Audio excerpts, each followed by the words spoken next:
what do you got? I think I can prove to a judge that both of these men had the mens rea.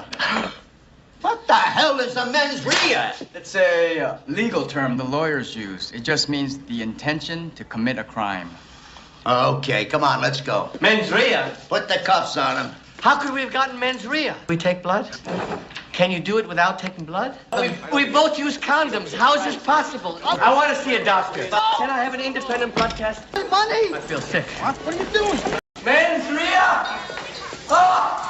Oh! My God! No! Hey, good morning, good afternoon, good evening, everybody. How are y'all doing? It is me, Legal Vices, and we are in the brand new replay, preview, whatever you want to call it, part of the section. We're going to start in 30 minutes early every day so we can kind of talk about the case so far, plus give a recap of what happened yesterday.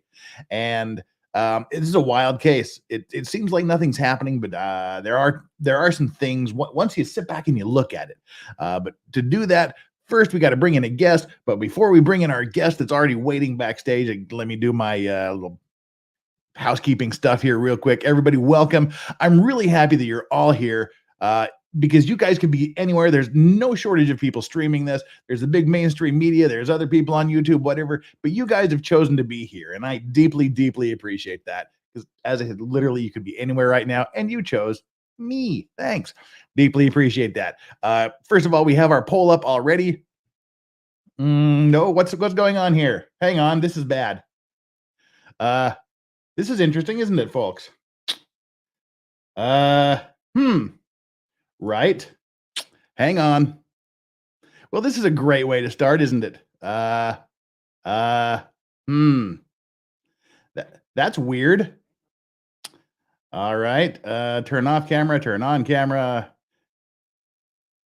This is fascinating. This is really fascinating. What a great way to start my awesome new 30-minute early show, isn't it?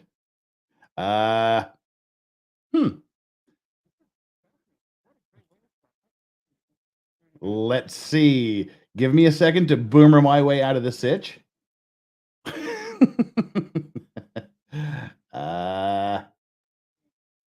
Yeah. Now see, I can see me perfectly well. It says I have done everything correctly. Let me disappear real quick here.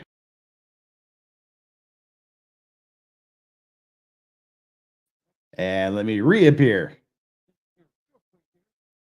Oh, okay. Well, we've got the background screen up. That shows up. Let's see what happens if we do it together. Oh, if we do it together, nothing happens.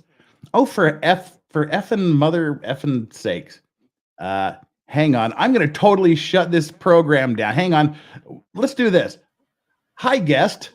Oh. Hi. While I figure out what the hell's going on, just talk for a bit. Sure. Hi, everybody. Although now I can't see me, so I don't know what happened. It went dark again. Can they see me? Nope, still black. Hey, guys, I'm sort of here, I guess. This is fascinating. This is really bizarre. Oh, no, there I am, coming to you from the Home Depot. Anybody looking for a date? I hear that there might be some at the Home Depot. Boy, my green screen looks terrible. Look at, I'm fading away. How are you? So I guess we're going to watch the Murdoch case here today. And, you know, what's funny is that I told Jeff this morning, I'm like, yeah, I'll come and talk about that. That shit's crazy. Like, it's crazy. I'm a specter. Yes, I'm disappearing. You don't see me. I'm not really here. This is now the Megan Fox Show. Welcome, everyone. Pull up a chair. Get your coffee going. We're going to talk about the Murdoch case. And oh, my Lord. I don't know. Is it just me? But I expect my prosecution. I expect the government to bring more to the table than what we heard. Although this case does give me an excuse to pull out my Southern accent. Because my impression of the prosecutor is, oh, there he is. It works. I'm here. Yay. I don't know what that was. It was one of them thar things. I guess I'm here. Well, that was a great way. I'm disappearing because my green screen doesn't work very well today, but Anyway, I Oh, thought I would yeah. do the show from the Home Depot because, you Awesome. know, you might need a date and you might be able to find one at the Home Depot. According to recent news articles, you are correct. It's true. All It's right. true. No, I have no idea what that was. It was totally visible on mine. Didn't even realize it So wasn't visible bizarre. there. Turning it on, I just had to totally shut down. What am I using? Edge right now, and then restart it. Anyway, whatever. Fixed it. It's back. It's As I back. was saying, everyone who watched me, see, I told you I just made a post to my stories here on YouTube saying that I'm more entertaining than 96.4, however many percentage that I said was scientifically proven. That's why. As I was saying before, I was so rudely interrupted by myself. We decided to start the stream 30 minutes early every day. Well, now I've wasted 10 of those 30 minutes, just so we can do a little bit of a review of the facts of the case, as well as the previous day's testimony, because this is a weird case. Things are happening, things aren't happening. I'm confused. And if I'm confused, I just assume that other people might be as well. I'm Yeah. confused as to how the prosecution decided to bring this piece of shit case to in front of a jury. And if I'm on the jury at this point, I'm acquitting just because I'm so freaking mad at them. Like, what are we doing here? I rewatched opening statements today just to hear the prosecution's opening statements. This is what I heard. This is exactly what I heard. Well, we all have mountains of evidence. We got so much evidence, we can't even bring it down here. We can't even let you see it. We have so much evidence. The evidence is overwhelming. It takes up about 7 warehouses. And if we were to truck it all down here, we would just waste your time. So you're just going to have to believe what we're telling you, that this guy did it. He put bullets in the brains of his family. He did it. We've got mountains of evidence. You're not going to see it. Not till way later, or maybe not at all, but that's okay because we got it. What? Well, it's a 3-week trial. So people are like, oh, there's still lots of time. Not really, because the defense still gets to put on their case. If they do, they just may stand up and go, they didn't prove a damn thing. The end. But we also have jury deliberations and everything else. It's supposed to happen by the end of next week. We're essentially, as of tomorrow, at the halfway point in this trial. So we're just going to have to wait and see what happens. Isn't it like 6 weeks? 3 weeks. Or 3 weeks. Okay. So that's it's supposed to wrap up on the so 10th. Bad. You're right. I'm wearing a green shirt. That's the problem. I have a green shirt on. Damn it. All right. I'll fix it. Ooh, we all know what she's doing.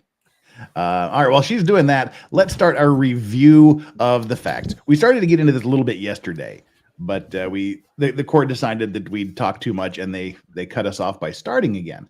I want to go back and use this decent, I mean, it's really, really good. It's really, really good, really, really thorough summary of the case that was prepared by Grizzly True Crime.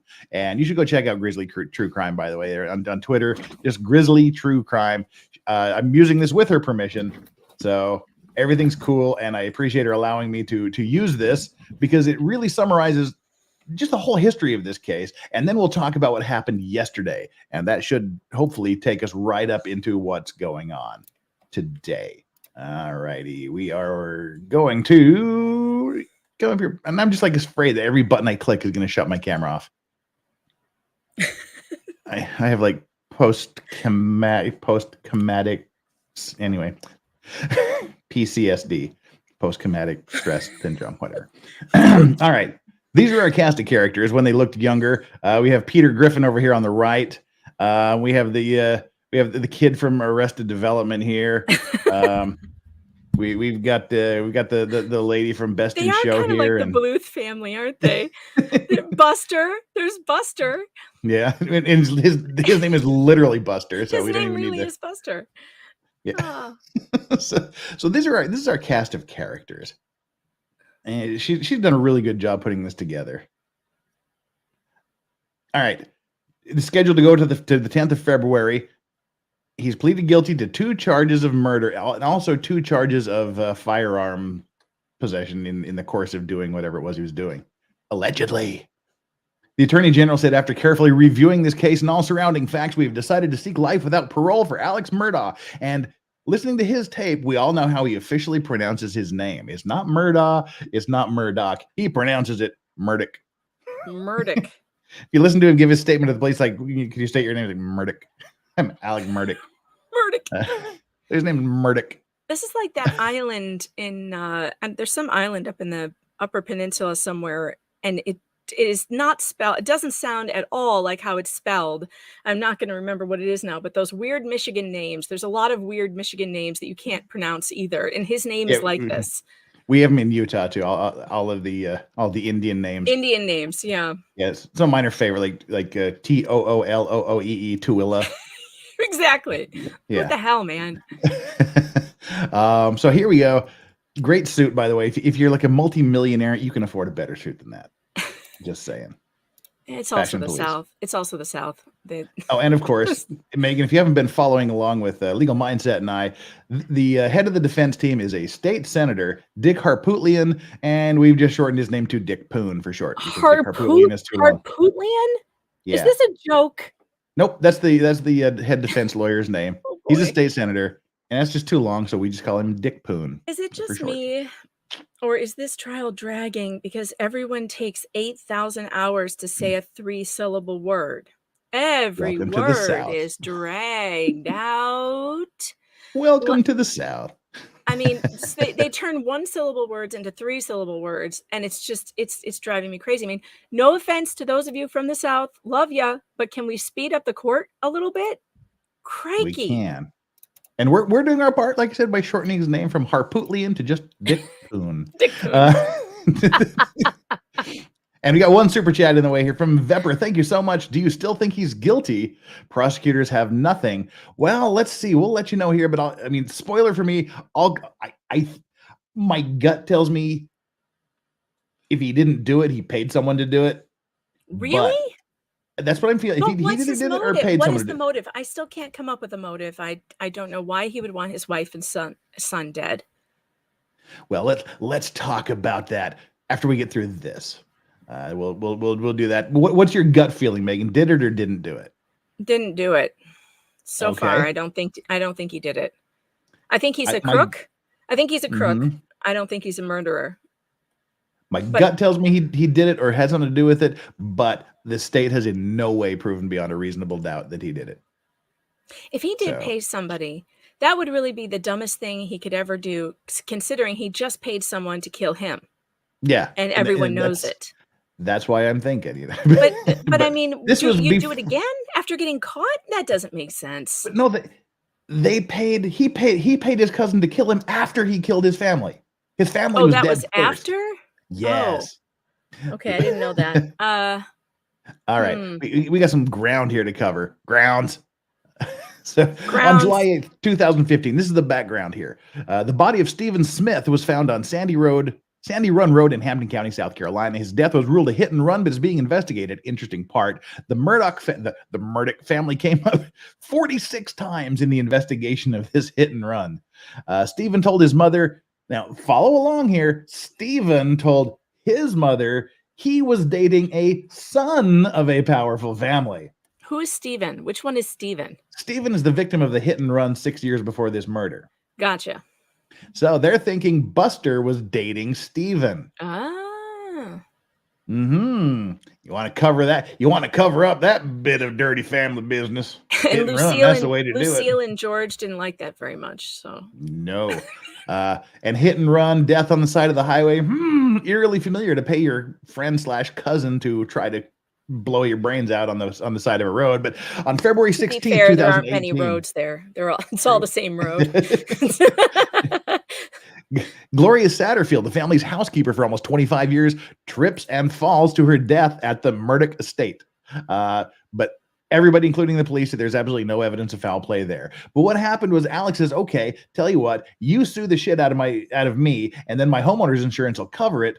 But then he pocketed all of the money, about $4 million. The family didn't see any of it. February 24th, 1 year later, Paul Murdoch crashes a boat. This is the deceased Paul Murdoch, crashes his boat after drinking. Mallory Beach dies after being flung from the boat. It took 2 or 3 days to find her body, if I remember correctly. The judge approved a settlement. It's reportedly somewhere around $5 million. Well, guess what happened?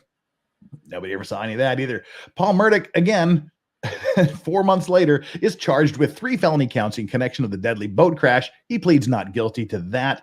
And on June 7th, 2021, Paul and Maggie are shot at the Murdoch hunting property. Alex Murdoch has been accused of their murders. I have a question. Yes. Can you go back a second to that screen? Yes. I'll try as soon to as keep I find this. it. There Sorry, we go. I'll try to keep this short.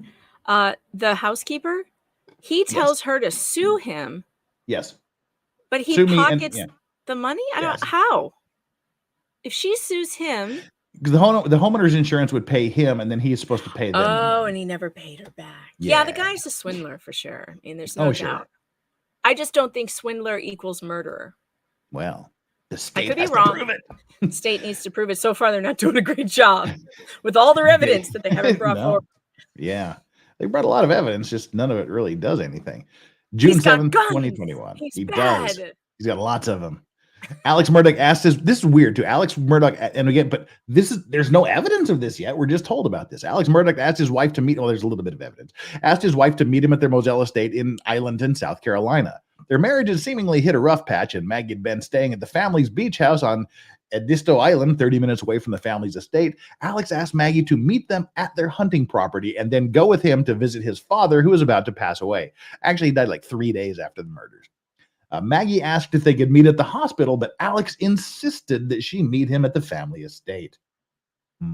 She texted a friend and said that her husband was up to something and that his behavior was fishy. When Maggie arrived at the estate, she left the car running and walked to the dog kennels on the estate with her son, Paul. Is it for sure that they were having marital problems? Do we know that? He says no. He says no. In the interview we heard yesterday, he says no. Everything was great and wonderful, and they're the most amazing couple ever. Well, did anybody testify otherwise yet, or we haven't Not heard yet. from anybody? Okay. Not yet. We've just been Well, I would talking about imagine that a friend of hers would know. I mean, some friend would know if she was having problems.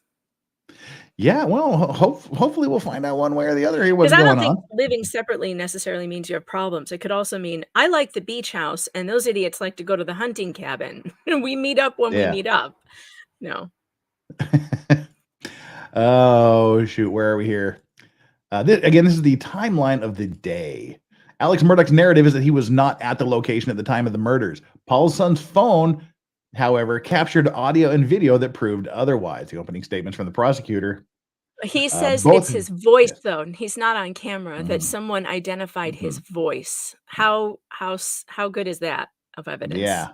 Well, both victims were shot at close range. Maggie 5 times with a rifle, Paul twice with a shotgun. At 8:15, no defensive wounds, as if you would have any if someone just points to the barrel of a gun in your face and pulls the trigger. Bam. Yeah. What are you going to defend against? What are you gonna... At 8:15, Maggie and Paul arrive at the road property. 8:44:55, Paul Murdoch records a video at the kennels, and Paul, Maggie, and Alex Murdoch can be heard in the audio of the video. Alex's phone was not active during this time. At 8:49, remember these 2 times, 8:49 and 1 second, Paul's phone locks forever. At 8:49 and 40 seconds, Maggie's phone locks forever. So within 3 minutes of being heard at the scene, both Maggie and Paul are shot. All right, maybe he did do killed. it. Well, at 9:02 p.m. This is after 8:44. What was it? 8:44? 8:49. 8:49, right? Whatever it was. Yeah, 8:49. 8:49.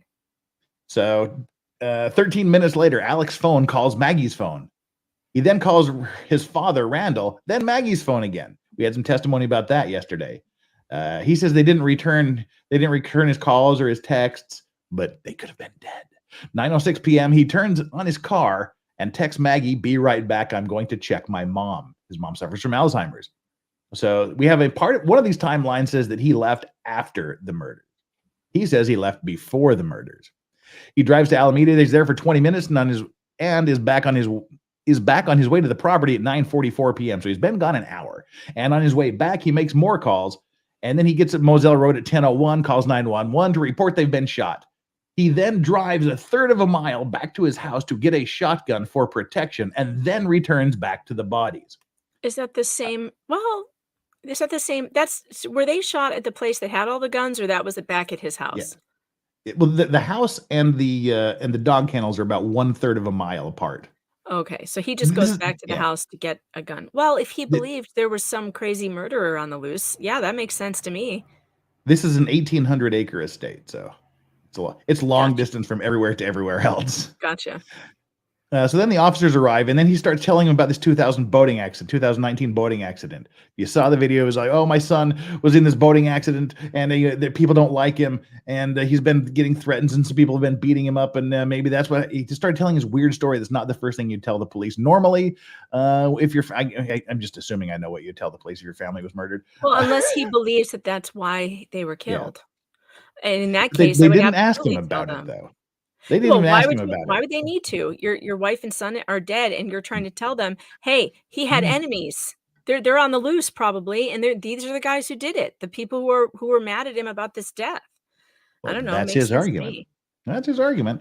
Paul was shot in the head and chest with a shotgun at close range, and Maggie was shot multiple times, once in the back and multiple times when she was on the ground with a 300. If I hear 300 blackout one more time, I'm going to Right. black myself out. It was later discovered that Paul's cell phone was found at the scene, while Maggie's was found on a road a distance away. In What? June, Alex and his son, this is weird too. Alex and his son Buster offered a $100,000 reward for information about Maggie and Paul's murder with an expiration date at the end of September. That's What weird. happens at the end of September? And you don't get 100,000. You want the 100 grand. You got to rat him out before September. And he's been indicted on 2 counts of murder and 2 counts of possession of a weapon during the commission of a violent crime. Here's where he said, he just gives a statement, says, I want to thank everybody. We're looking for the real killer, probably on a golf course with O.J. Simpson. Now here's some weird facts. Alex's dad died in the hospital 3 days after his wife and son were shot. September 3rd, his law firm exposes his financial crimes, which include stealing millions of dollars Well, from their that's clients. why it was before September, because he wasn't going to have the money after that.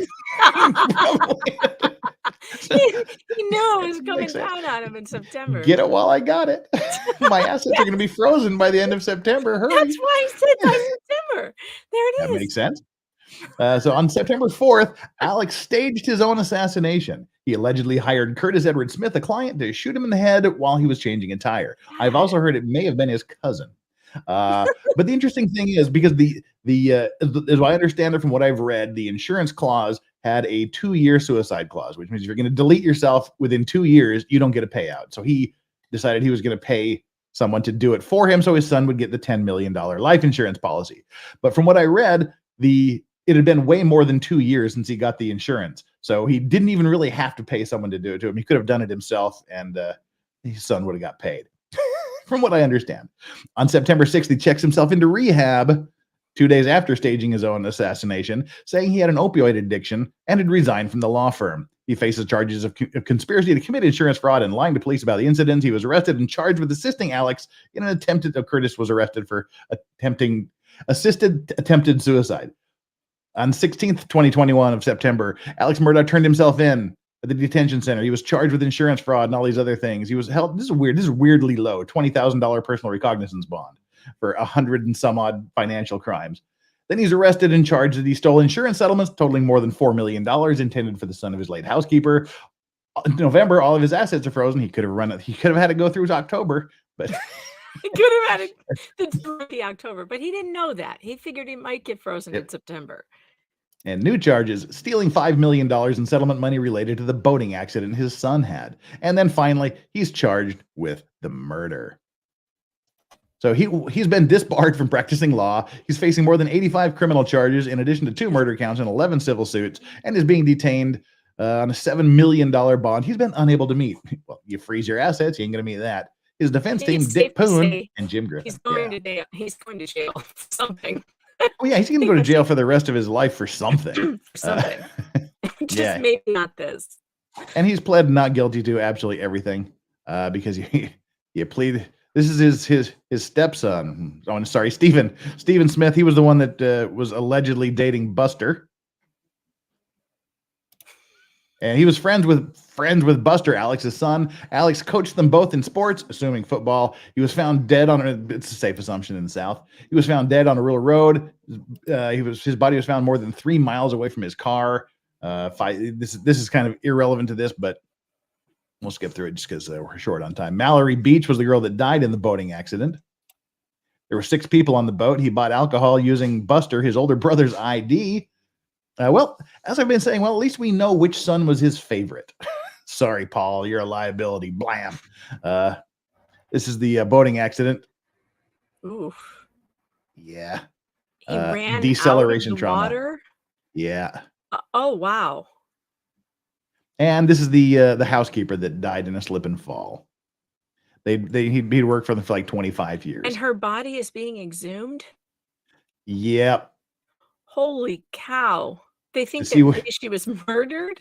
Well, at this point, you got a What is dead with this you got a family? dead wife, a dead son, a dead guy on the road 6 years ago, a hit and run 6 years ago. You got the dead girl in the boat, and he tried to have himself deaded. That's a lot of bodies. So I'm pretty much thinking they're going, all right, somebody else has died. Why don't we make sure it really was an accident? There's a lot of bodies around this guy, like a lot, like Well, more if bodies he than did, should if he be. did all this, if he did all of this stuff, then he must be one of the smartest criminals ever, because if this is the evidence the state has, it doesn't seem like much. Maybe I'm just mistaken.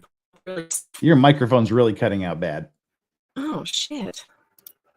All right, well, I'll just stop talking. I don't know what's wrong.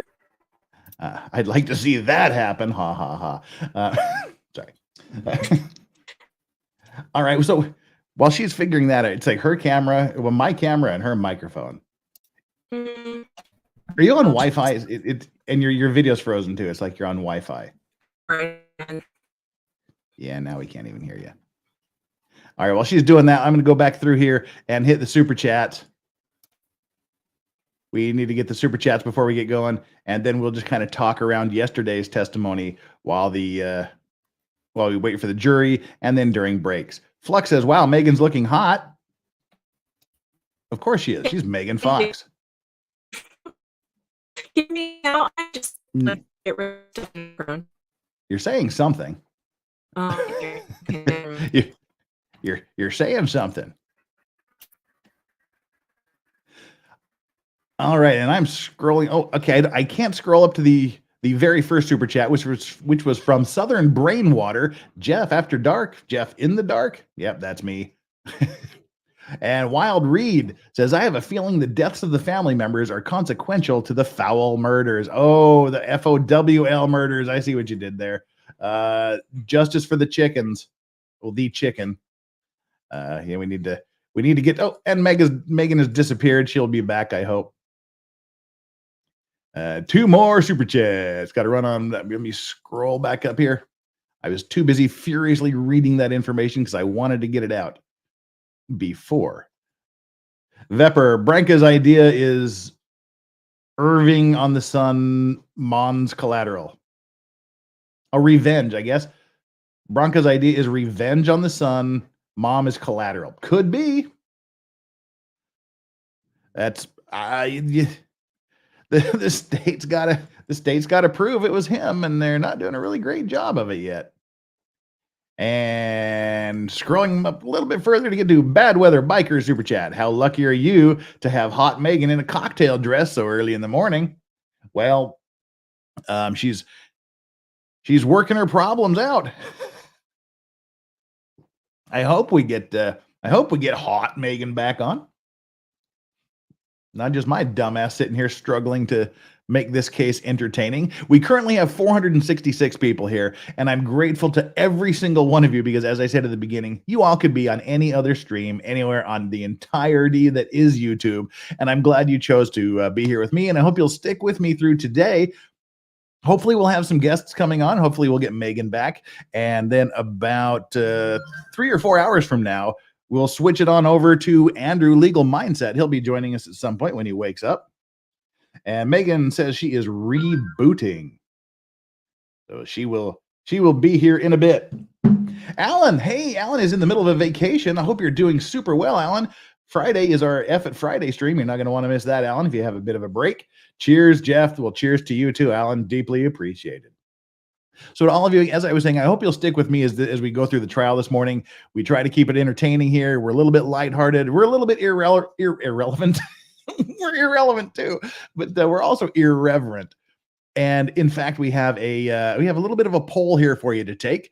As I said, we've got 460 people here and 334 likes. So go over there, hit that like button, hit the subscribe button, and take the poll. Today's poll is, I swear, I hit the like button and subscribe button, like Murdoch's bullet hitting his wife, allegedly, Murdoch's bullet hitting his wife, Murdoch's bullet hitting his son, Murdoch's bullet hitting the chicken, or Murdoch's bullet hitting the quail, all which have featured prominently in the case thus far. The son, the wife, the chicken, and the quail.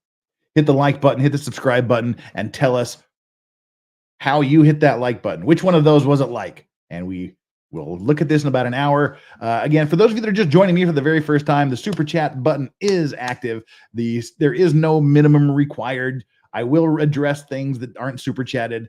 I said there's not a minimum super chat to get me to talk to you. I do it freely. Anything you part with your hard-earned money to support my channel, I'm guaranteed to read every super chat, address every super chat that comes in, and I do what I can to address some of the other comments in the regular chat. And I do have the greatest chat on the entire YouTube platform, hands down. The Vice Squad rocks. The judge, we have the court cam up now. We're looking at the. Let's bring that up a little bit so you can see it with us. No. Let's leave it down. Let's leave it down until we have to bring it up. But I'm watching it. We've got the state seal, the clock, and the chandelier. Their clock is right. Let's see. Their clock is not behind. My video is behind. All right. Let's bring this on up and have a good look. All right, the clock is up. It is on time. Everything is going good. We'll bring it up when they come into court. But okay, so now that we've done that, and while we're waiting for Megan to come and any of the other guests that have been invited, they may show up, they may not show up. We'll just have to see. Oh, Megan Fox says her internet went down. How lovely. How convenient that is how Megan Fox avoids participating in this session today. Odd that her internet is down, yet it's up enough that she can send the tweet. Just kidding, Megan, if you're listening. Well, I hope it gets itself squared away because I don't want to be alone. This is such a hard trial. That's the problem. Everybody else is either streaming it or at work. But we should have hopefully some other peeps coming around. Aussie Overlord said he set his alarm. He'll be in here a little bit later. Andrew from Legal Mindset's going to be here a little bit later so that we can switch on over to his stream at the appropriate time. And a few other links have gone out. We'll just see what happens.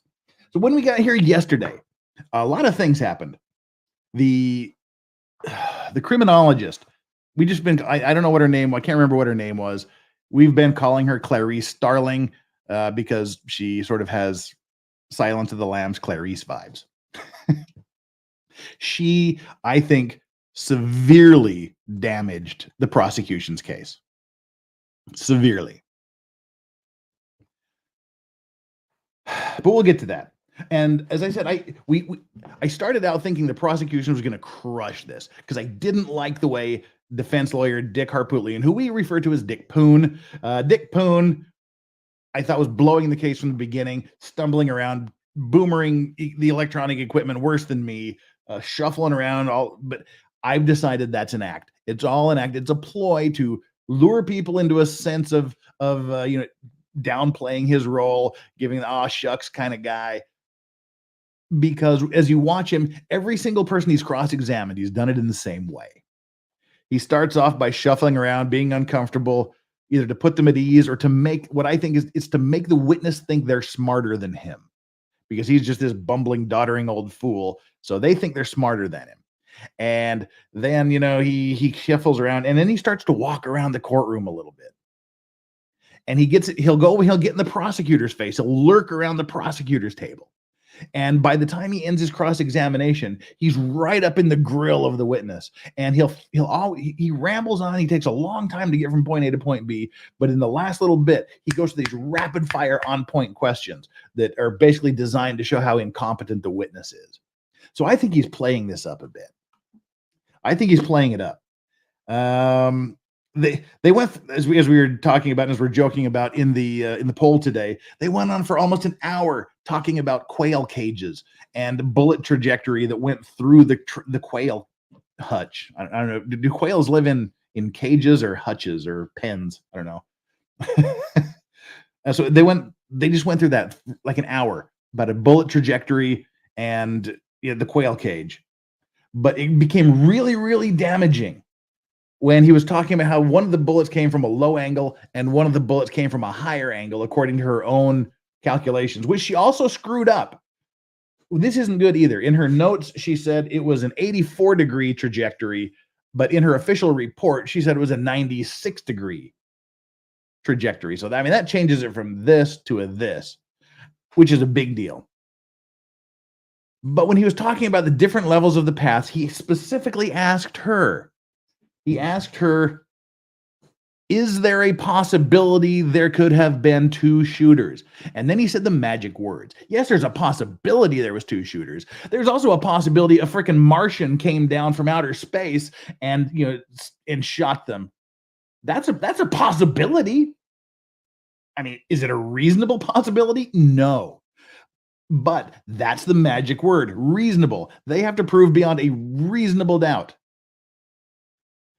And he specifically asked, could it be a reasonable explanation to say that two shooters were there with one with each weapon? And she said yes. She said yes.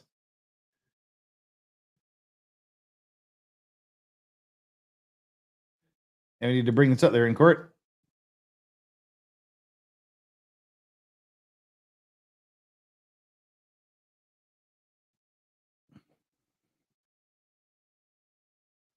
Extraordinarily well by all court personnel. And I want to put on the record, since there seems to be a national media interest here, I've tried many cases in many jurisdictions, and I've never been treated at this level of courtesy and understanding. Oh, he's just sucking up now. Yeah. That was just a total suck up. That's not good. Been great. Absolutely. Yeah, I echo that as well. Very good. Whoa. All right, I'm way hot. Sorry about that. All right, there we go. All right.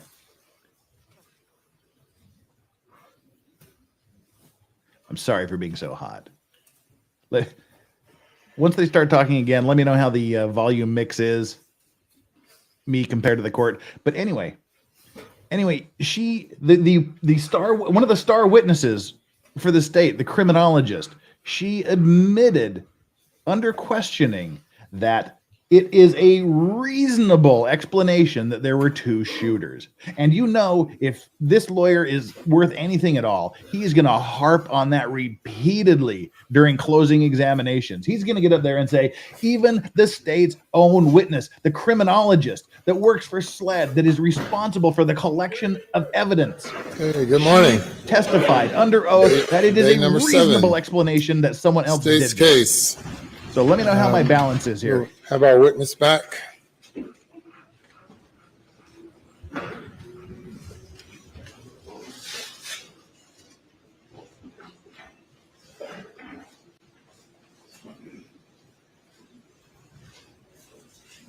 Wild Red, don't just say down. What down? Me down? Court down? What?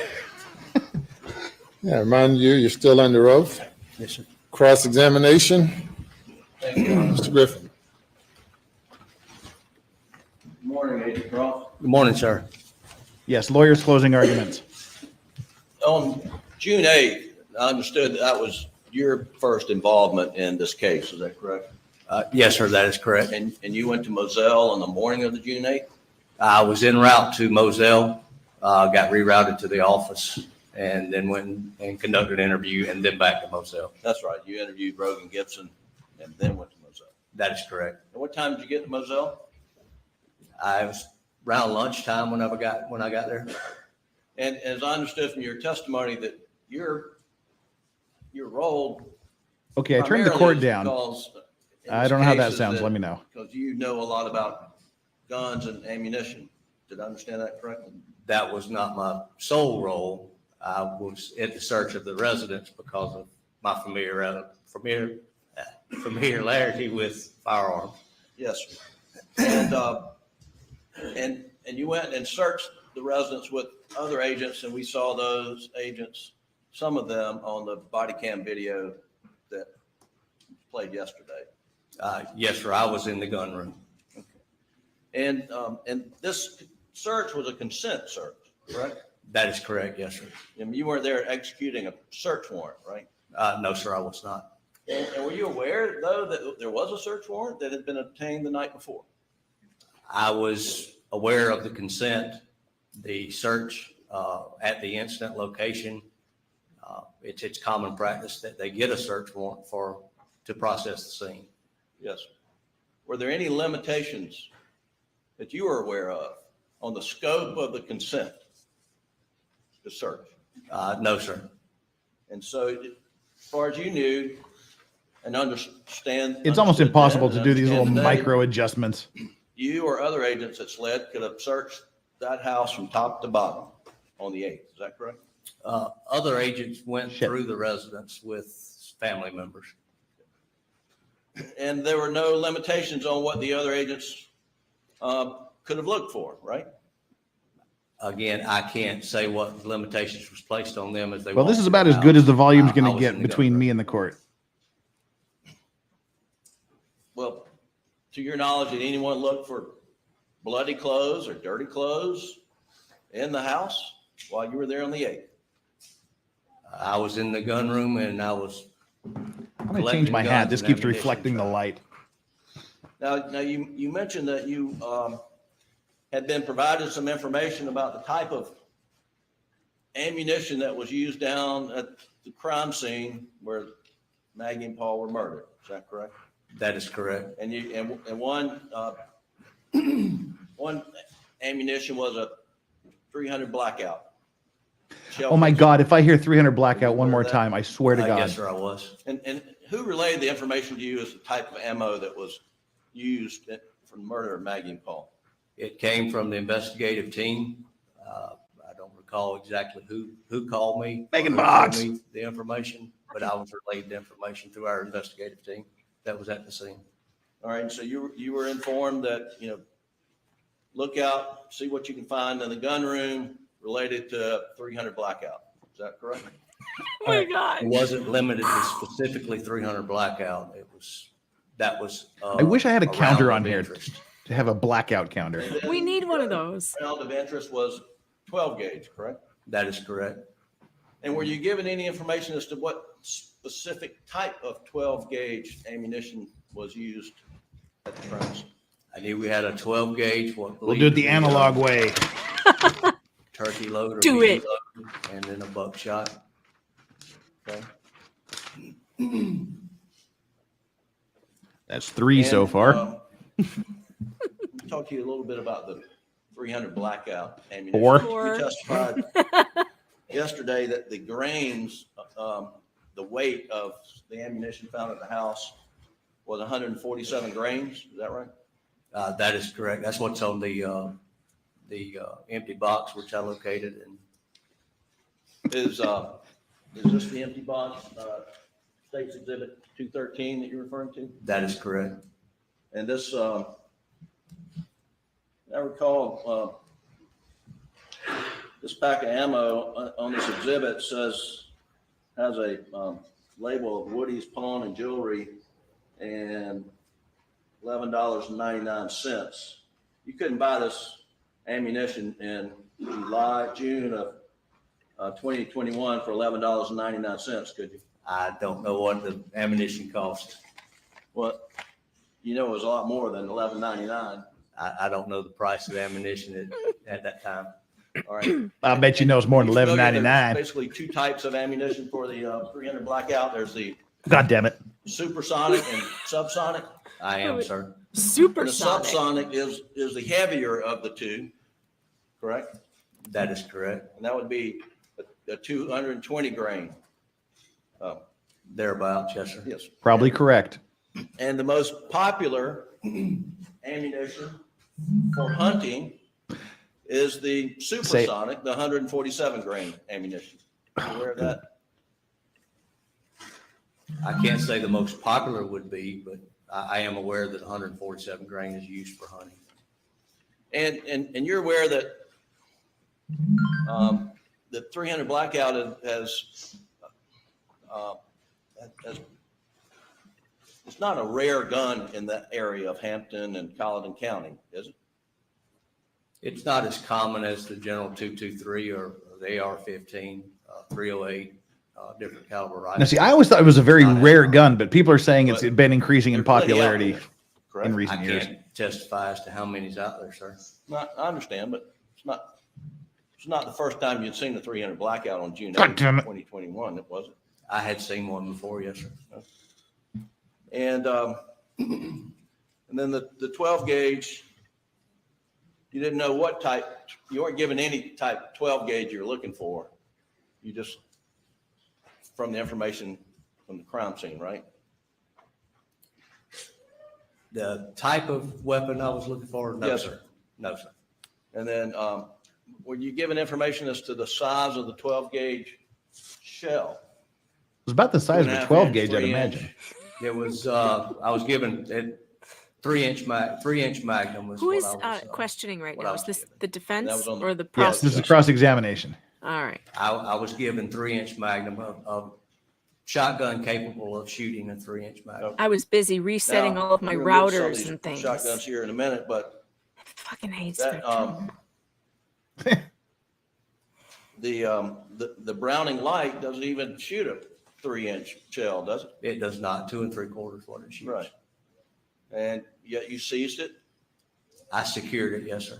and you brought it here in your courtroom Mhm. and introduced it in this case. I did, sir. Yeah. A gun that couldn't even fire the bullet that killed Paul, right? It did not fire the rounds that was located at the scene. No, that's not what the question was, In dickhead. fact, none of the shotguns that you brought yesterday, according Thank to you the for bringing ballistic this up. report, your No. lab analysis fired the shots that killed Paul, correct? And I knew they would do I have the that. lab report in front of me. So you just brought those here to Well, you prejudice the certainly jury. know that after June Right? 8th, Yep. SLED was diving in ponds and waterways looking for the murder weapons. Isn't that correct? We were diving, looking for potential evidence from the And since you didn't scene. find any, you Have just you ever brought all found the the guns murder that weren't the murder No. weapon here. Objection, Your Honor. Oh, shut up. That's outside the scope of his knowledge. Objections overruled. Not that I'm aware of, sir.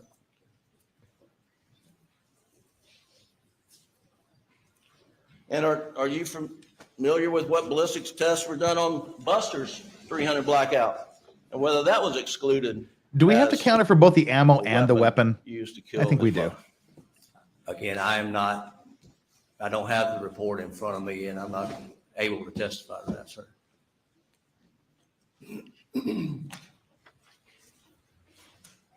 And you brought these empty turkey load, Ew. exhibit 214, I believe. Brought these into evidence, the box of. Got a whole envelope full of shells. turkey load. That is Ugh. boxes I collected, yes, sir. And these were empty, Yes, sir, they were.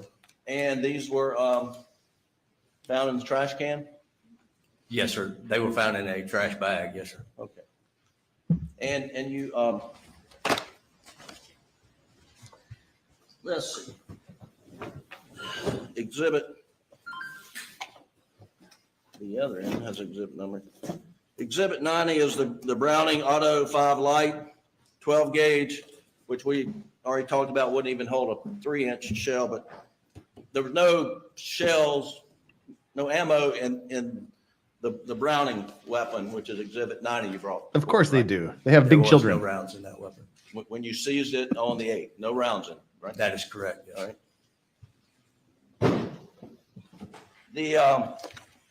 The Mossberg model Ulti-Mag, and which is exhibit 89, you have a 12 gauge shot shell written on the outside. I'm so there glad I was can one, drink during this.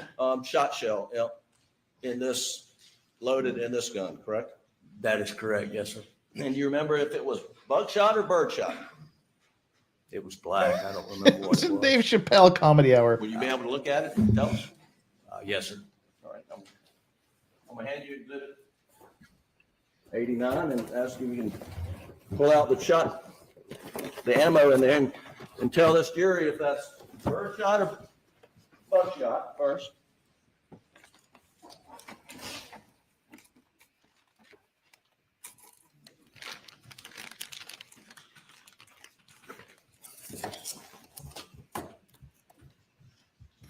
This is just straight out of. Have you seen the Dave Chappelle skit about the buckshot and the birdshot? No. He did it on his last special. It's like that. Oh, That's yes. your ultimate home defense. The birdshot, buckshot. I think isn't it rock salt, birdshot, buckshot? That's birdshot, buckshot. It is Browning 12 gauge, 3.5-inch Magnum, 2 1/4, number 7 and 9. And that's for hunting turkeys, right? That's my understanding, yes, sir. All right, thank you. Put it back here, man. I don't know if you can all hear the dog hyperventilating on the floor, but that's what they're doing. Yes, for those of you that aren't familiar with my stream, any snorting, snoring, heavy breathing is not because I'm a fat, out of shape fuck. It's because I have two 50-pound English bulldogs under the desk.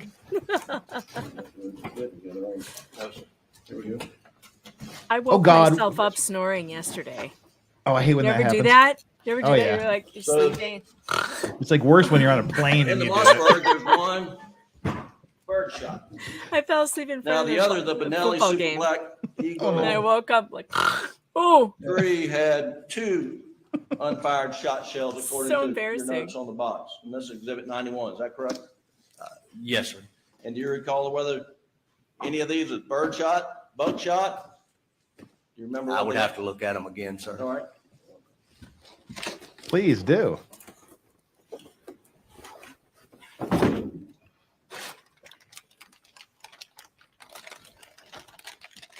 Oh no, more package opening. Why does it take the Why do they prosecution do witnesses this? so long to open these bags?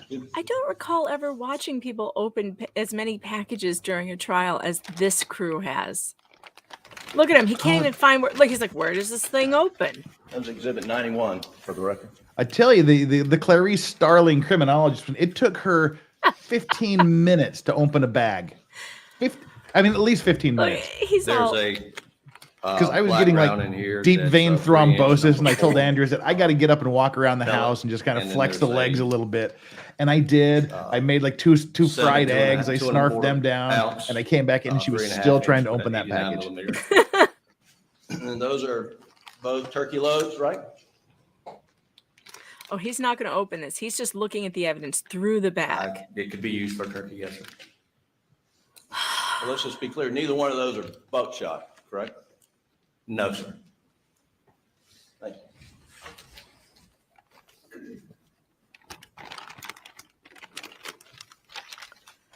Yeah, the Parkland shooter had a lot of packages. And so did the Terry case in Florida.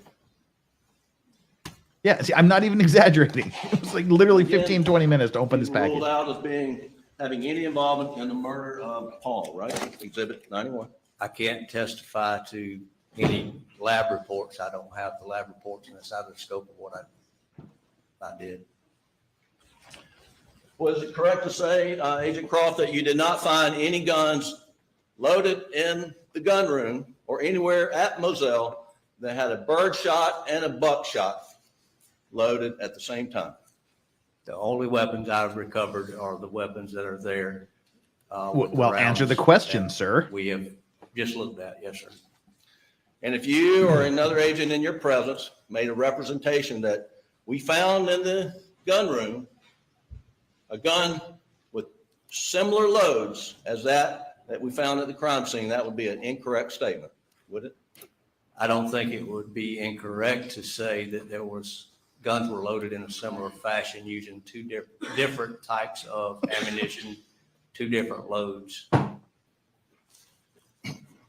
Well, there's no buckshot in any of the 2 guns that you found loaded, correct? Not when we collected them, no, sir. And the turkey loads or the bird loads that we just looked at, those, the pellets in those are lead, are they not? I'm I arguing would the have to look Spectrum at online the right now. Actual box that came in, or Fucking the assholes. pellets that are in it. Some of them are steel. Let it I'm not sure. go. Let it go. I can't. So do you know the difference between the steel and I lead? have a big interview Do I at know the 11. difference? Yeah, and what's the difference? Why would you have steel versus lead? Steel shot is used a lot in waterfowl hunting. Like that type of chickens? stuff. Are they waterfowl? Lead shot is used for normal everyday Murders. rabbit, squirrel, dove. Well, we do have some boxes here, 214. Can you tell us whether this is lead or steel? He's trying to question his ability to do his job by properly identifying things.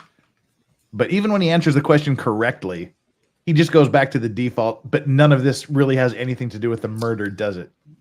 The Winchester 12 gauge shot lock lead is a turkey load, number 4.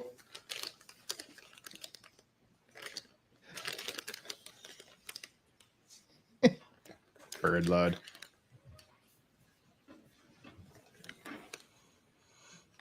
Is he saying turkey loaves? No, he'd be saying turkey loads.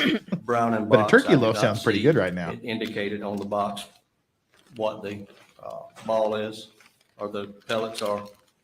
What? Let me ask you, is there a turkey on the face of that box? Oh, There is God. a turkey on the face of the box, yes, sir. What is the box? Turkey, What is the waterfowl font bird or land on that bird? box?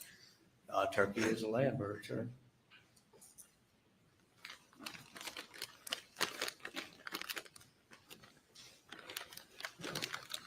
We can squeeze this one in here. Marv White, late again. Another Last of Us review that could not wait. Yeah, I just put up my review of The Last of Us And episode the other 3. box is the same on Federal. It's got a turkey on the front. All right. So those 3 boxes look like they're turkey loads, right? That's what it appears. Did you find any Turkey load is the waterfowl new 300 blackout. shell boxes at Moselle on June 8th? I did Megan, not what are the collect cooking any instructions for waterfowl the shell turkey on boxes. that box? Did you collect any waterfowl unfired shotgun, 12 gauge shotgun shells at Whatever you Moselle? do, don't drop on it June in the the 8th. deep fryer. Not that I'm aware of, sir. Have you ever collected unfired Yeah. shotgun shells from waterfowl at Moselle in part of this investigation? I do not recall collecting any waterfowl shot. Are you aware, sir, Oh, my God. that the shot that blew Paul Murdoch's head off was Winchester dry lock, steel waterfowl, 12 gauge ammunition? I was aware that That's highly that the, specific. pellets were steel. Well, you can look at the outside of the spent shell casing and see that it's Winchester dry lock, correct? If I had the shell casing, yes, sir, I could see it. And you know that to be a waterfowl, a duck load, correct? I know that it's primarily used for duck load, yes, sir. And you know that's what killed Paul Murdoch. I do know that it was steel shot. And you didn't find any similar ammunition at Moselle on June the 8th or any time after that, correct? I did not, sir.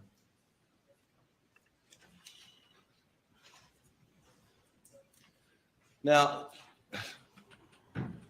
you were showing pictures of the gun room and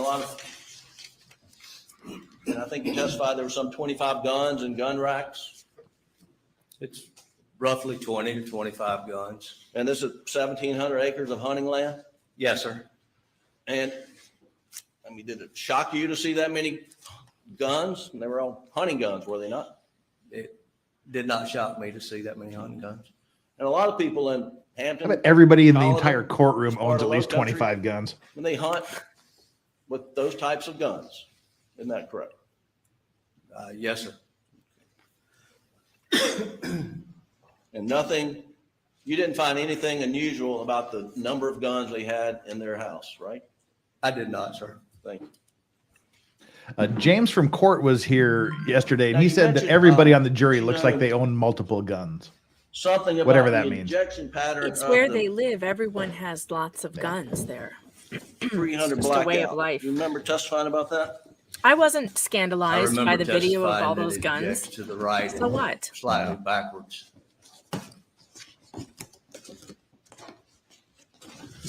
And I'm gonna let you take it out. Because none of us I'm a can city boy. take it out Understand. properly. Yes, sir, please. And while he's You mind futzing that? around with that, Good stuff.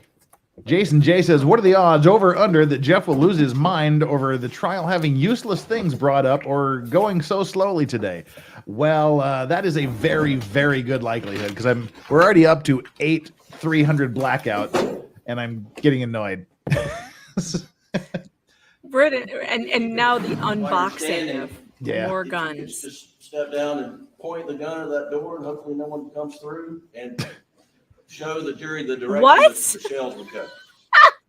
Can I point it up? Can you further? point that the would be gun, great. gun at Probably the so. door? Just Told you I would hope see that you no more. one comes through. The rounds would be. But it's a scary looking gun, Megan. Across would be What my are you right shoulder. doing? Okay. And so this is semi-automatic, I mean, you have Uh-oh, to you're pull the frozen trigger again. each time, is that right? That is correct, sir. And every time you pull the trigger, it shoots a shell, ejects off toward Yep. your right shoulder, toward the rear, right? As long as there's ammunition in the magazine. And how far does it go before it lands? Roughly? I can't answer that, sir. Foot, 2 feet, 3 feet? I can't testify to how far an ejection shell is going to expend from the weapon. That's fine. Can you put it back? Well, we certainly wouldn't want a premature ejection. So what in the Just- world you have was that all you point about? To the jury, I think they saw it before, but let's just be clear. The thermal scope, Oh, can you point that out? This would be this item here. Is this the and you type gotta of charge gun that that, they right? say was That's sort of a- used? ish. Oh, that's nice. I did that. I hear the panting. Now you can hear the. Yeah, this one actually is me because I'm panicking, wondering why we're buffering suddenly. God, it's probably me. I should just get out of here. I'm like death to tech. It is terrible. I have to go anyway because I need to try and troubleshoot whatever the fuck is happening. All right, to we're my just gonna hit the internet. reload button here. God dang it. Also used. All right, hi. All right, thank you.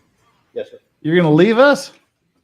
I gotta figure out what the hell is happening to my internet because I've No, got a you- show at You 11. just froze for a second. See, That was it's all. all bad. Although my Ookla speed test is pretty okay right now. Mine's probably not. I've got to get an Hey, Ethernet Carl, I'm cable. gonna show you what went into evidence yesterday is Appendix Exhibit 29. And can you see it from up there? Yes, sir, I can. And these, like marker 7, 5, 6, I'll just, Oh, that was me. I hit the stop button because I'm an idiot. it's identified on I'm like, what the- happened? in the legend over here, but these are 300 blackout shell casings. You understand that? Oh, I hope I didn't miss any 300 blackouts when I was No. resetting the stream. Just put 3 I don't more hash see marks marker on there 5 on just to the- cover it. Printout on the left-hand side there. You're right, it's not on. 1, 2. And this kind of seems to Just be follow getting along. back at the If- prosecution to go through all of these things. We're going to go through them one at a If time and these go, this has nothing are to in do fact with it, shell does it? casings. From what you just described to the jury, the ejection path of the 300 blackout, where would the person shooting the gun be standing in relation to these markers? Your Honor, 6, 5, 6, and 7. Objection. Objection's overruled. Michelle Cavernos, welcome. Welcome to the Clean and Sober crew. If 7, 5, and 6 are shell casings, that it would be likely that the shooter would be to the upper side of those rounds.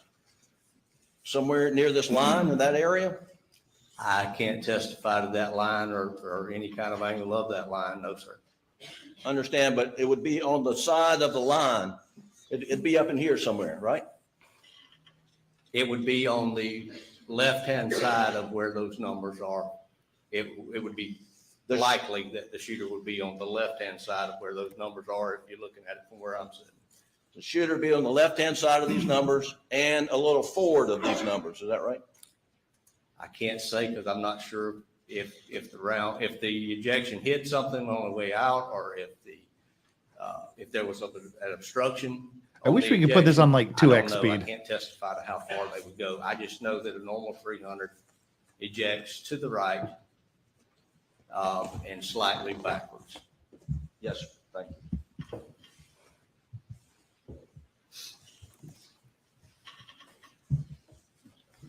Oh, you were at Moselle on the 8th. I think we've established that. And did you go back on the 13th? I did, sir. And you went to the house on the 13th as well? I did, sir.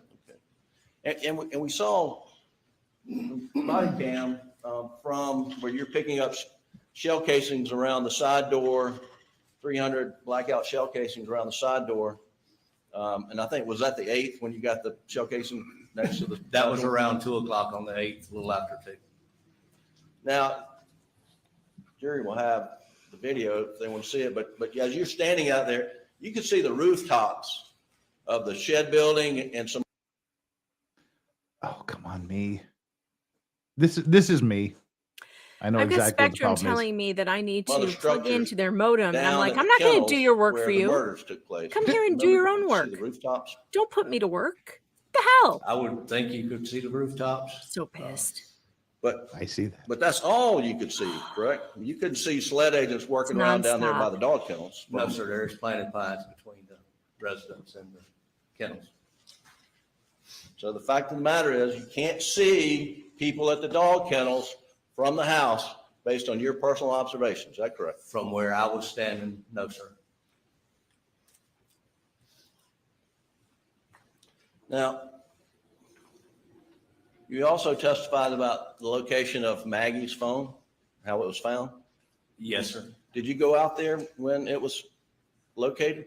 Yes, sir, I did. You recall how it was located? Yes, sir, I do. How was it located?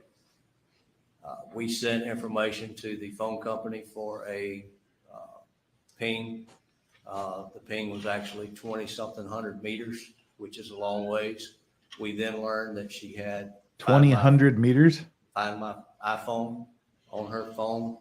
One of the family members assisted with locating that phone, getting a better location on. Yes, that's interesting. Why was her phone So somewhere else? You found the phone, Maggie's phone, by family member using Find My iPhone. And I think it was John Marvin is the one that assisted us with that.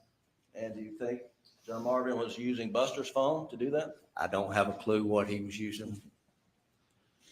And then when the phone was collected, you provided the password. Remember, you testified the password was provided. We were provided the PIN to open the phone. Yes, sir. Are you aware that ALEX Murdaugh provided the PIN to SLED so they could open Maggie's phone? Again, I don't know where the passcode or PIN came from, but we were provided a PIN. Do you know what a Faraday bag is? Yes, sir, I do. Did Oh, anyone that's have good. a Faraday bag? I did not have a Faraday bag that day. What's the purpose of a Faraday bag? To prevent any tampering from outside sources once a cell phone is collected. And you can put the cell phone inside a Faraday bag so it can't hit Wi-Fi, cell phone towers. Again, it prevents any tampering from outside to prevent anybody from being able to communicate with the phone. It From any helps. outside sources. It's a tool to secure the evidence to prevent tampering. It is Inadvertent or intentional tampering, right? Yes, sir. It is one tool that can be used. And with Maggie's phone put in a Faraday bag when it was seized on the side of Moselle Road. No, it was not. Ooh. Mm. Did Really? anyone ask or bring up the fact that, hey, maybe we should get a Faraday bag before we move this phone? I did not ask. Anybody ask in your presence? Not that I'm aware of. Where'd they put it? Well, at least he knows what a Faraday bag is. The criminologist didn't. Now, Oh, no. on June 8th, you were briefed and you were advised that Alec found his wife and son murdered. He was the one that discovered them, correct? Yes, sir. And on June 8th, you knew that he was Maggie's husband, Paul's father, immediate family, correct? Yes, sir. And as part of your longtime experience investigating crimes, murders in particular, someone who finds the bodies and is related to the victims is always going to be looked at. Is that fair? That would be a fair statement, sir. And y'all were looking at Alex on the 8th. SLED was, correct? Yes, sir. And would you have a label? Was he person of interest or suspect on the 8th? We were looking at Alec being the one that found the deceased, being the husband, the father, in an attempt to get Mr. Alec out of that immediate circle.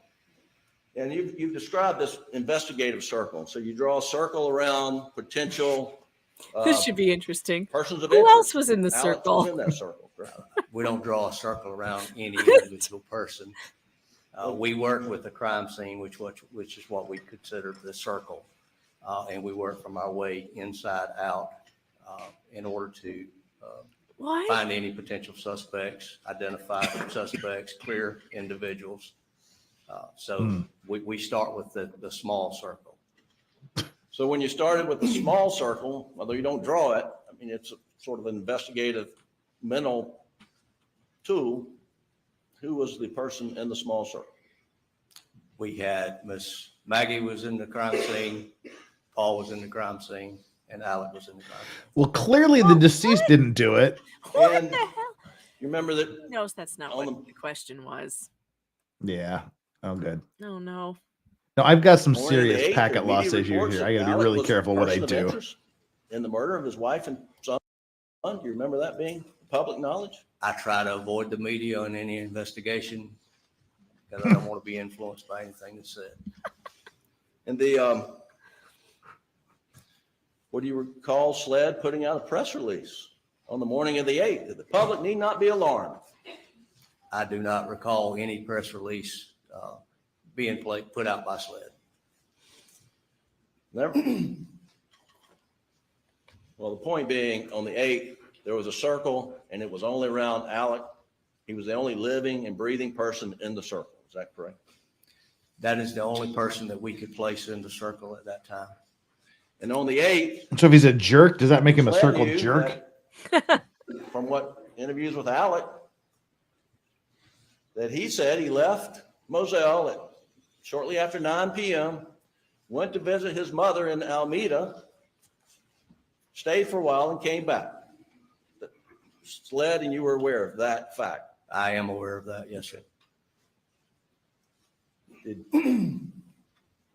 anybody at SLED ever on the morning of the 8th hightail it over to Alameda and search the house for any evidence whatsoever? I did not go to Alameda and search the house on the 8th. Are you aware of anyone ever going to Alameda to search the house until sometime in September of 2021? There was a number of agents out working. I'm not sure what the other agents did.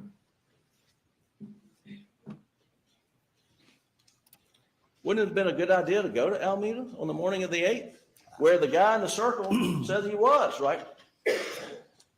I did not go, and I can't testify to what. See, now the this agents is- did. This is a convenient Well, you've been working this investigation. alibi if you're in the he You didn't lead do it cases? category. No, sir. I'm The not. only Who's the witness lead that can case? place him David Owen. somewhere is someone with advanced stage Alzheimer's. Every interview that ALEX Murdaugh True. gave, you participated in, right? I did, sir.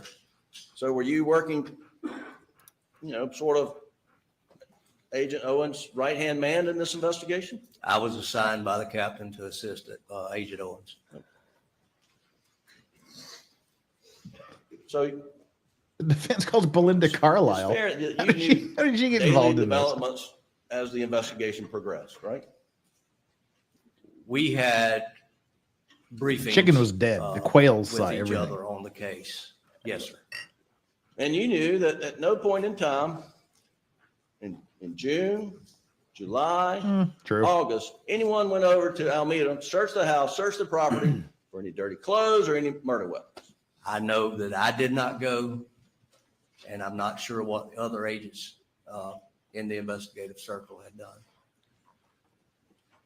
Well, if you went over there, if you had gone over there on the morning of the 8th, scoured the place and not find anything, that would sort of help nudge Alec outside this investigative circle, would it not? I can't testify to what ifs, sir. I did not go. It wouldn't if they were dead before he left. On the 8th, you were asked to point out, who's that person? Who's that person? Who's that person? That's Ronnie Crosby. He's a lawyer. That's Mark Ball. He's a lawyer. That's Lee Cope. He's a lawyer. You remember that testimony? I do, sir. Now, Alec wasn't lawyering up on the 8th. Those were his friends who came over to help him. But they were also lawyers. That's the other thing that They were kills me given about this. counsel If to he did Alec it, as far as he wouldn't have talked to police. He's a lawyer. what we were doing. They were making phone calls. Unless he to thought he his was counsel. smarter than them. That was And an his instruction. family's knows owned better. his were father, grandfather, and great grandfather And were they prosecutors assisting you, as you saw in the for body 112 years. cam, go through the evidence that you Who ended knows? up seizing in the gun room, right? They pointed out some items that they had concerns about. Did you find that their efforts were obstructing your investigation? They didn't obstruct our search within that gun room, no, sir. I try not to. The last people I want to hang around with are Now, lawyers. you went back, I think, on June 13th. Is that correct? Yes, sir, we did. And remind me, what was the purpose of the search on June 13th? Search on June 13th was a follow-up search of the residence. I would have to see the search warrant, actual search warrant, to see what items was being sought at that time. Are you testifying that? You're clearly had a correct, search warrant actually. On the 13th? Search warrant or consent, I'm not sure. I don't know what everything that was being looked for at that time. Well, in fact, ALEX Murdaugh gave consent anytime he was asked by SLED if they could go on the property, right? My understanding is consent was obtained each time. Is it just me or did the court get quieter So- suddenly? It did. There was no search warrant on the 13th. Why are you making my life difficult? I would have to see our legal grounds for being there, so whether it was Grounds. consent or search warrant. I do not know. And you don't need a search warrant if there's consent. No, sir, you do not. And in this interview, this search, you've seized Exhibit 151, which is, hand it to you. That's 300 blackout clip. Is that right? It's a magazine with 300 blackout ammunition, yes, sir. And that was Ooh, got a twofer on that one. Where? Collected from a black Ford F-150. On the property. Is that correct? That is correct, yes, sir. And I think you testified it was found on the floorboard of the truck. Is that right? I didn't testify to where it was found, no, sir. Okay, do you know where it was found? No, sir. Did Just you a find black Ford F-150. Did you find it? No, sir, I did not. Oh, it was just provided to you? Yes, sir. Okay. Now, the jury heard this videotape interview of Alec on June 10th, where he told you that Paul left everything everywhere. Do you remember hearing that statement? I do remember that, yes, sir. And does this evidence support what Alec told you, that Paul left everything everywhere? If you found a clip, 300 blackout? I can't testify to who. I gotta run, the Jeff. magazine. Okay. Megan, thanks for having me here for a few minutes anyway. We deeply You know who appreciate last it. drove that F-150? Sorry I for hope all you the have- technical problems. I had them too. I hope you have an amazing stream, and everybody go to The Megan analysis Fox. done Make sure you subscribe to her and watch her stuff. Yeah, It's we're doing entertaining. true Waste crime package Tuesday there today. does not It'll be appear that fun. there's been any analysis So done. I'll see you guys Were any later. fingerprints Thanks, Jeff. taken of that clip? Bye bye, Again, Megan. sir, Take the care. waste package, it does not appear that there was any analysis done. And I think there was another clip that was seized from the shelf in the gun room. I don't have that pulled up, but I think it's 150 perhaps. Did you remember seizing another clip from the gun room? Yes, sir. There was another magazine with 300 blackout. Any fingerprints taken from the clip seized from the shelf of the gun room? I don't think so, sir. Was there any analysis done of the clip taken from the shelf in the gun room? The way I recall it being packaged yesterday, it would appear that there was no analysis performed. Wow. Yeah, you brought it to court. You want this jury to have it? Why is that?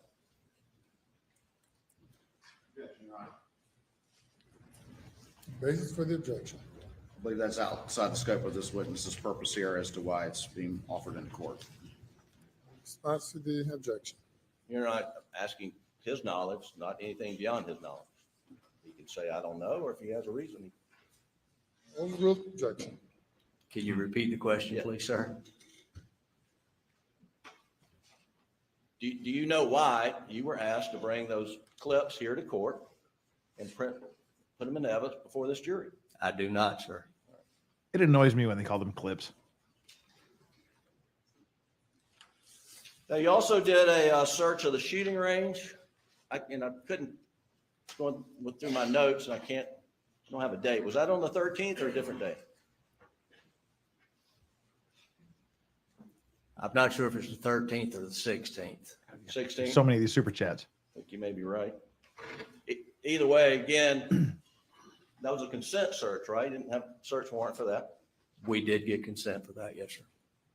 And the jury saw the video. We're not going to belabor that again, but there was a shooting house, if you will, with a chair and a thing you would rest a gun on. And A we saw thing you would picking rest your up gun a on. lot of shell casings, right? Yes, sir. And the shell casings you were picking up were the 300 blackout spent shell casings, cartridges, right? That is correct, sir. But there was a lot of brass in there that were not 300 blackout cartridges, right? There was additional brass that was not 300, yes, sir. Now, we didn't get. That's a our good look. 15th mention of If you're 300 sitting in that blackouts. chair in that shooting house downrange, do you remember what was on the other end of 100 yards or so away? Do you remember what was on the other end? I do not recall what's back on that end, no, sir. Target of some sort. Are you aware there's a big dirt mound there? A berm, too. That's safe, right? You don't want to be shooting a rifle, just going down without something to stop it. So there's a berm there to stop it. It was right? going into a wooded area, yes, sir. But there was a Dirt berm. mound. There was a dirt mound. There was a target and then a dirt mound behind it. That's correct. This whole case is a dirt We mound. saw you picking up brass. Who went down to the other end and started digging in that earthen dirt mound to find fired projectiles? I did not go down to the other end, no, sir. In fact, nobody at SLED went to that other end to dig out 300 blackout fired projectiles, did they? I did not, and I don't know what the other agents did, no, sir. Well, you're assisting Agent Owen. You're going to briefings. You didn't hear at any point in time while we should have, or we did dig out projectiles from the dirt mound. I never heard of anyone digging out the dirt mounds, digging out brass from the dirt mound. If you had dug out projectiles from the dirt mound, that could have been sent to the ballistics lab at SLED and done a comparison to projectiles found at the crime scene, correct? There would be a lot of elements that would go into whether it could actually be looked at or not. Or you could certainly compare it to you could take a 300 blackout, shoot it out of Buster's gun right there leaning next to you and compare it to the projectiles. You're aware that can be done in SLED, right? No, yes, sir, I am. But it wasn't, was it? I'm not sure what testing was done on this particular rifle to compare it to anything at the scene. Okay. Michelle Cavernos says, "Think I'd rather Now, listen to let's go Dickie to Poo the than this test guy." interview. Yeah, You, he's not engaging. You don't feel like you want to believe it. And Agent Owens interviewed Alec in Agent Owens' SUV, SLED issued vehicle on June 10th, right? Yes, sir, we did. And that was at Brother John Marvin's hunting lodge in Barnville or somewhere close. Brother by. John Marvin, is this Yes, like sir. a church thing? Not yet. Not yet. The a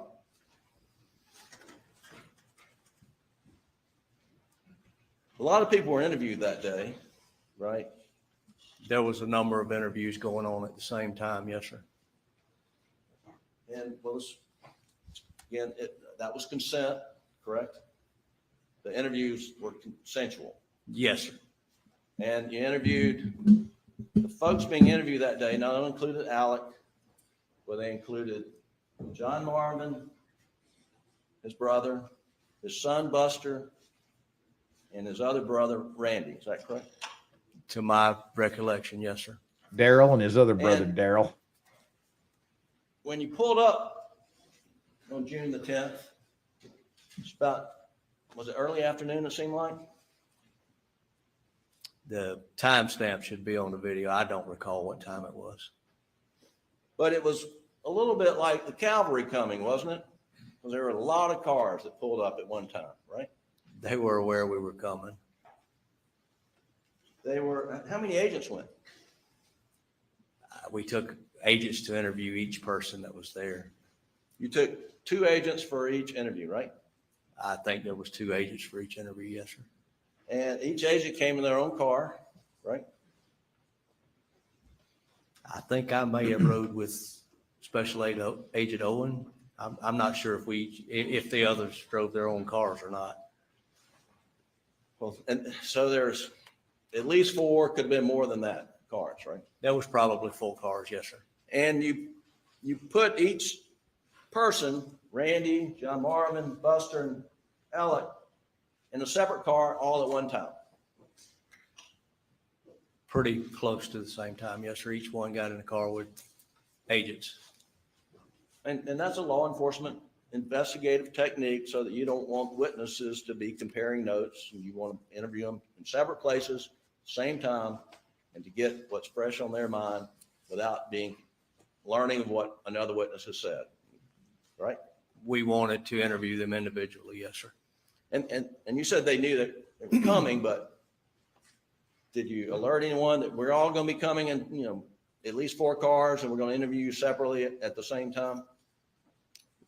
There was some other things that was going to take place while we were conducting interviews. So it was arranged that they would all be at that location, and we were going to meet them there and conduct the interviews. And you also had a guy there to do the phone extraction.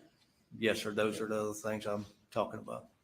Now that wasn't told to Alec or John Marvin or Buster or Randy before SLED rolled in on the 8th at John Marvin's hunting lodge, right?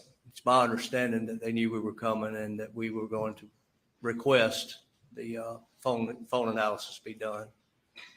You think someone when SLED would have told Alec ahead of time, told John Marvin ahead of time that we're going, when we get there, be sure not to erase anything off your phone because we're going to download it? I didn't set the meeting up. I went with Agent Owen to conduct the interview.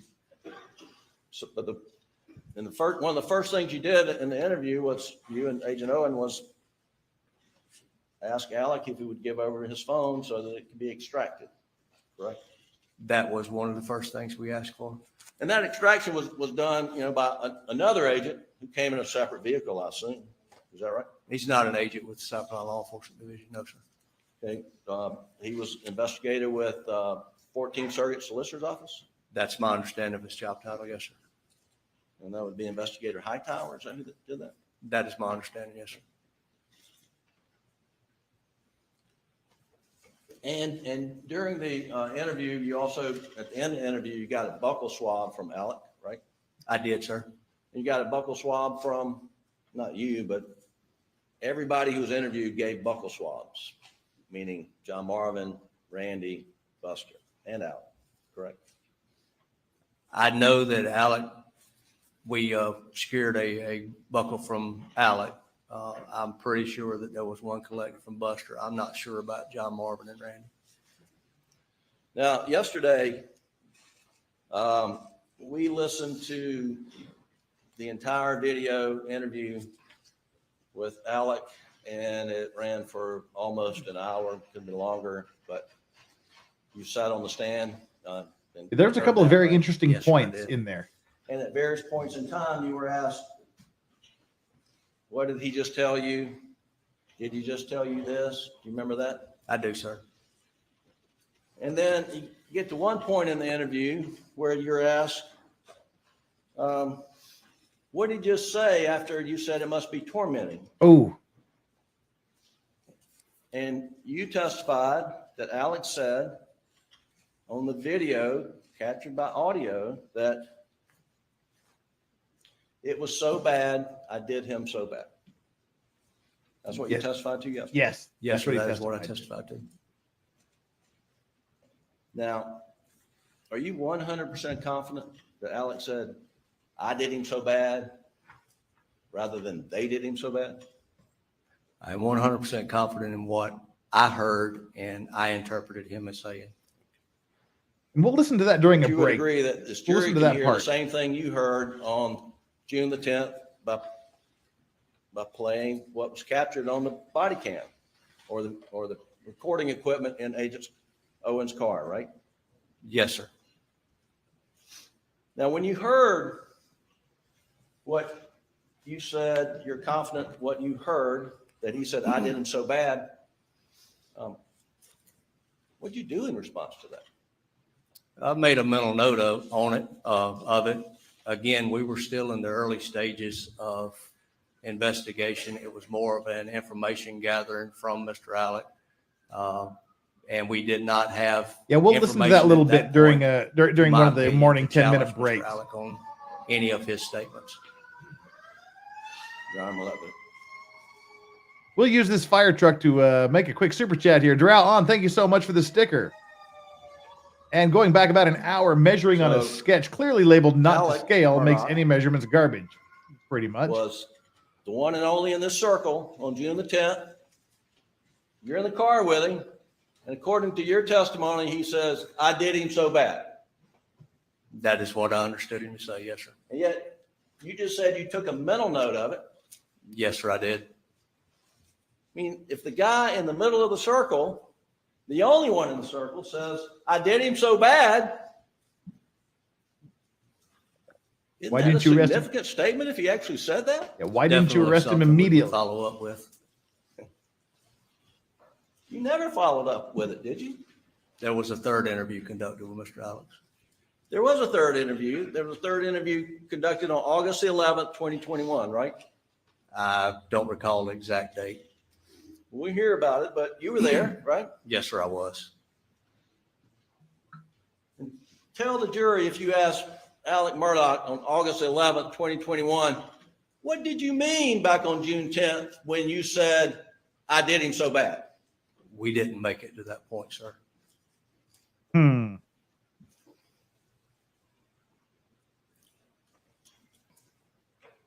In fact, back on June 10th, after you had this, what you heard him say, I did him so bad, you went on to talk about funeral arrangements, whether they're going to be public or private. Isn't that right?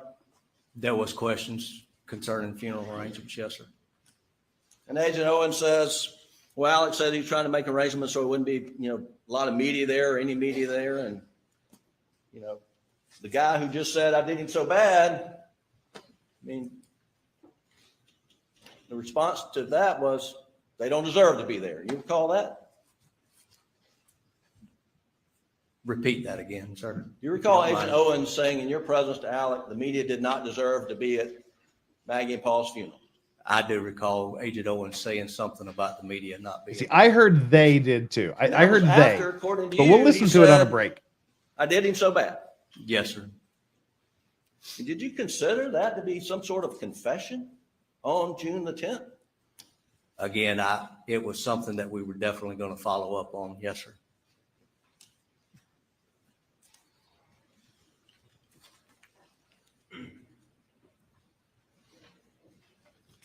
Getting ready for your testimony yesterday, Excuse me. did you review a transcript that was prepared by SLED of that? Hang tight, interview right? of June 10th with Ellen? No, sir. I have never seen a transcript that was prepared for that. Are you aware the transcript was prepared at SLED? No, sir, I am not. Are you hearing that the first time? Yes, sir, I am.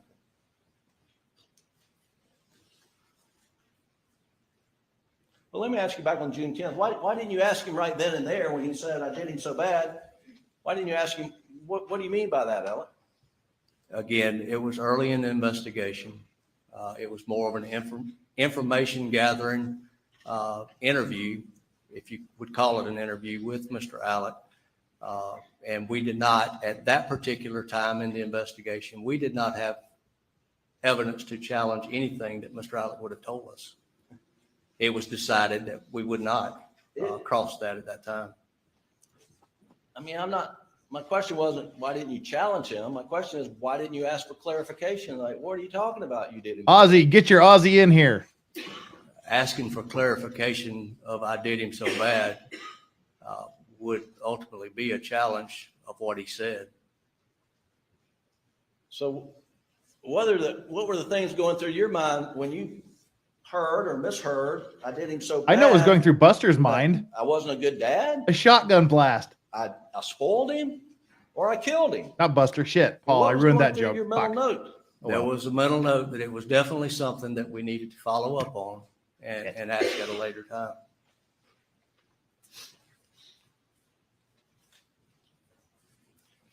Now, from the video, it appears you're back there taking some notes.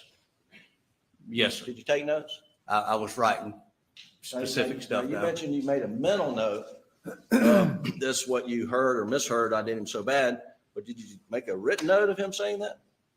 I don't recall if I wrote it or not, sir. So it's possible that you're sitting there with a guy who's now been charged with murder on June 10th in the interview, the father, the only one in the circle, and he says, I did him so bad, and you can't tell the jury you even wrote it down on a piece of paper. I don't recall if I actually made a physical note of it or not, sir. Well, where is it? If you made a physical, why don't you check your notes? If there's a physical note, show it. I'm going to play that clip from State's Exhibit All right. 243, which is in evidence. Let's listen to I it. want you to listen again with the jury. Hang on, Yanni. Okay, Ozzy, that's a little too much information. That's definitely a TMI situation there. You can just join the stream when you're ready. I wouldn't want to, you know.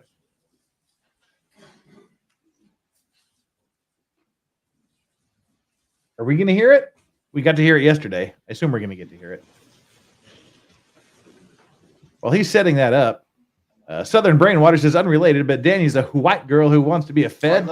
She knows they kill dogs, right? Seems contradictory. Moving right along. Leave my girl alone. It's tough. It's just so bad. They did it so bad. I hear they. Clearly, I hear they. Back it up and play it in real time. I'm trying to hear real I, time. and I can't hear I. Are not easy. I know it's hard. And sitting here talking today is tough. It's just so bad. They did it so bad.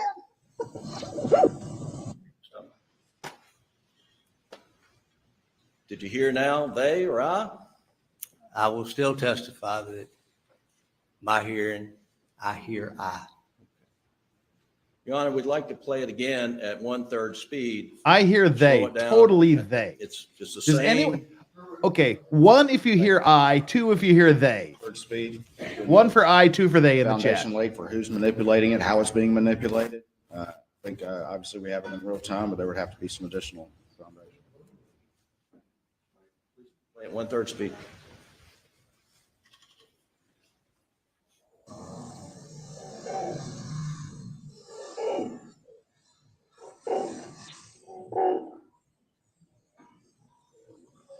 And sitting here talking today is tough.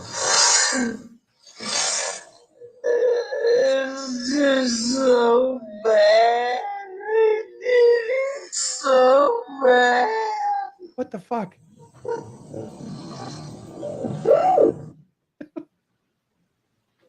Did you hear they then? I didn't hear No, sir, anything I did that not. time. Okay. I didn't hear anything that time.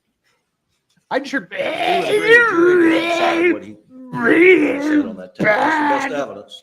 That's all I heard. I agree that they get to hear the tape and make their own mind up as to what he said. Yes, sir.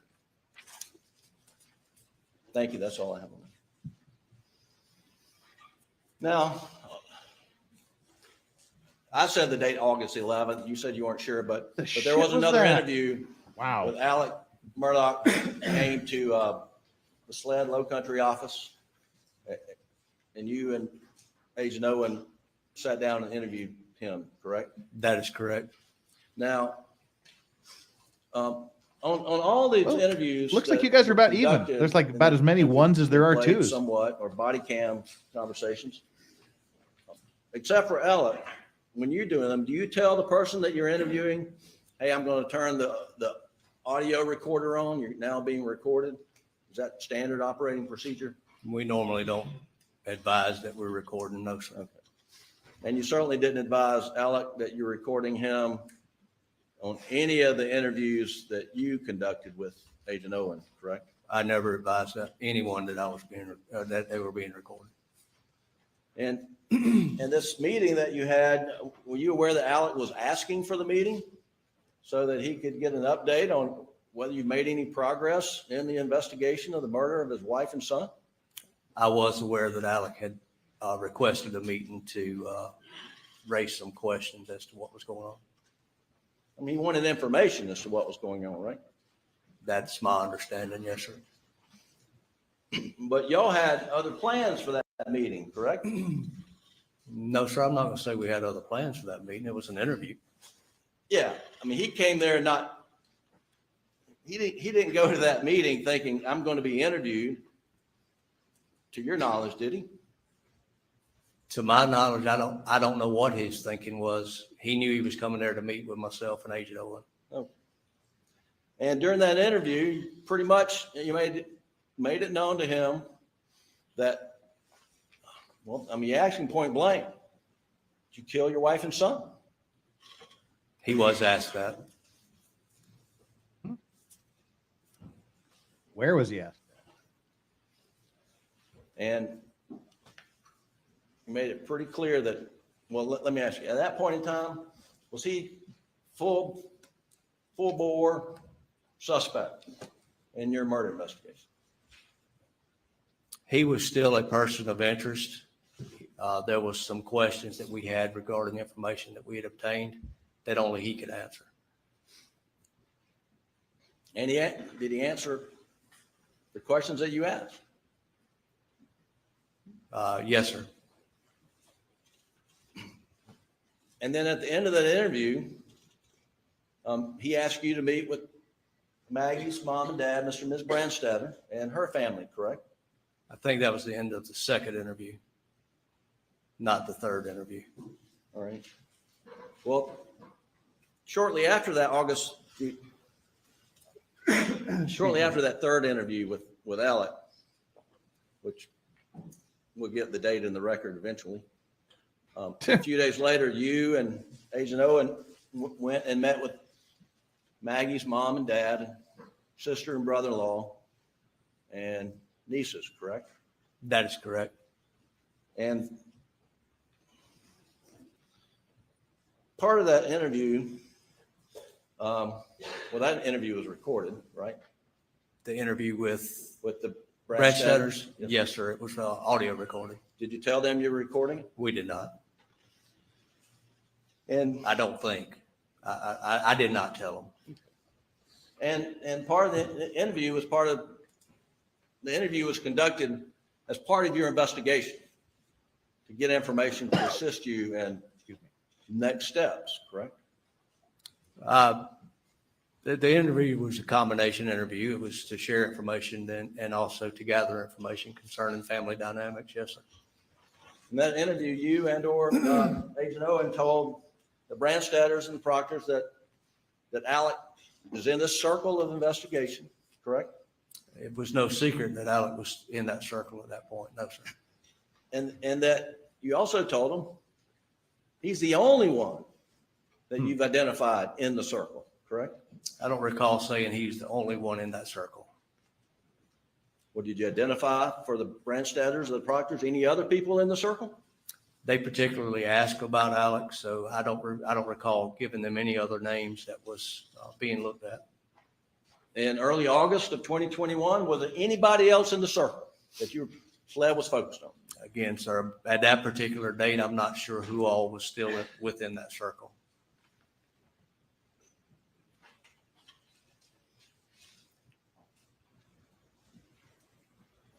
And during this interview, Maggie's mother, Ms. Kennedy Branstetter, her father, Mr. Terry Branstetter, her sister, Marion Proctor, and brother-in-law, Bart, and their children described for y'all their observations of Alex's relationship with Maggie and Paul, correct?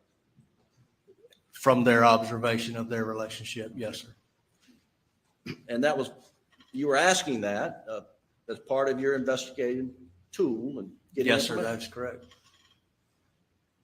And they reported to you that Alec had a loving relationship with Maggie and Paul, correct? Rule 801 and 802. Pardon? Objection, Rule 801 and 802. Response? It's not being offered for the matter asserted, Your Honors, what he did in response to that. Objection sustained.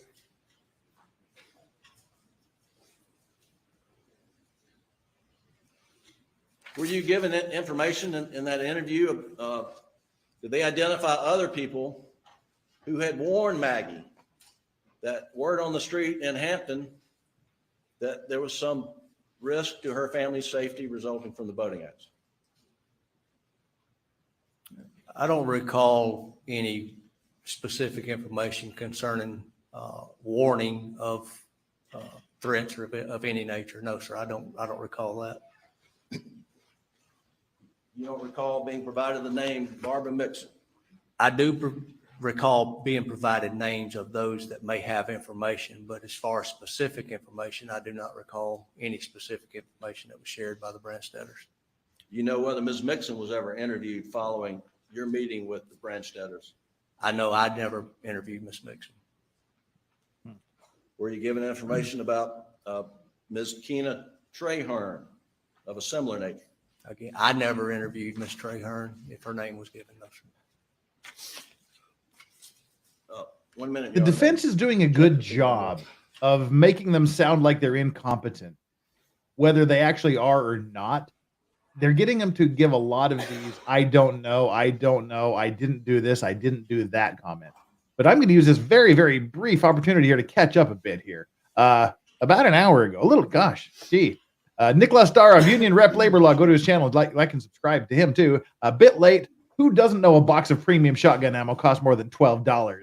I know it, and I'm not even American, and he's a cop. Exactly. Charlie says, Jeff, being that Murdoch was a prosecutor, if he didn't kill his wife and son, could it have been someone he put away? It could have been anyone. It could literally have been anyone in the universe. And the prosecution has to tell us why they think it was him. And they haven't really done that yet. Hey, Legal Vices, what's the best way to support you regularly? I sent you the message. I don't know if you saw it, but I feel weird answering the question. The Super Chats is the best way to handle me here in my situation in Korea. Almost caught up. They're already undermining the testimony of the comparison guy with questions of what wasn't a couple collected. things. When you went back, or you went and searched that house, your focus was searching for guns. Is that correct? That is correct, sir. And to your knowledge, when other agents walked through the house with the family members, and this is on June 8th, fundamentally, they were looking for firearms. Is that correct? That is my understanding, yes, sir. You were asked about And these we have an weapons Aussie overlord. that you seized Boom. or put Welcome, into sir. evidence, and you were looking for any Morning. weapon that could fire rounds consistent with those that were used at the scene. Is that right? That is correct. I'm going to redirect, Your Honor. That's for a little bit. Don't leave the witness. Yes, sir, Your Honor. What is the point of gathering This as trial. much What is the evidence point as of you can this when you have trial? that opportunity? What are you trying to do? I wish I knew. We were trying to gather as much evidence that could be tested as potential weapons for the scene to be able to include or to exclude Mr. Alex or these weapons from being the person responsible for the murders.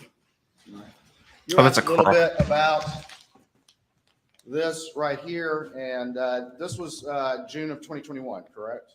That is correct, yes, sir. Had COVID had any effect generally on the availability of ammunition? I'm sorry? Had COVID had any effect generally on the availability of ammunition? Yes, sir. And tell the jury what, if any, effect. COVID bought all the weapons Ammunition was and difficult ammunition. to get during that time. COVID was coming for us. The shutdowns during COVID. Ah, Did you find a lot of ammunition inside the defendant's residence? There was quite a bit of ammunition. Did you inside. find a lot of different types of ammunition inside the defendant's residence? Yes, sir, we did. Did you find a lot of S&B 300 blackout in the defendant's God residence? damn it. That was mostly what we found. And is any of this even remotely You were asked relevant? about the No, sir. commonality of various rounds, blackout through others, and you mentioned 308, 223, and 556. Crystal. Can you tell the jury a little bit about those rounds and why they tend to be a bit more common as you testified to, please? I'm sorry, can you mind repeating? Yeah, sure. You testified.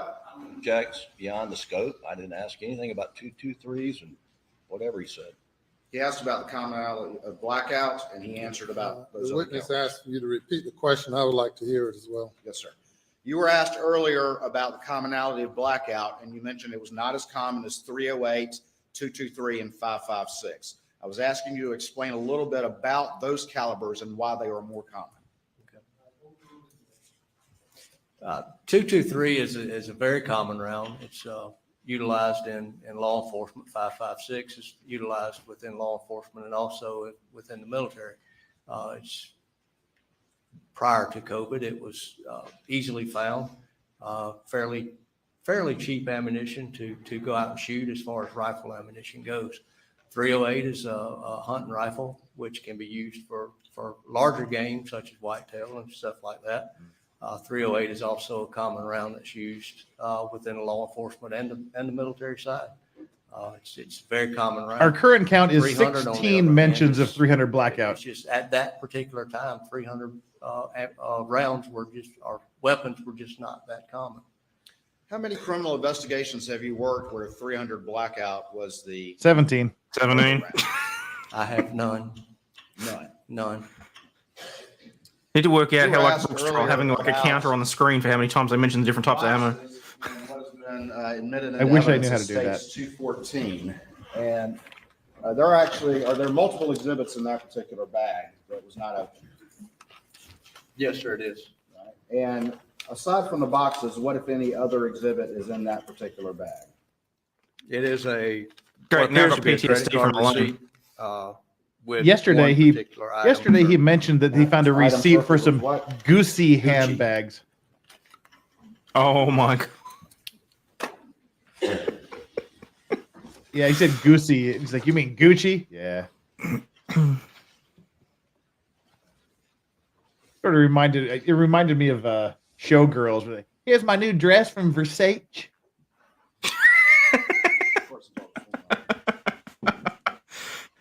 At least we know the man's never made enough money in his life to be able to afford some goosey. Yeah. And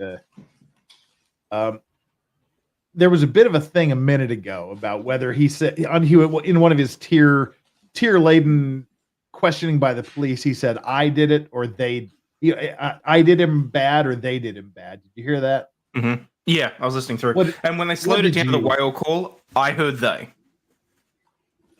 When I slowed it right down, I heard they. I mean, it was sort of debatable initially, but I think he said they. The fact they wouldn't have, the fact that the guy they're suspecting of murdering his family says I did them bad, and he didn't even bother to make a note of it, says that he didn't hear that. You're asked No, something exactly. about a few questions about the what the lab report found, and where your experience is in general firearms knowledge. Is that correct? That is correct, yes, Are sir. you a firearm marks and tool mark examiner? No, sir, I'm not. Is it your role to do that specific analysis? It is not, sir. Is that analysis for others to do?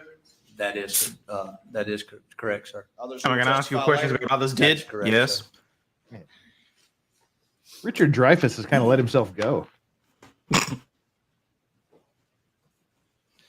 You were asked a number of questions about the various loads in some of these shotguns. Did you find weapons that had mixed loads, that had different types of ammunition in them? Yes, sir, I did. Mixed loads. Sounds like the cop that got done for the one that had all the officers having sex with her. There some mixed We heard loads all there about too. we heard all about the size of turkey loads earlier. Recall those? Yes, sir, I do. Are you aware that both victims had stippling on them from their gunshot injuries? Probably stippling sir, from the I am. turkey What load. is stippling? Stippling is a powder burn pattern which is left on an individual due to a close range shot. To a close range shot. That is correct. Thank you. Okay. were You're asked talking about stippling, so questions start about talking about the shotguns and the explain why you can't explain the ammo that location wasn't on the of- property. Where shell casings land when they're ejected out of the weapon. Is that correct? Yes, sir, I was. Are there a number of factors that go into where a shell casing might actually land? Yes, sir, it is. Can people move? I'm sorry, sir. Do people move? People can move, yes, sir. Unless they're like a quadriplegic. You're asked a couple questions about the cell phone and whether quantum or not lock it was or put in a something. What the Faraday fuck? bag. Do you know if that phone was put in airplane mode? I think it was, yes, sir. You think, but you don't know. Some brilliant police I'm work asked right a there. number of questions about the defendant and the investigation. Do you recall during the course of the interview on June 10th, did Agent Owen mention that y'all had talked to 100 people at that point? I do, yes, sir. All right.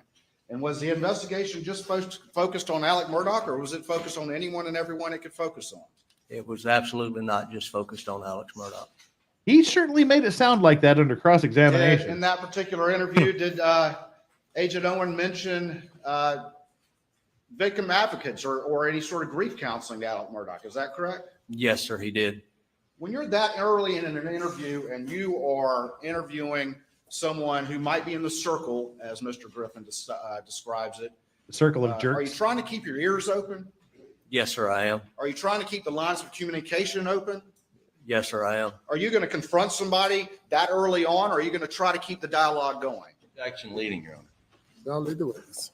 What is your goal when you're that early in an investigation and interviewing witnesses or potential subjects? Again, based on what we had in this particular case, the interviews conducted with Mr. Alec was more of an information gathering type of interview. That's It wasn't bullshit. of an I was going to say, that's BS. They're trying to nail him to the wall. Bullshit. Anytime a cop comes anywhere near you and asks you any You were question, asked including your about name, that whether is or the not start of an interrogation. Anyone dug some Mm-hmm. potential projectiles out of a mound of dirt. Were you aware that there were 300 blackout cases found around Maggie's body at the scene? Yes, I was. And you such and such? what was I your want my goal lawyer. is finding similar evidence in other parts of the property? Similar casings to the shell casings that were located at Miss Maggie's body. Did you know that casings can be compared to casings which has been recovered already at the murder scene? Yes, sir, I did. Unless they've got the gun with his fingerprints on it, which even the fingerprints aren't going to prove anything because it's his bloody gun. Cases outside of the side. Proving that the casings came from the same Yes, ammo sir, I doesn't did. prove a damn thing. 300 blackout cases? Yes, sir, I did. Did I you hope they're find sausage 300 blackout casings. cases at the range across the street? Yes, sir, I did.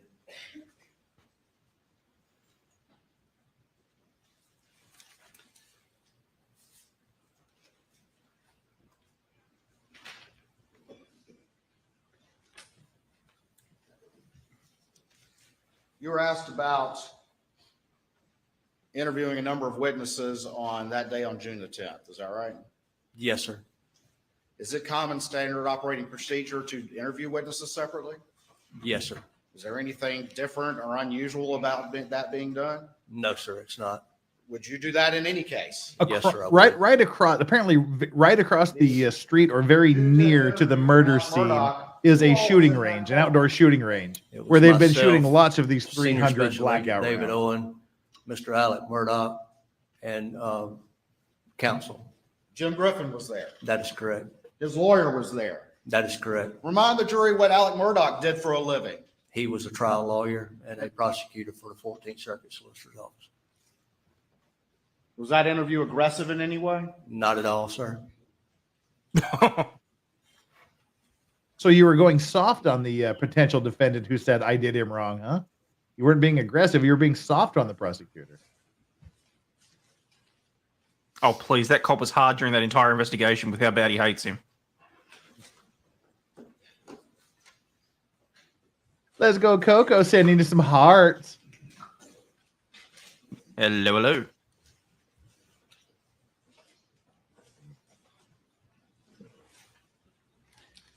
You asked a number of questions about various firearms evidence that was seized in this particular case. Is that correct? Yes, sir, that is correct. Did you personally seize every single piece of evidence, firearms-related evidence in this case? Not personally, no, sir. And describe just generally what the SOP is. When you have multiple agents working a scene and they find evidence, what do they do with it? They generally will mark it or locate it, and then one particular person actually does the collection to package and make sure that it gets to our lab. All right. And there could be multiple individuals doing that collection? Yes, sir. And then where does it go from there? What happens to sync it all back together? It's generally packaged, turn over to a crime scene or an analyst at our lab. Chain of custody is provided to track that particular piece of evidence as to where it went. Are efforts made by those collecting it to avoid tampering with the evidence? Absolutely. Is the evidence collected in a manner Good eye, Ozzy Overlord. preserve it as much as possible in this form? Yes, sir. Is that standard Because operation? that's how you all talk. SLED? Yes, sir. Oh, g'day, mate. How you doing? You been down to the pub recently? Yeah. Did you see the footy? How was the game? Oh, yeah, no. Bonza, mate. Bonza. Even I can't fake the Aussie that you guys think we are. Like, seriously. Because you didn't say shrimp on the barbie.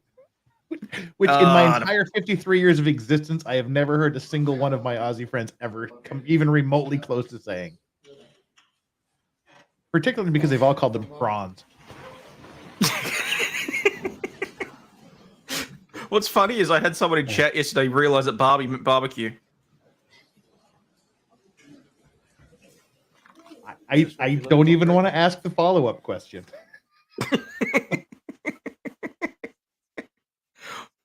Wow. Okay. Okay, so that guy provided next to nothing. Dang, this is rough. There's some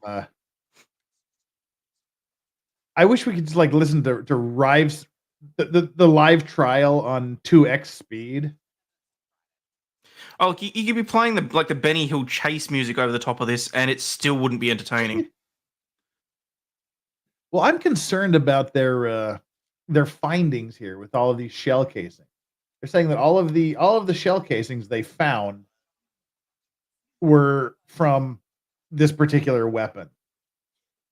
As I said, they're across the street from a shooting range, and there's 3 of these 300 blackout rifles. There's 3 of these blackout rifles. Mm-hmm. 2 of them are there, and 1 of them has gone missing. Mm-hmm. So literally every single 300 blackout round that they found on the entire site came from the same gun. No, and as Steve Cosney keeps going on about, they can't prove that anyway. It's what I said before. Unless they have his fingerprint on a shell casing, and even again on his own property, that's not going to prove anything.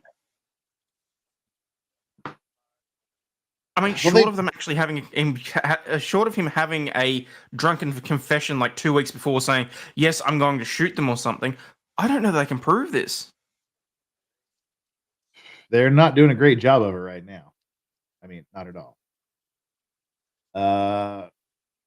I don't know at what point you woke up, but at the beginning when they were you didn't watch any of this yesterday, did you? No. I slept right through because I had to go to my regional office yesterday. So 250-mile round trip for me. So they brought in like 6 or 7 different weapons. Oh man, I missed the guns. 6 or 7 different ones, and a bunch of ammunition. Bunch of ammunition. And none of them were the murder weapon. None at all. What was the point? That was the whole thing. I mean, they were the defense was objecting to relevance. They're saying, well, we want to show the investigation we did, which you don't really need to have the guns to do that. But that went on for an unbearably long time yesterday. To just have a parade of guns that had nothing to do with the murder.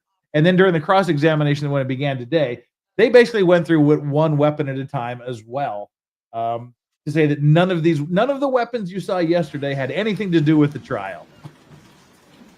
And there's 25 guns he has in his room. Out the bottom. Nick Starr of Union Rep Labor Law says, Ozzy, love your beer, especially Foster's. Oh, bite your tongue. I'm sorry, I don't drink piss, thank you. Because you have to order piss in cans from across the country. All right. If they don't sell it What's near you. been marked as Exhibit 145 and That's evidence. a good point. For anyone that doesn't know the story on that, for my 24-hour live stream, I tried to get a hold of some Fosters so that I could actually have some fun with it. There was one store in the country that had some. I would have had to have gotten it shipped from across country. State box on don't drink it here, people. bookshelf in gun room, head stamped Winchester 12 gauge. Can I ask you to take these scissors and carefully cut that open, please? Could I have the Elmo up, please? Now let's see how long it takes him to open this package. Oh, this will be good. It took him about 5 minutes to open a package that had been opened yesterday. Okay, is he as bad as the chick trying to pull open the seatbelt? Can you Thank describe God. what that is to the jury, please? It's a 12 gauge shotgun shell, head stamp, Winchester 12 gauge. All right. And does the plastic part of the shell have any identifying information? It's got dry lock, 3-inch number 2. Can I hold that real quick? Jim, I've never actually tried ballistic beer. That's on my list. I try new beers like at least once a month. I try some craft stuff and try stuff out of state. So I got a list and I'm working my way through it. Is this what the round you were just saying? He cuts himself. Yes, sir. It appears to be, yes, sir. That's yeah, and then the scissors will be on trial. Oh, they went bust, did they? Oh, that sucks. Can you put that back in that? Legal Vices fun fact number 473. When I was 16, I had a job working in a grocery store. Part of it was stocking the shelves after closing. And I was opening a box of Twizzler licorice with a box cutter. And I pulled it back and drew that box cutter right across my ribs. And from ribs. Yeah. And from that time forward, I was given the nickname Zorro. Bookshelf in gun room, head stamped Winchester 12 gauge. Oh, see, I don't know if you can see it there. Good, please. Again, I've got a nice deep scar across that finger there. When I was about 8, I was trying to help my grandmother chop onions. I didn't realize that onions have a root that you can't chop through, so I was cutting it lengthways instead of horizontally. Winchester. On straight along, trying to do it, and because of how difficult it was, I just went and straight down to the bone. Number 2. That was fun. You think I went to the hospital? Nah. I've got lots of glue that shit together and keep on. I just tell people I was a badass. I got lots of knife fights. It was usually just Boy Scout. I whittled my finger one day, whittling some wood. Yes, sir, it is.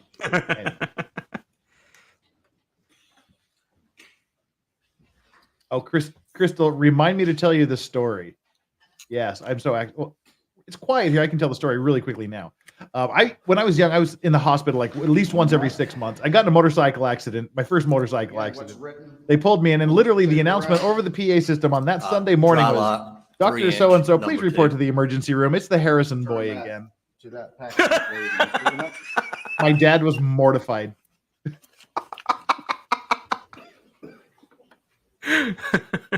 True story. We'll hand you what's been marked as State's Exhibit 146. And again, if you could tell us what the crime scene notes say on that, please. One True story. unfired shot shell from. Oh, I believe you. I believe you.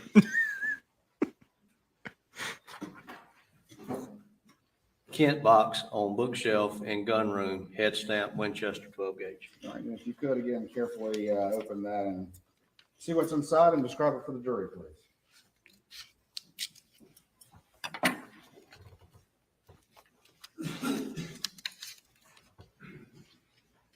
It's a 12 gauge shotgun shell, Winchester head stamp, dry lock 3-inch, number 2.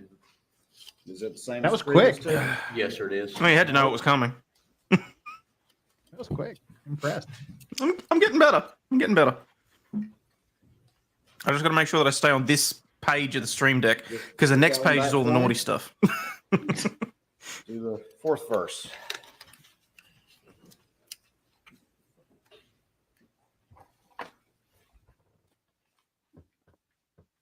Again, if you'd sort of publish those crime scene notes, and then we'll follow. Did he say if you would sort of One publish those unfired notes? shot shell from nightstand in Paul's room, head stamp, Winchester 12 gauge.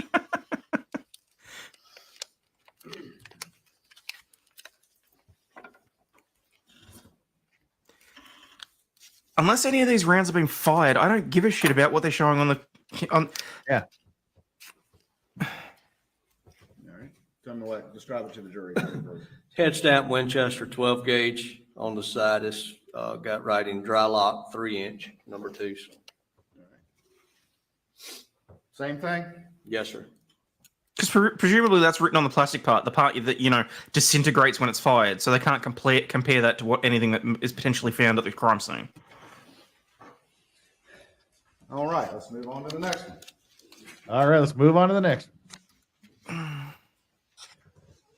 going to show you what's been marked. Oh, as Jesus. Oh, damn! Exhibit 150. Oh, shit. State's Exhibit 150. And again, if you can, as best you can, crime scene note on that exhibit. It's one, and I can read That's a shell sheep, by head the way. stamp 12 gauge found from red bin on workshop bench. The State's exhibit tag is over the writing. Gotcha. On workshop bench, correct? Yes, sir. All right. If you would carefully open that and then describe what you find to the jury, please.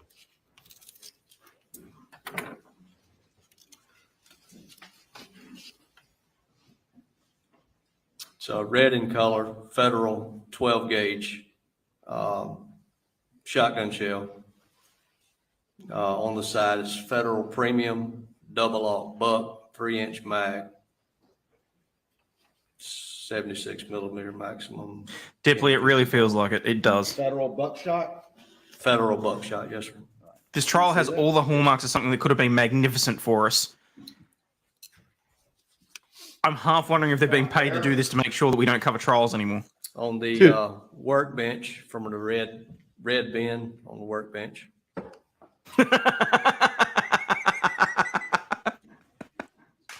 can't tell if that helps or not. I'm going to try it. I'll give you that one. That was good. You can't read it on there, sir. I'll just walk it back to you.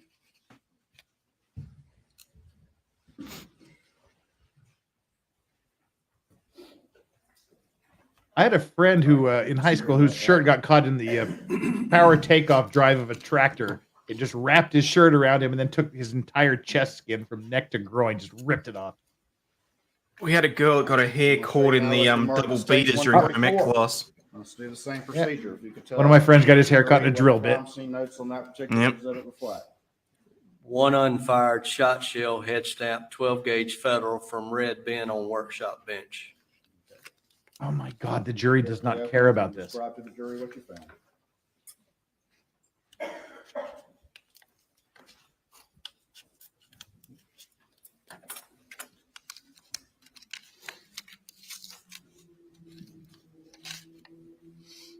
It's a red and color Federal 12 gauge. Writing on the side is Federal Premium double aught buckshot double aught buck 3-inch Magnum. the prosecution had better be more than halfway through their case because there's not enough time. There's 10 days left in this trial, including the prosecution's case and the defense's case, the deliberations, the verdict. Secure that back for me, please.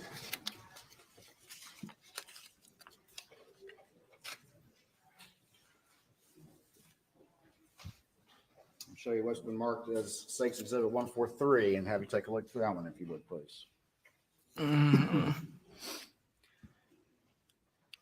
to what the crime scene notes say. One unfired shot shell, head stamp, 12 gauge federal from red bin on workshop bench. Then carefully open it and describe to the jury what's inside. Have y'all seen the video of the? I believe he was a luggage handler or maintenance guy on an airplane that got sucked into the air intake of a jet and lived. Federal shotgun Yeah, shell, that was gnarly. stamped on the side. Federal premium double aught buck. He wins. 3-inch Magnum. Yep. Same thing as that previous two. Yes, sir, it is. Federal buckshot, right? That is correct.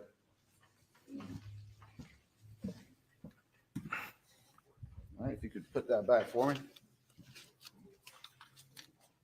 And we'll do one more. Got State's Exhibit 148. If you could again tell the jury what the crime scene notes reflect about its location, please. Says one unfired shot shell, head stamp, 12 gauge federal from red bin on workshop bench.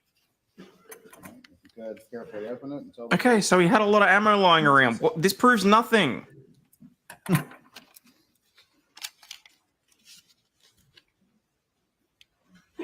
It's a red in color. Jesus. Federal 12 I've got a lot of gauge, pens lying around. If shotgun someone was shell, stabbed to death with a pen, it's not like it's going to have any side, right, relevance. it is What the hell? Federal premium double aught buck, 3-inch Magnum, 3-inch mag. same as the previous three, is that correct? That is correct, sir.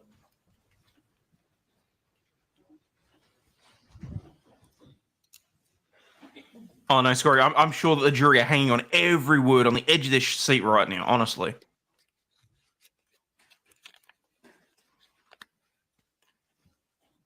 Nicholas says, "There's once offered to foster. I politely declined because I was thirsty, not dirty." True statement. 4 draw locks. Yes, sir. 4 buckshot. Yes, sir. The draw locks are what? Brand. They're black in color. They are Winchester, And the buckshots are what? Federal. I was going to say, dude, don't take your glasses off yet. You knew that was coming. Just got a couple more questions for you. You were asked my whether or friend's not injuries were you pretty took down gruesome. any notes at any point in the interview or at a particular point. I can't do in the interview. degloving injuries. They Yes, just sir. turn my stomach every The time. interview's being recorded, is that correct? That is correct, sir. Was ALEX Murdaugh in custody at that interview? He was not, sir. Was that interview voluntary? It was, sir. Was that interview aggressive? It was not, sir. Was his lawyer present? His law attorney was present, sir. And he's a lawyer too, or Yes. was a lawyer? Yes, sir. That's irrelevant. Further recross. Just very briefly, Your Honor. Agent Croft, you mentioned stippling with regard to the injuries of Maggie. Do you know how many bullet wounds she had that had stippling? I know at least one bullet wound had stippling. Yes, Just sir. one. That's all you remember. Yes, sir. All right. And then talking about on the June 10th, y'all had interviewed 100 people or more, broad investigation. But did you have anybody else in the circle on June 10th besides ALEX Murdaugh? We had names of interest that we were interviewing. Yes, sir. Circle of life. And then you were asked about projectiles. Circle of trust. versus, shell cartridges. The circle of jerks. Are you aware that projectiles were found? 300 blackout projectiles were found in the dog house and the dog bed? I am aware of that now. Yes, sir. And that The dog house, the dog 300 bed. blackout projectile found in the dirt. The dog fucking The dog did it. did Tire track. it. We had it wrong. It wasn't the There chicken. were The dog did it. projectiles that were found. That's correct. The range, you don't look for projectiles, right? I was collecting the 300 blackout spent shell casings from the gun room, or not the gun room, I apologize, the shoot house. Now you shoot showed house. a number of shot shells, buckshot, and apparently dry lock. What date were those seized? Oh yeah, Kaiser. Rover had an axe to grind. Rover was not happy because she stopped feeding him wet food.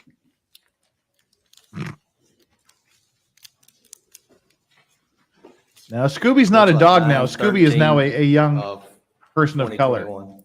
Oh, don't even start with that BS.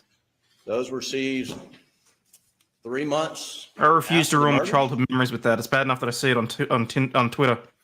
It's about to call Twitter Tinder then. Jeez, that would have went down well.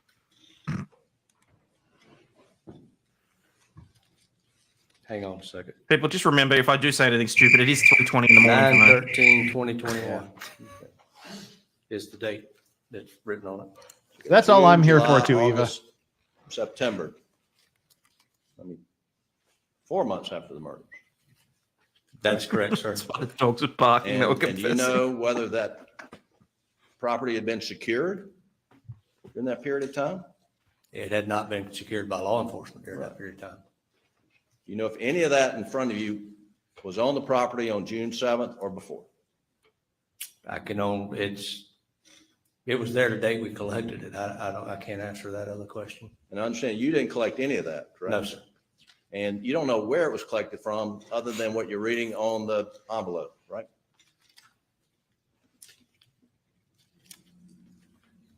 And you're reading someone else's evidence description. Is that correct? That is correct, sir. That's all I have. So you really have no personal knowledge of what You happened messed up anyway, now. do you? Thanks, sir. Nobody has any knowledge of anything. And we'll take a break now, about 10 minutes or so. Not gonna lie, I do think the defense counsel missed a click there. He really should have toned in and said, "So you really have no personal knowledge about this aside from what you've read." He really needed to discredit that guy a bit more, just to stick the knife in and twist it a bit.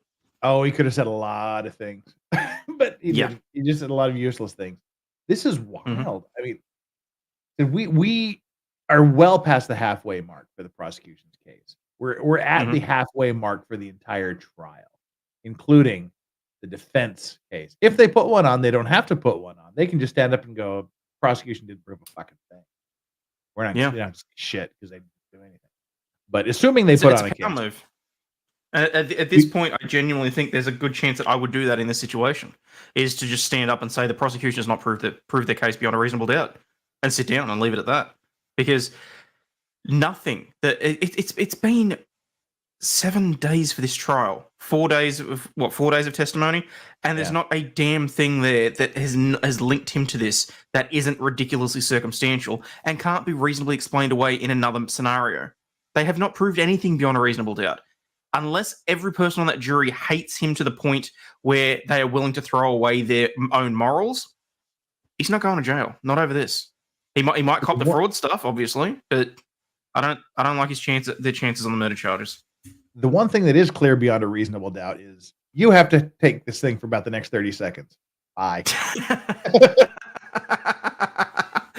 Oh, how we doing, folks? Hope you're hope it hasn't been too boring for all you to be having to follow through with this trial. It's what's that? Guy should walk but won't. Oh, look, I'll be surprised because I mean it's literally a case of, like I said, they haven't proved a damn thing. They haven't linked him to the gunshots. The gun itself, the 300 is missing. I mean, I've missed it whether or not the shotgun is involved or whether or not they even have that. In which case, unless they're able to pull it out, you're not convinced that he's guilty, Crystal. Look, personally, I think that he probably was involved, whether he hired someone to do it or whether he did it himself. But this is one of those rare cases where the prosecution has done such a bad job that it does not matter. Well, when it started, the opening statements, and the first witness, I thought the prosecution crushed it. I thought, okay, this is going to be awesome. The defense is going to be just hammered. And now I'm squarely on the defense side. Squarely. Hang on, just a quick second. Let me do a little bit of housekeeping here. We're going to shut down the initial poll, and we're going to take it up to a guilt or innocence poll. I'm going to make you choose. Oh, that'll be interesting. But yesterday, the question was, what do you think the jury is going to do? Today is, what would you do? Currently, our like and subscribe poll. And by the way, hit the like button and hit the subscribe button if you haven't already done so. This is the third day in a row that YouTube will let me, I'll gain like 15, 20 subscriptions, and then I'll go down. I have been like at 33,260 for 3 days solid. I get people, I wake up in the morning, I go down by that, and then by the time I start my stream, it comes up. It's just the YouTube fuckery thing. If you haven't subscribed, please do me the favor, hit that subscribe button. If you have already subscribed, make sure you are still subscribed to me. And while you're at it, go on over to Aussie Overlord. And Aussie Overlord has been in this fucking funk for about 3 months now. YouTube is just literally, guys. Seriously, over the last 2 weeks, I have gained 80 subs and lost 100 subs. I still have, like the last day or so, I've added about 30. So I'm great with that. So I have a net positive of 2. I'm expecting that to drop. That's good. I'm just breaking even, but make sure you go over and subscribe to Aussie Overlord's channel as well, and like every single thing he's done. My favorite thing is every Sunday we get the Kinky Corner, and that is never monetized. No. and then once you're done hitting the like and subscribe button, come on over and take the poll that I have up in the chat. I'm just getting ready to shut it down now. The winner by a very, very wide margin, starting in 4th place with 7% of the vote. I swear I hit the like and subscribe button like allegedly Murdoch's bullet hitting his son. 15% of you said you swore you liked and subscribed like Murdoch's bullet hitting his wife. 18% of you in 2nd place said, I swear I hit the like and subscribe button like Murdoch's bullet hitting a quail. Yesterday, they spent nearly an hour talking about the design and setup of a quail hutch next to the kennel. And wait, what? He set up a quail hutch next to the dog kennel. Yeah. Maybe he was stupid enough to do it and not get away with it. 60% of the vote. Far and away the number one choice. I swear I hit the like and subscribe button like allegedly Murdoch's bullet hit the chicken. That poll is over. And we will just throw up a very, very simple poll here. And we have to tie it to the like and subscribe button because subscribe to me, please. I hit the like and subscribe button so I can take this poll. I hit the like and subscribe. I might have to make it all capitals because that's more impressive. Like and subscribe. Subscribe button. So I can take this poll. And I'm going to put you, I'm not going to, when we did this before, I had the, I don't know, I'm still making up my mind thing. I just want to know, based on what you've heard so far, what do you think? And I'll explain that in just a second. Yeah. Also, can I make one point, guys? Go ahead. Hazel, yes, I do cover Aussie stuff. I mix in Aussie and American and international. I try and cover all sorts of stuff. And I generally, although I do find myself leaning a little more right-wing lately, I do try and cover things from multiple sources to get a balanced overview on things. But if you want an obvious bias, can I just point something out, people? Yesterday, I did an article on the Tyre Nichols stuff. It got majorly buried. Oh. My usual views on a video are anywhere between 700 and 1,200 views. That video yesterday got 260. Yikes. So if you ever want proof that YouTube buries certain content, there you go. Oof. Well, and oh, by the way, those of you that know that every Thursday I do a O.J. Simpson throwback stream. We're not going to be doing that this week. I just need this thing called sleep. So we'll bump O.J. Simpson until this trial is over. We'll just focus on this. But Friday night, U.S. time, Saturday, early morning European time, and then normal morning time for me and Aussie Overlord. I will be doing my monthly Fuck It Friday stream where I just try to liberate as much money from you as possible so I don't have to talk about super chats during the rest of the week. $100 super chats, and I will take a shot of a premium whiskey or an aggregate of $100 through the smaller super chats. I will take a shot of a smaller whiskey. The idea is see how fast you can get me drunk, and I see how long I can make it last. It's all in fun. It's all just a money making ploy, so I don't have to beg for super chats the rest of the month. Currently, the guest list is Aussie Overlord has the top space on the guest list. Danny On, Meme Copium, Runkle of the Bailey, Stephen N. Gosney, Drex, Potentially Criminal Sean, and Andrea Burkhart are the current people, and we may have Radix Verum, Christina, and Flux will be there as well. So we've got an all-star cast for that. We just all hang out. It's a very chill stream. You throw money at me. We chat, we talk, we have fun. And then back to the trial. But dang, okay, Griff, something. What do you got coming up in the near future, Aiden? Well, I mean, at the moment, I'm sort of spinning my wheels as to big projects. I'm looking for something that I'm going to follow up. I'm looking at doing a few Australian true crime stuff, so getting a little bit more stuck into. I don't have my book on me. I've started having a book because I can't remember shit. So, but I left that in my car. Frankster Murders is Ivan Milat stuff. There's a few different things. And yeah, so for the most part, just probably for the next week or so, because I'm still getting into the swing of things, getting back into work. I've got a trial coming up, so it's I'm more or less going to be doing my usual show, which is 4:15 Eastern on most days. Yeah, that's pretty much it for the moment. Chopper Read. No, Greg, we did Chopper Read on this channel. Oh, yeah, we did. So. We did, yeah. Go back into my... I'm not sure where it is in the playlists, if it even is in the playlists. It might not even be in a playlist. Yeah, but go way back, and we did a Chopper Read show. It was pretty damn good. That was pretty fun. Yeah. I mean, here we are with this case. And by the way, for those of you keeping score, we are currently 19 300 blackout references today. That's how many times they've mentioned it. It seems like it's a lot more than that. But as we've been saying, I just don't think they've met any sort of burden of proof whatsoever. They're just not anywhere close to a burden of proof. They haven't met the civil burden, let alone the criminal burden. Like that's how terrible that is. Well, the problem is, and I called it yesterday. Flux and I both at the same time said that I think he's going to walk. That's my gut feeling. I think he's going to walk because the prosecution, Clarice Starling, the witness, you saw how long they examined and how long they examined her 2 days ago. Mm-hmm. They cross-examined her for most of the day yesterday, like the entire almost the entire morning session.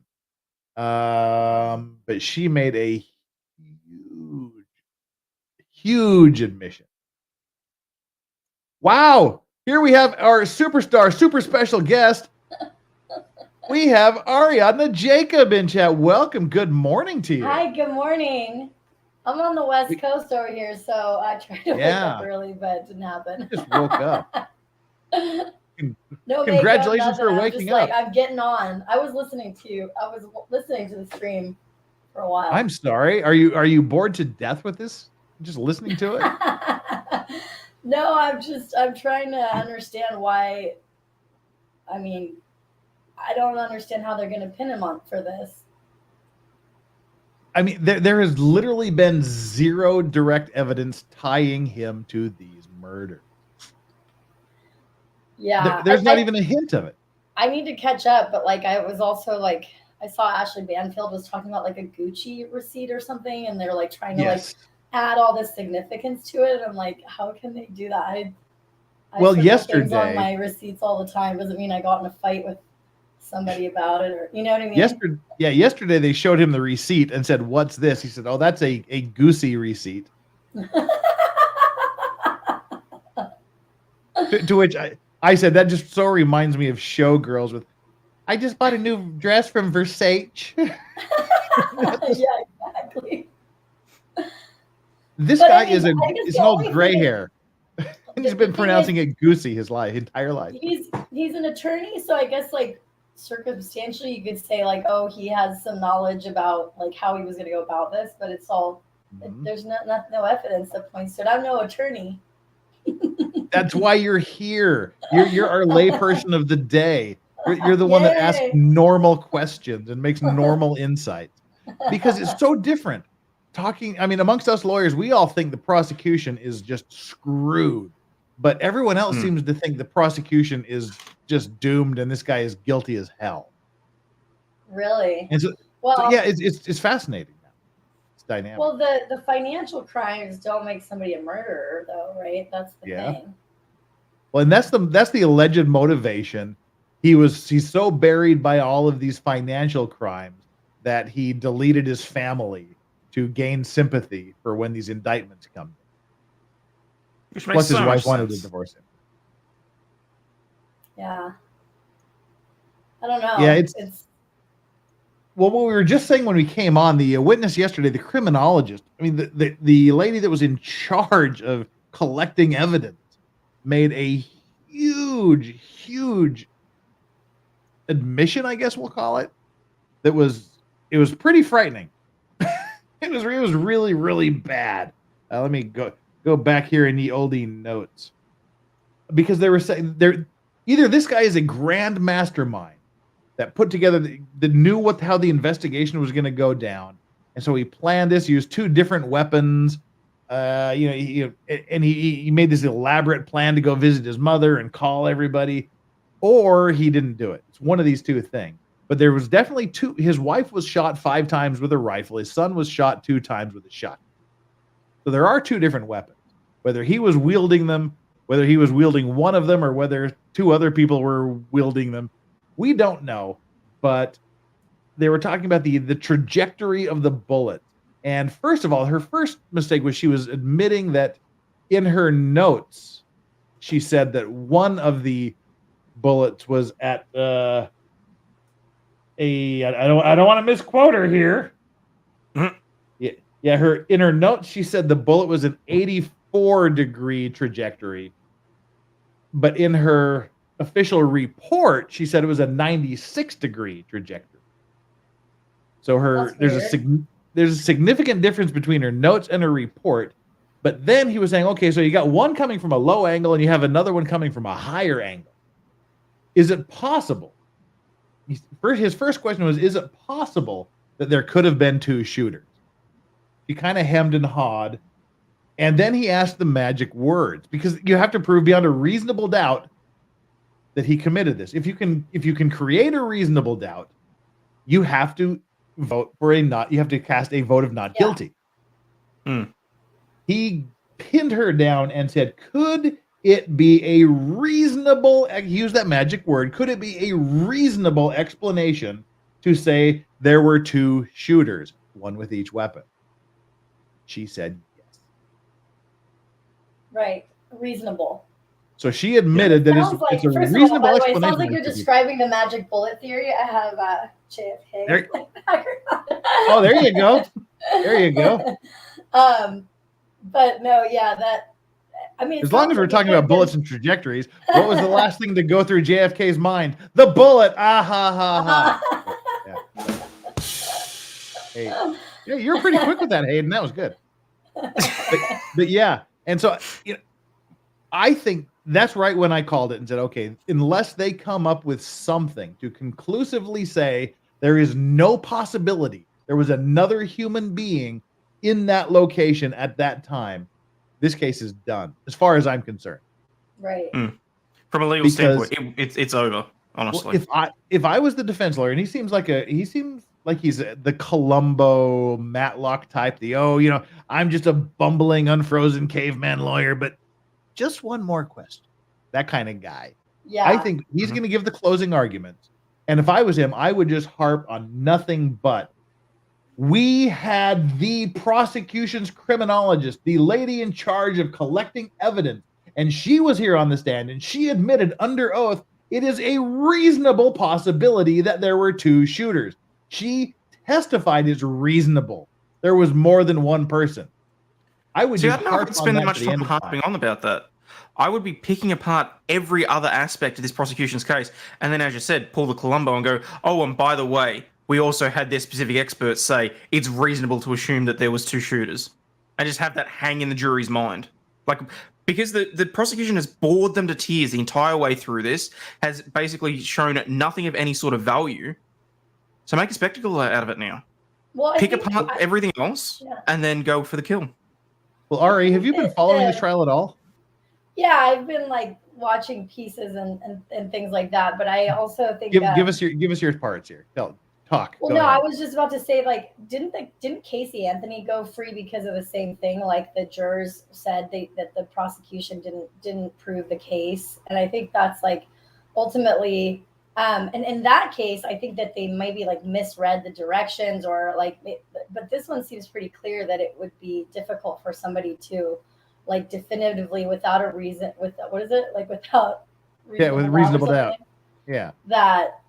That he did it. Like, I think you guys said earlier, like, unless you really hated this guy, wow, you know, like I've kind of just been listening. I've heard that this is a bad guy. Thank you, Your Honor. Turn it over to Mr. Conrad.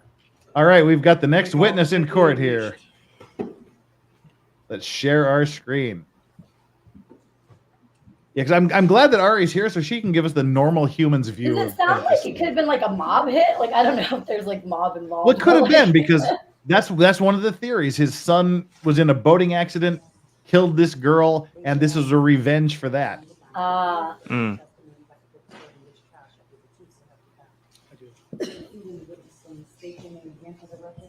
Spell your last name, please.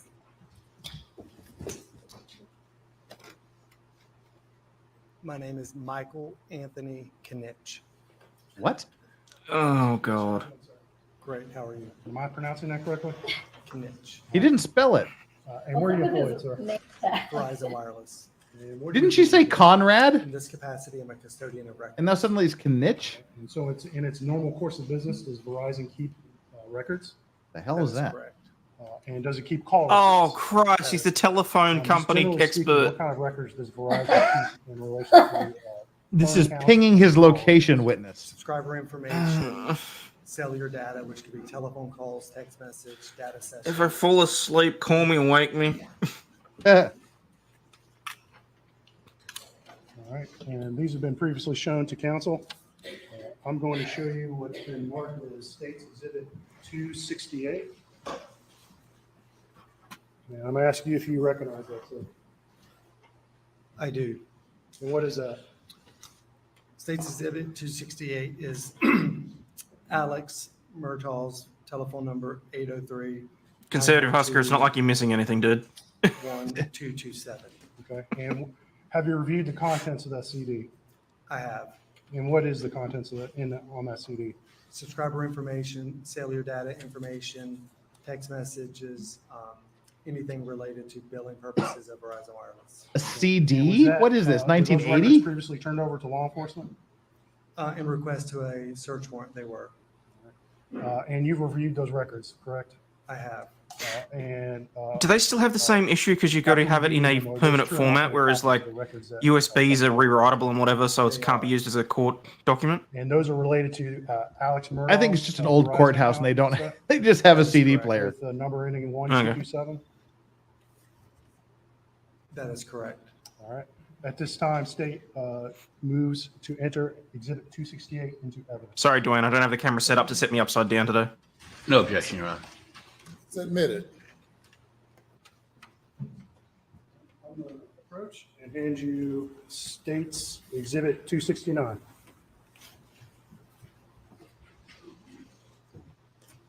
Do you recognize that, sir? I do. And what is that? State's Exhibit 269, Paul, cell phone 803-842-7845. And have you had an opportunity to review the contents of that CD? I have. And what is the contents of that CD? Cellular information, subscriber information, in response to a search warrant. Okay. And are the contents of that CD Algebra member for 3 months of the Clean and Sober Crew says, did you just ask if it's 1980 when they use an Elmo? The answer is obviously yes. Yeah, they have an Elmo overhead projector and a CD player. They're just lacking a Betamax player here. Next thing we see, they're going to pull out the microfiche. Exhibit 265, so a little bit out of order. And do you recognize that, sir? I do. What is that? State's Exhibit 265, Maggie, cell phone 803-842-9041. Have you had an opportunity to review the contents of that CD? I have. Crystal Pontac has just grifted five. Has gifted 5 Legal Vices memberships. I'm grifting. She's gifting. Valhalla Awaits got one. Wiz got one. Oh, excuse me. Yes. Wild got one. Garrett Pace got one, and Johnny Reb got one. Everybody, give a big thanks to Crystal Pontac for being so generous and gifting him some membership. At this time, state will move to enter Exhibit 265 into evidence. No objection, Your Honor. Great. So now we have the CD and evidence. Now what's on the damn CD? And I'm going to hand you what's labeled as State's Exhibit 262.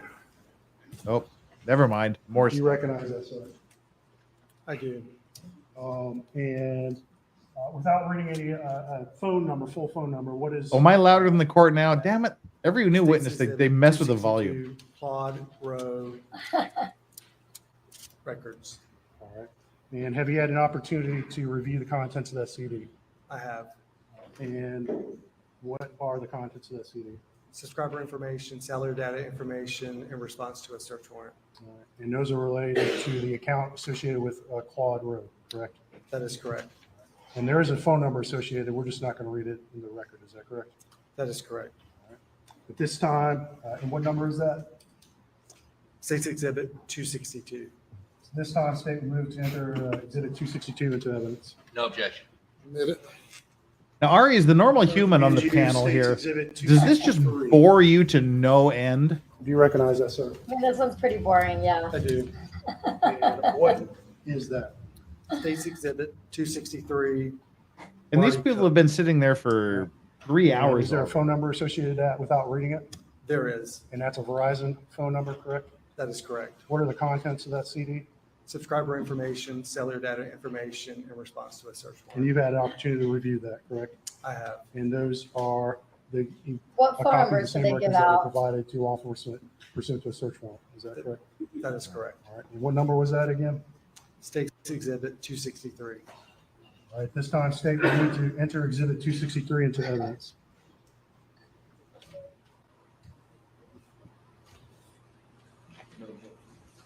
Oh my God. I'm sorry, I couldn't. Whose number is that? That is State's Exhibit 263. What's the name on that account? Marty Cook. No objection. Let's admit it. All right. I'm going to hand you State's Exhibit 264. And do you recognize that, sir? I do. Okay, so we know that the courthouse is like behind in the times. What do we think the odds are? Was the data printed off the CDs, or are they going to try and bring it up on a Is there a screen? phone number assassociated with that? There is. All right. They have an I'm not gonna read inkjet that printer in the record, but background. We had an opportunity to review the contents. Of that. And Little what dot are- matrix printer. Subscriber information, salary. With the holes in the Where- paper down the side. Where's this court? And the contents of that It's in CD South are Carolina. Accurate copy of the original records provided by Verizon to law enforcement pursuant to search warrant. They are. All right, and that's Exhibit 264, correct? Yes, sir. All right, at this time, state will move to No, enter Sparta, the Exhibit Muppet is the 264 prosecution. into- The Elmo is the overhead projector. Objection. It's a brand of overhead projector. And you is marked as State's Exhibit 266. And we will shut up once they actually start talking about the stuff they're admitting into evidence. And what is that? Yeah. State's Exhibit 266, Connor Cook Records. And is there a Verizon associate and account associated with those records? I mean, we can just shut up and look pretty if you want, but you're here for the commentary, Have you aren't had you? an opportunity to review the contents of that CD? I have. And what is the contents of that CD? Subscriber information, cellular data information in response to a search warrant. All right, and that's a true and accurate copy of the record. And you wonder why people were so interested in Johnny Depp's case. It was just so much more theatrical. Yeah. State's Definitely. Exhibit 266. All right, this time state will move to enter. Very Exhibit 266 engaging. Into Yeah. Everybody was a It's character. like a movie. Yeah, exactly. Last one, this is State's Exhibit 267. Am I in this to you? Do you recognize that, sir? I do. Do you recognize that? I do. All right, and what is that? State's Exhibit 267, Buster cellular information. And there's a number and a Verizon account associated with Buster's phone records? That is correct. If I'm over 8 and you're calling me Buster, I'm going to be objecting, Father. Review the contents of that CD. I have. All right, and what is the contents of that CD? Subscriber information, cellular data information in response to a Who's search. Buster? All right, and Buster is his that surviving accurate son. copy of the records No, originally wait, provided by Buster's Verizon. the surviving one. In response to a Paul Okay, was I see killed. that. Buster survives. Yeah, Buster's the favorite What number son. do you have? What number do you have? Clearly. State's The only one Exhibit. that's alive. Oh, he's still called Buster. All right, at this time, Yeah. state removed, enter. Maybe Exhibit Buster 267 knows in something. evidence. Objection. Oh no, I guess if he knew Submit it. something, he wouldn't be alive, huh?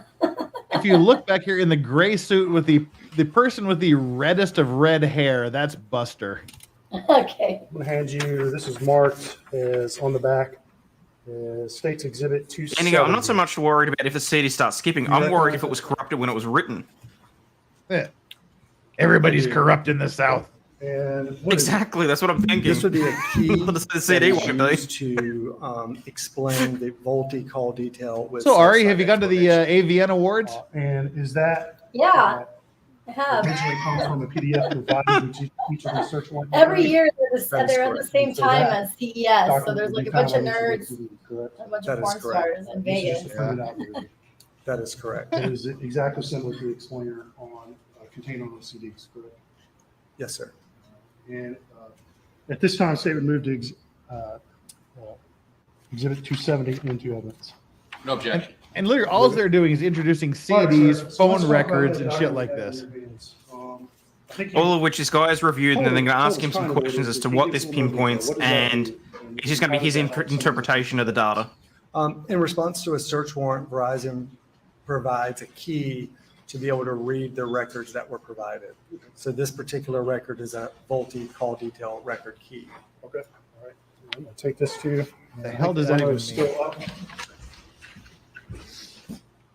And so Ari, Friday, my F at Friday stream on Friday evening. Are you going to be free to join, or are you going to be on a super hot date? I mean, I think I'm free. Oh, I'll send you the Yeah. link. You got to join. Okay. What is it? What is it called? It's my Fuck It Friday stream where I just say fuck it. We have a cool panel of people and we just talk about Nice. shit. And I grift for $100 super chats and I take a shot of premium whiskey Okay. for every $100 I'm I in. get. So looking I at have Exhibit some 270, peanut butter State's whiskey Exhibit that I 270, we haven't see, opened here. Maybe I'll several open it on columns. Friday. Don't open it. information Just across- just across put it right in the that, garbage correct? can. Is it the screw ball with a sheep on it? Can you read Honestly, I can only drink like from your a screen? little bit of it because it's so Can you read some sweet. of that But I You don't feel have to cool read it. when I I can will. drink. The first whiskey. column is record, open, date, and I don't time. like actual whiskey. The second- sorry. Would you like me to read up? I can do across? tequila though. Well, let's Oh, lay a yeah. little foundation.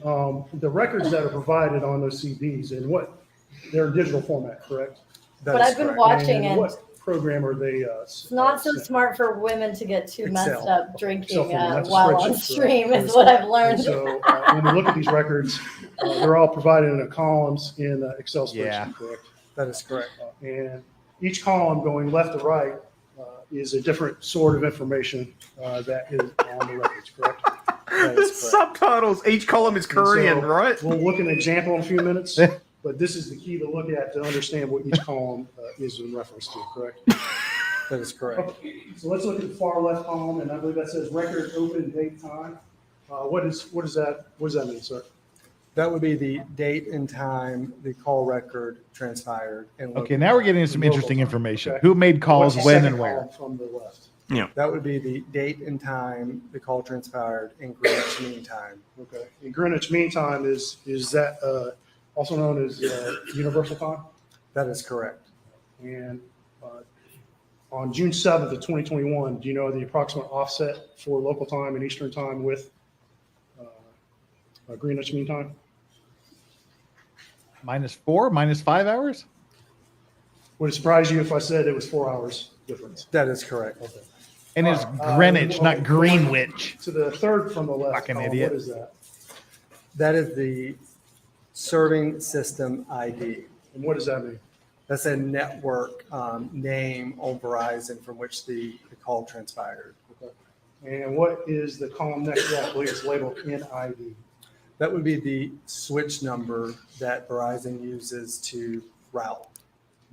And what is a switch, generally speaking? It would be what is considered a hub for multi-cell towers. Okay. So multiple cell towers be connected to one switch. That is correct. And then going next, cell ID. What is that column? That would be the. So this guy is specific basically cell the tower IT that the guy's target IT number guy. Used to make Yep. the cellular data connection. Okay. And that's the actual tower that a particular call is routed to, correct? Actually, to be fair, this is the IT guy's actual IT guy's Next manager. one says cell face. What is that? What does That it mean?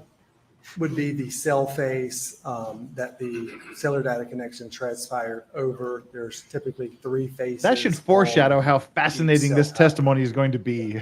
And next we see market ID. What is that? Mm-hmm. Wow. That's fair. That is a switch number. So in some records, it'll have that listed. So it's the same thing as the NID, but depending on the specific record, which column will be used. Okay. And then next column says ENB. What is that? It's a 6-digit cell tower number. The first 3 digits is the market ID, and the last 3 digits is the tower identification. Okay.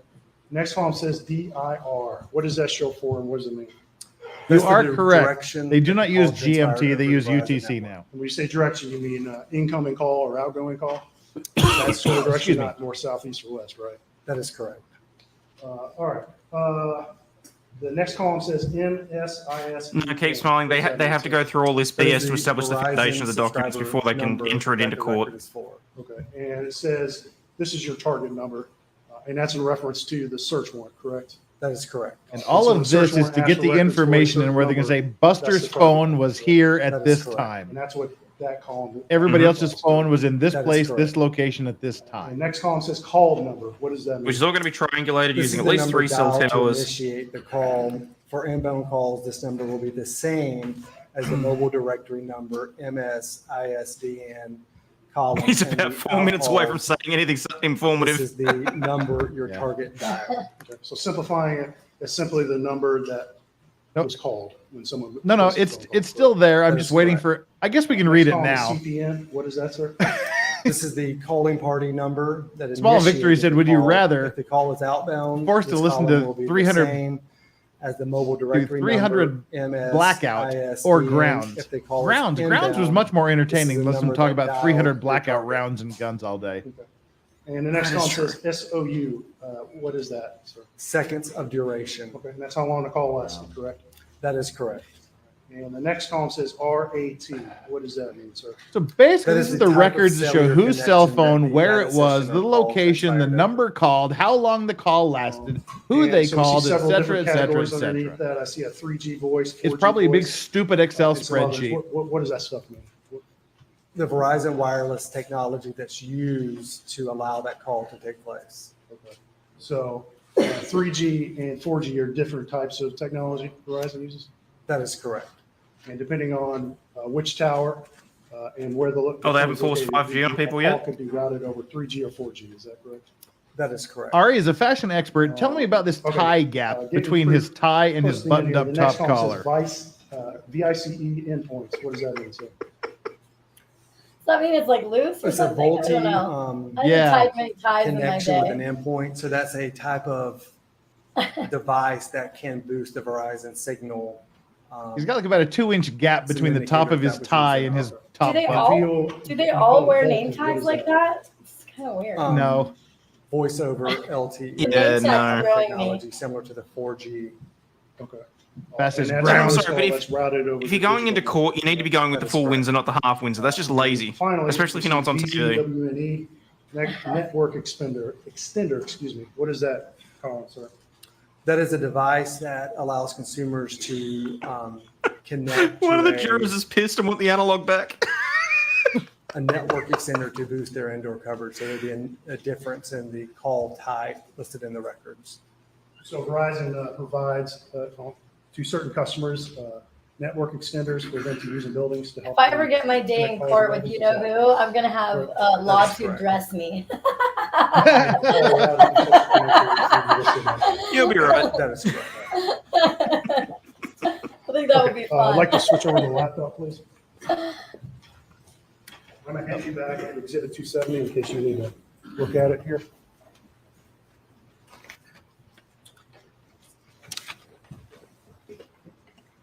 All right. And I'm going to pull up some of the records that were provided that we just talked about on those CDs. And the first one I'm going to pull up is the one associated with Maggie Murdaugh, and her number ends in 9041. All right, now we're going to get into some interesting stuff. Hopeful. The lady who died's phone. Yes, his wife's phone.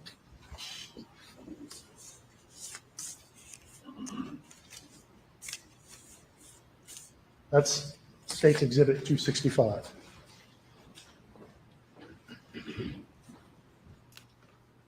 And let me get rid of the annoying. Okay, so we're going to scroll down. No, they're not. And we're going to talk about a couple of these. A well-dressed lady is much classier than a naked lady. Or especially in court. Can understand some of these records. Yeah.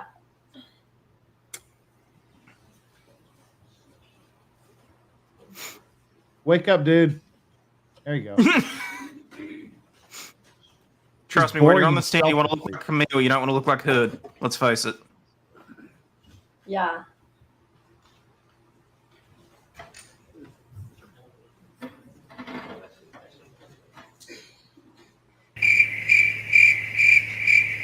Oh, that wasn't that bad. Yeah, I went too far. Bear with me, please.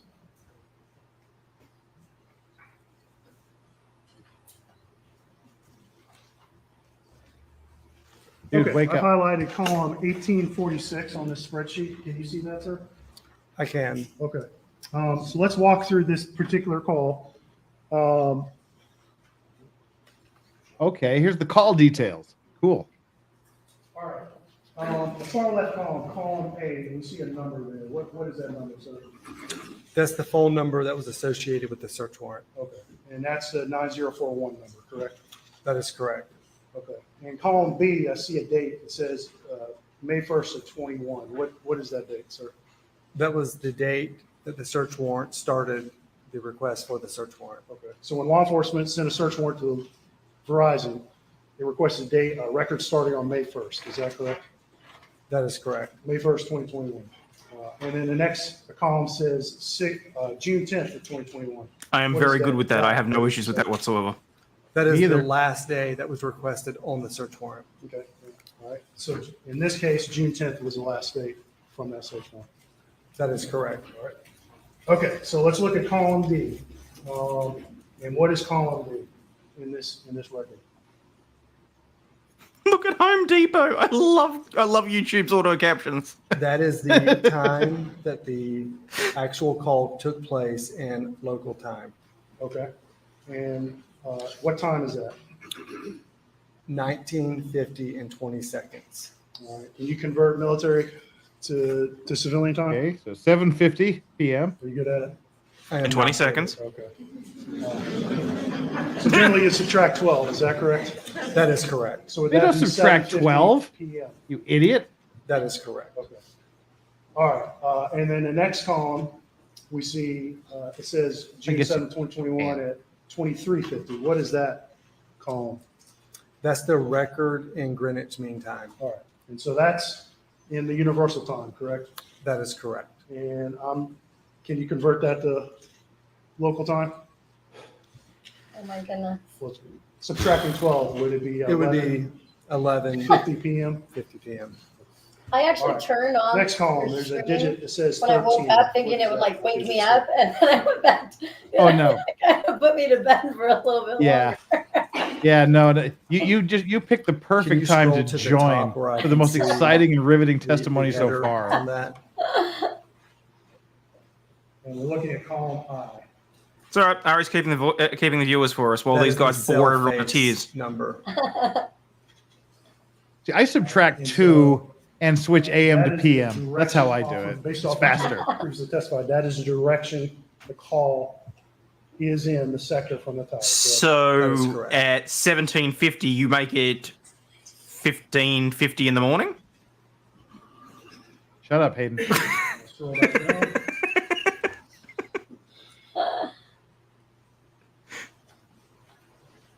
So 7, 6, 5, and there you are. You switch the AM PM, so it's 5 a.m. It works in my head. Shut up. I've been doing it for 34 years. It works in my head, and it's worked for 34 years. I just explain it differently. Bear with me, please. I don't know how or why. I just intrinsically know what each hour converts to. Yeah, me too. Okay, we're back on. Mind you, I'm weird like that. The other thing is I've got an internal GPS. I can get directed to a place one time, and like 10 years later, I'll still know how to get there. 13 was the Oh my God. from the tower, correct? Whoa. That is correct. All right, and so we see a number next to that that says 4. I'm sorry, I have to like talk over this guy's riveting What does that testimony mean? here Yeah, because you Ashley should. has That's just a done good something one. crazy. Ashley shows up with That is the market $100 ID. super chat. And that and Wow, market ID. South again, Carolina what it does that is. mean? Let us know if you've That would be ever have a the non-YouTube switch, way to on support. Verizon wireless network. It's hard in Super Korea. chat it is. I've been a fan since And the then next to beginning. that Yeah. is column K, Found you and that through says Nick. Can't there's a chat digit live that says often due to time zones. Work. 459-240. I love what a genuine person you are. You inspired me to try to make something That on my is little the channel. ENID. Ashley shows up, has The a first channel. three I didn't digits know are that. Go to the her channel and like switch. and The second subscribe. three digits are the Thank you cell for tower. being That's you. cool. Well, So that you get the identifies the actual $100 tower super that chat that call shot is of running whiskey. through, correct? That is correct. And then next to that, in I like column that. L, That's nice. Thank you. MO. Thank you so much. What does that mean? So generous of you. Mobile originated. Deeply And what does that appreciated. mean? The cell phone in question to the search warrant originated the call. Wow. So this means Thank this you call so is much. placed with Maggie's phone, correct? That is correct. And then next to that, I see a phone number in column. Don't M. do shots with rot gut bourbon. Ends in 9041.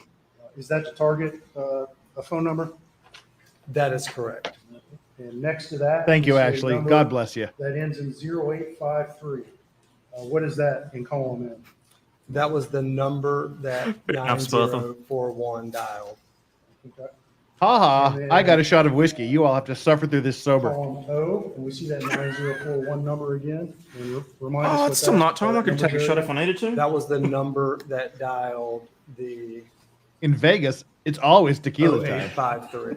Okay. And then 1 tequila, 2 tequila, 3 next tequila, column, floor. You see 165, a digit of 165. What does that mean? That is time in seconds. Okay, so that's how long the call lasted? That is correct. And then column Q, it says LTE. What does that mean? That's the Verizon technology type that was used to make the call. Okay, so this call is routed over LTE, correct? That is correct. And that's a 4G technology? That is correct. Okay. Even So the let's lawyer look is at the bored column of below asking that, these and that's questions. column 1847.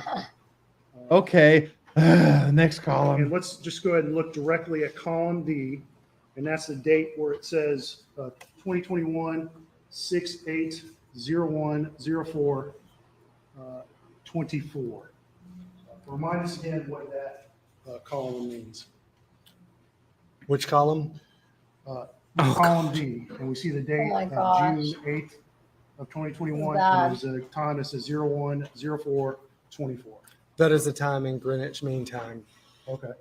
Now, you previously testified that in column D, that time's normally provided. I have one from column A, one from That is column correct. B. But in this particular record. It's like Panda you see a Express time testimony in, here. Greenwich Mean Time, correct? That is correct. Why is this, in this particular call, why is it in Greenwich Mean Time?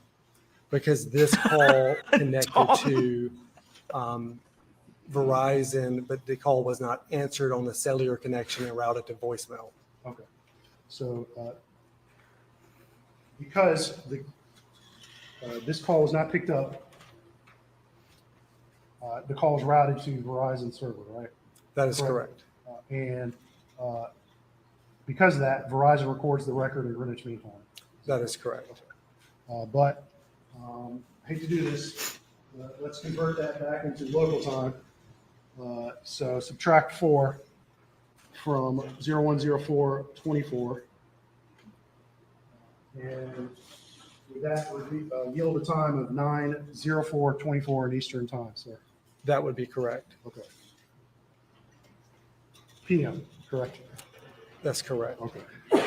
All right. Well, let's skip over column I, column J, and column K. I believe you said previously column K was the digit associated with the particular power I called routed through, correct? That is correct. Well, here we see in this one NA. Is that what that says? That is correct. What does that mean? Why does it say NA? Well, the call didn't actually connect to a cell tower. When the call didn't answer and it routed to voicemail, it's an internal routing, so there would be no cellular data as far as cell tower information provided. Okay. So That's the call was interesting. placed to the 9041 number, correct? That is correct. And the 901 phone most likely rang, correct? That is correct. But no one answered.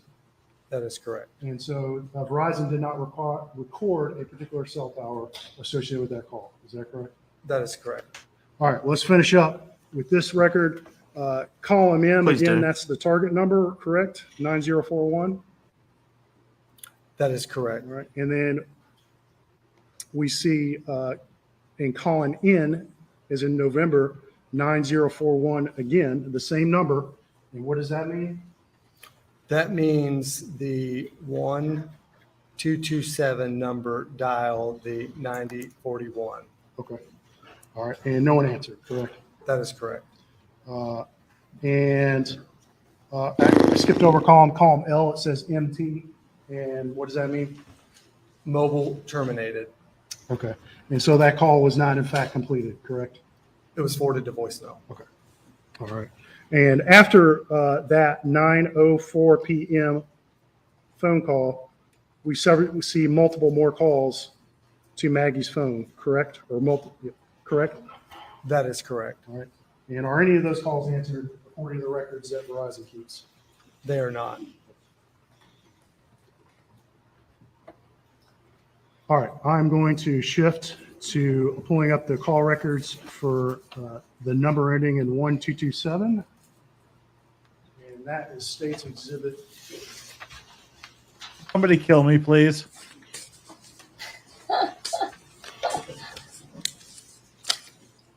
Like, seriously? 268. Have they had and anybody that's the that was number really associated with interesting? Alex Murdaugh's No. phone, correct? Wow. That is correct. All right. Bear with me. He's not going to go on stand, probably, right? Oh, God. If they put him on the You'd stand, that would be expect me the not to. dumbest thing ever. Yeah. Yeah. There's no reason to put him on this unless something dramatic happens where they just pin him to the floor and say, you absolutely did it. There's no reason to put him on the stand. Okay. I didn't think so. Okay. And let's look at column 2371. All right. You see that on your screen, sir? Yes, sir. This trial is supposed to And end you on see a time, February 10th. And column D, and that says. So we got another 10 days. 210424. Is that correct? That is correct. And this I- time is in local. Is that correct? That is correct. Yeah, And a quick gaming conversion while on that, streaming. or excuse me. So no conversion is necessary on that. So that's 9:04 p.m. and 24 seconds, correct? That is correct. And that is in fact the same time. I'm so sorry to subject you to this, Ari. It's okay. Just reviewed, correct? That is correct. I And missed so you we'll guys. see if I we haven't look been on over any streams in a In while. column I, J, and K, we do have. The last cell stream tower I was on connection was- For the outgoing call. Was it your birthday or you were just doing a fun That is correct. stream? I think it was And one of my then, fucking Friday We see streams. that this is code. Oh, yeah, MO. yeah. And what does MO mean again? Mobile originated. So that means this account is placing the call, correct? That is The correct. account ending in 1227. Right. And it was placed to the number ending in 9041, correct? That is correct. Okay, we got a phone call. And then looking below that, we're not going to review this line by line, but we see a number of other calls starting at about 9:04 p.m. And onward over the next hour or two. Now they're saying the murder occurred around 9:44 p.m. That is correct. Okay. Thanks, Crystal. Ari is the best. And once they have a break here in trial, she can grift her stuff. She does some amazing, cool stuff. And an amazing influencer coordinator. She has a cool new business she's starting in Vegas. It rocks. Can't wait to talk about it.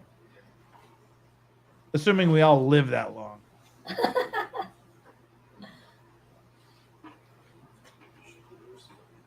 I actually can join. Your streams are going to be easier because, not that it's hard, but like my boyfriend works at a golf course, so he's gone during the day. When he comes home, I'm like, gotta hang with him sometimes. Well, eat it, boyfriend. She's here with me, not you. I apologize. The technology's about with me here. So you work this for is Verizon. Dick Harpootlian, the state senator defense are you lawyer. just deliver records to different people, or do you have a more? We just call him Dick Poon for short. I say the word functional, but do you have a duties beyond just coming to court and delivering records? Yes, sir. I work in executive relations and I respond to subpoenas, other court records, and other type of cases. Oh, this is literally his job to go to court and obviously just you have to have some deliver understanding of what records. you're delivering. Oh my what God. these things mean, right? That is correct. And as I understand it, I'm going to ask you in a minute what some things mean. So do you see, is this on? Can you see that? Yes, sir. Okay. So if you look down, any way to put that up there? No. Okay, never mind. The defense lawyer's name is Dick Harpootlian. He's a South Carolina state senator. Dick Harpootlian is way too long to say, so we just call him Dick Poon. I'm trying to find some consistency here. Those NAs in lines I and J on several calls above that. You see those? I do. What does that mean? That means that the call was routed to voicemail. So these are voicemails to ALEC. This record is for 1227. So based off of this record, 1227.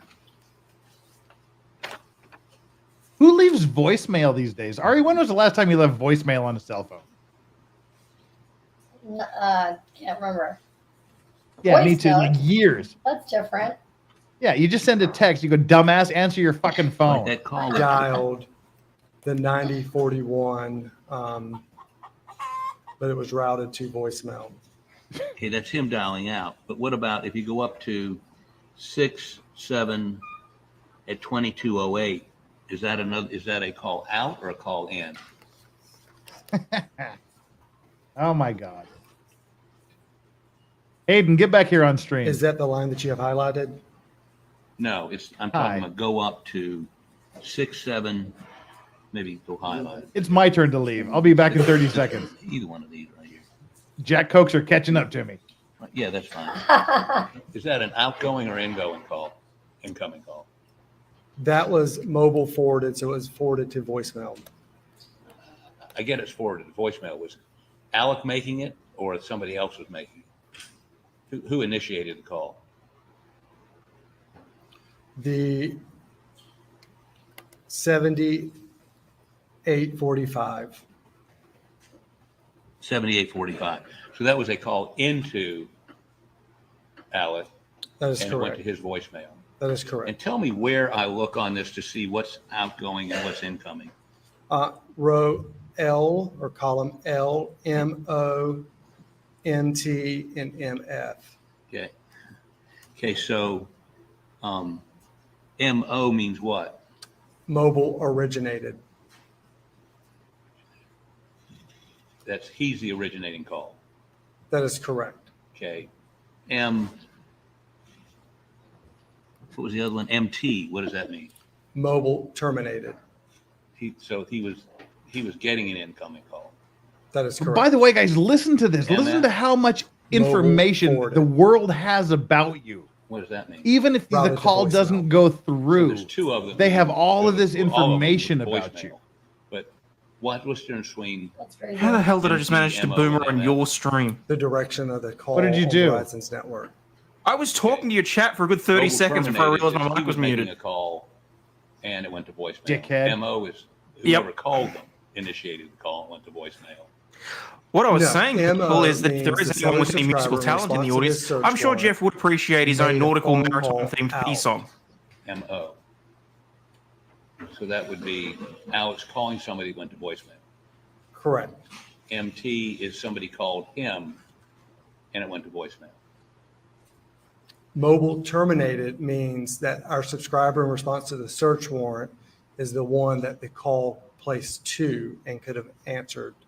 And so one of them's coming in, goes to voicemail. Another one's going out, goes to voicemail. And MF is what? No, sir. MO means mobile originated, a phone call transpired over our network. So we could have answered the phone call. It would show up as MO. We being who? On this, if Alec had answered the phone call, it would be mobile terminated because our subscriber answered the phone call. Oh, okay. So MO, mobile terminated means you answered a call? That seems somewhat counterintuitive. Are you losing me or am I losing you? MO is mobile originated. So that means subscriber 1227 dialed out on Verizon's network. That's why it is. Because it's terminating at. Okay, I understand why they call it that. It could have been. It's basically incoming and outgoing calls. Call that transpired. It's ridiculously difficult. Create a cellular connection, which would connect to a cell tower.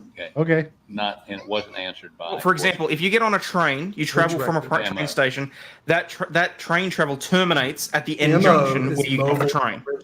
I got that. I got that part. I just want to know how you differentiate between these calls as one's going out, one's coming in, one's going to voicemail, either way. MF is mobile forwarding. So that call would have. It's a motherfucker where I come from. Whether he was getting it or giving it.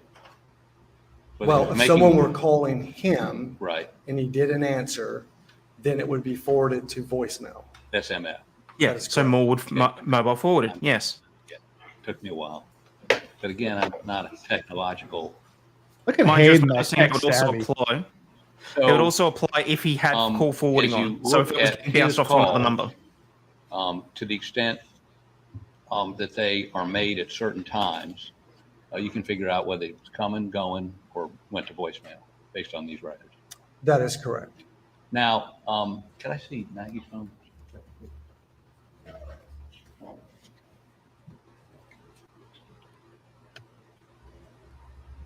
Oh, this is so rough. Mm-hmm. And this guy isn't even testifying about any of the data that's on these records. His job at the phone company is literally to deliver shit to court. Put 6, 7. So that means like the next witness is probably going to be the guy that testifies about what's on these records. Oh, but if God, that was the case, why did they go through all the questioning of have you had an opportunity to review the data? Who the fuck cares if you're just there to deliver it? Starting at I don't know. 7:02, and when we get down to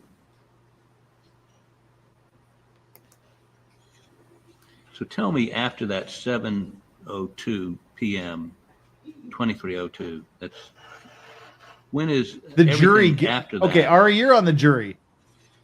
What are you doing right now? Thinking about what I'm gonna have for lunch, maybe. When is the first time her I don't know. phone goes to They're into the lunch That'd be hour. very Probably right. what you're doing now, screwing around on your phone, texting other people, watching, whatever it is you're watching on YouTube right now. Thinking about what you're missing work-wise, like if you work. And the next call Over the age of 50, you might be lightly snoozing. originated, which means there were 2 outbound calls made. I mean, it's And then crazy after to think those this 2 is like a calls, murder the rest of the trial, calls were but routed we're all just human beings. Yeah. Like if it's mobile boring, it's telephone number boring. 9041's Yeah. voice. Fair Even enough, if you know Aaron. what's You can at only take stake, so much. right? But for this boring stuff, you want to get through it I as just quickly as can't with this possible. guy's name tag. Why? Yeah. Why are you wearing a name tag? Hi, my name is Bill. 1950 is He, him, her, however he identifies. 7 p.m. Jeez. If that has a pronouns That's the last line call on she it, made. Yeah, double murder trial. Right. yeah. It's That some is serious correct. stuff. I What mean, about but the last call she it's so received and boring. answered? Yeah. Well, the two calls that were mobile originated. After that, the rest of them were routed to voicemail. Yeah, but what are the two calls after that? I would be upset from the grave. Like, this is my murder trial. Like, what? Yeah. Okay, I know. How Even is for you. this possible? Yeah. I'm looking at life in prison. Make this more exciting. That's his speed dating name tag. No, listen to this. He's literally trying to figure out how to read a goddamn Excel sheet. Oh my gosh.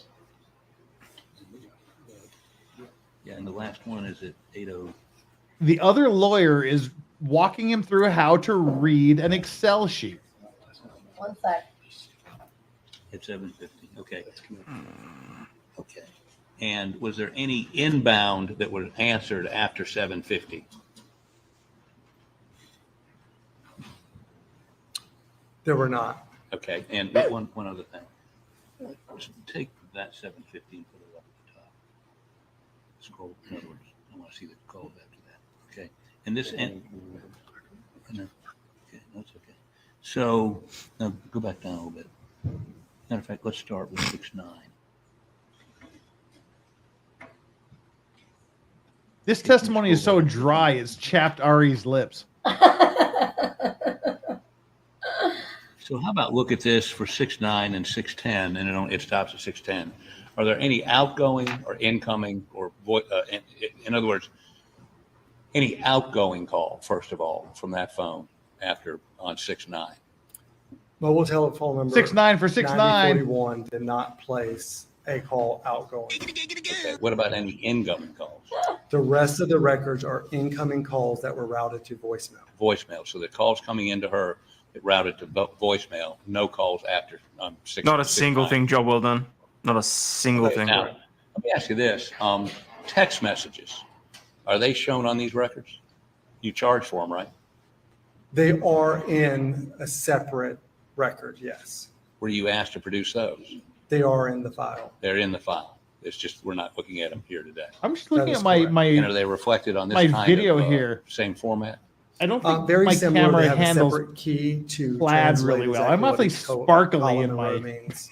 my camera here. But you produce those text messages. Might be the for all the resolution phones. because it's got such differing colors in a short space. Yeah. For any I'm other phone records fabulous. subpoenaed from you, other than have been put into evidence. I Oh, just sorry, I've moved, got plenty so of I'm gun building players. out I my think he wants to space. watch that right now. What was that, Ari? Received the records of. Did you ask for more records than What did you say, Ari? I said I did just not. moved, so I haven't Did the finished search building warrant out my designate space. records It'll other be than cool. these? Maybe by You Friday. would have to review the search warrant. You don't Cool. have it with you? What did you say, No, Hayden? sir. Oh, Take the course and Sovereign was saying that I should have saved some of my model building for streams like this. I got plenty of them, but I think it'll bore people to tears. Yeah. Well, I don't need to add to the boredom. It's weird to look at the defendant. He's like crouched. He needs to just. He's been crying for 3 days, and like he does this Really? bobblehead thing the whole time. It's like he's doing this and sobbing, and Oh, now weird. he's even the murder suspect is bored to shit right now. Verizon maintains records for billing purposes for around 18 months. In response to a subpoena or search warrant, we do keep the detailed records on file for those search warrants. But absent somebody serving a search warrant after 18 months, they're purged. We no longer have that information on file typically. Does anybody have them? I mean, the billing information would be available like through My Verizon where you could go and look at your bill. But this kind of information would not. That is correct. Okay, and when you indicate these calls went to voicemail, how long does a phone ring before it kicks into voicemail? There's no set time. Who sets it? Well, it depends on how long it takes the network to locate the call. So when you hear a ring when you're dialing someone, it's really just the network trying to locate. So the phone itself may never ring if the network can't find you. And that may take 2 or 3 or 4 rings. It could take 2, 3, up to 6. Well, that's actually interesting to know, just for curiosity's sake. So when my wife accuses me of being impatient, Are you serious? I was hanging up not paying attention for the one thing that's been interesting from this guy. phone, you just told Bloody me it's hell. because the network many instances, has not connected with her phone yet. The network is locating your phone. When you hear the ringing, the network is locating where you are on the And that network. could take a while. And so if I'm hearing 5 rings and figure she's not going to answer it, I want to leave a voicemail, I hang up. And so there's no voicemail. It's just an incomplete call on your records. Well, I mean, if she didn't answer your phone call and let it go to voicemail, then it would ring out. If the network Maybe I don't found you. want to leave a voicemail. It's rang 4 or 5 times. And I hang up before she can get to the phone. Sure. Why are they talking about this? This Thank makes no sense. He's basically trying to say what would be the case if, because they're trying to use When the Verizon records when the indicate- cell phone was no longer being answered as evidence of when she died and various other bits and pieces. Oh, I see. Okay. That is correct. But there's So it's basically trying to say, could other calls have come in? Could she have made a call out without it being recorded, or all sorts of crap that don't really actually work? It would route to voicemail. Okay. It would look exactly Which the lawyer same. is talking Yeah. to the There's defense no way to lawyer? look at these records and tell whether. That was This the defendant. now I think is- we're back on the prosecution. Yeah, this is now the prosecutor doing a redirect. Essentially shut off or otherwise not connected to the network, correct? That is correct. Okay. That's all from me. Thank you. One further. What about if it's in airplane mode? Would the same thing happen? Goes to voicemail, right? Airplane mode, it doesn't ring, doesn't answer. It goes to, would it go to voicemail? The network would still try to find where you're located. So if you're in airplane mode, the network may not know where you are. So it would still attempt. And these records don't give you any GPS location on phones, correct? You can't get that GPS. According to the records that I've seen, they have the cell tower information, but not the specific GPS. Cell tower information, depending on how many cells are connecting it, sometimes, I mean, can be very, if you're in New York City and there are 5 cell towers, you can probably get it pretty close. But if you're in rural Colleton County or Hampton County, and there's one over here and maybe one way back there, it's much more difficult to find a specific location, correct? Your Honor, state's going to object. This witness is not qualified an expert on cell tower location. You can say I'm not qualified to answer that. Yes, sir. That information, Response if you want. Senator, he can answer whether he's able to answer the question. However, he's not qualified as an expert. I don't. All right. You may answer the question if you can. I would have no way of knowing. I'm not qualified as far as the triangulation of the cell tower information. Is that what you're getting ready to say before he objected and said you weren't qualified, or is that something? That would be you are a qualified? standard You've never response. testified about location. Oh, it's a canned response to being You never called testified ignorant. about what cell phone tower location means and how it's used. I testified to the accuracy of the records that were provided. Okay, thank you. Oh, wow. Flux, member for 5 months. What is wrong with you, Flux? 5 months? Do dudes have to hold it to go poop, or does it dangle? What about splashdown? Do you got to keep it out of the water? Mocha Dick Poo, not going to waste this super chat. Bye. Wow. Love you, Jeff. Love you too, Flux. I'm not sure what the hell that was all about, but okay. Thanks, I guess. Wow. All right, who's this guy? I do. Please state your name for the record. Spell your last name loudly, please. Paul David McManigal, MC, MANIGAL. Good morning, Mr. McManigal. Good afternoon. Well, good afternoon. Excuse me. Where are you currently employed, sir? I am currently employed as a sergeant with the Charleston County Sheriff's Office.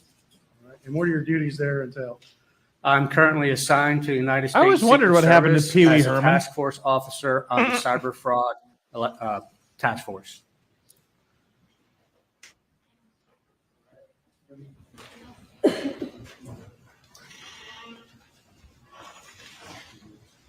All right. And generally, in your work on the cybercrimes task force, what does that entail? I'm a digital forensic examiner, so I'm course you responsible are. for gathering electronic data from computers, course tablets, you cell are. phones, DVRs, vehicle infotainment systems. I just did, Flux. And you say task force officer for the state, for the Secret Service. Secret Service is a federal agency, is that correct? That is correct. But you're actually paid and there's still an officer with the Charleston County Sheriff's Office, is that correct? That's also correct. We'll answer them on a break. Okay. That's all right. In this case, the message immediately above it, I answered the questions we for. provided some Okay, records in June of 2021 by an individual by the name of Dylan Hightower, is that correct? I wonder That if is this correct. guy, this defendant, And what did Googled he like provide you? how to hide a body. He provided how to me with like the other guy. electronic extraction from the Yeah, cell oh, phone. that would be that fun. was extracted as binary data and not yet processed by forensic software. And when he provided that to you, did he tell you which phone it was from? I believe he said it was belonged to ALEX MURDAUGH. Okay. And that's the one he extracted from Alex Murdaugh on June 10th of 2021? That is correct. And what role, what did you do with that information that he provided you, with that data? I was asked to redact potential client lawyer privileged information by reducing it down to a certain time frame that was more pertinent to the case and potentially reducing any privileged communication. And did you make the decision of what to remove and what not to remove personally? I did not. The decision of what to remove was made by Price Summer with the Ninth Circuit Solicitor's Office. And she's an attorney? She is an attorney. All right. And you then produced a redacted copy of the digital evidence, is that correct? That is correct. You provided that back to Dylan Hightower? That is correct. Did you provide any further analysis to the data itself? I did not. Did you redact any call logs from that data you're providing? Call logs were not redacted at all. All right. Let's move on. You've also been involved in one other aspect of this case.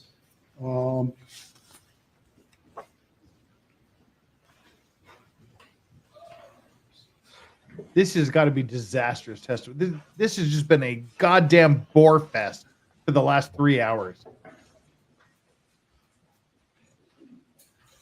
I mean, Ari's like, what am I even doing here? And she's not trapped on the jury. And they don't get to ask like comment, they don't get to ask like Yeah. their lawyer, like, hey, what's going on? Why are we watching this? Yeah, they don't get to jerk around and joke with each other. And oh my God.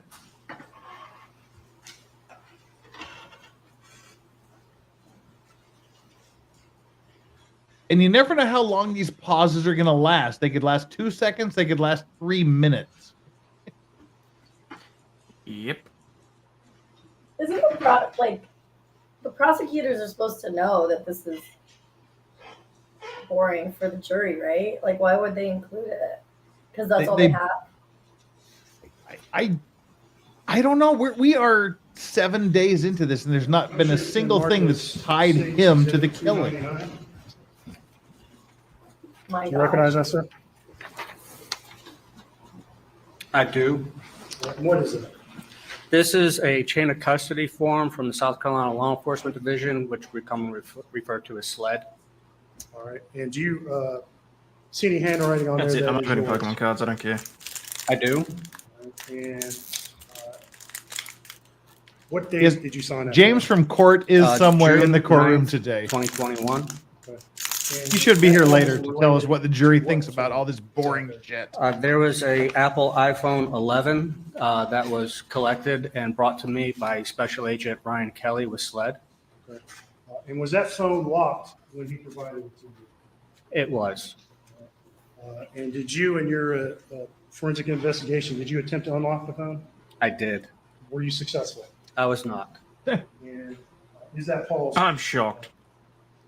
I believe it was. Yes, sir.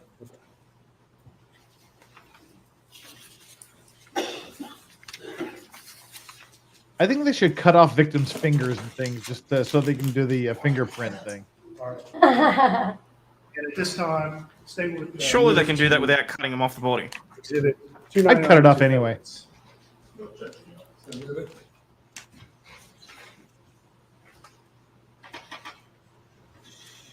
Easy Yakuza.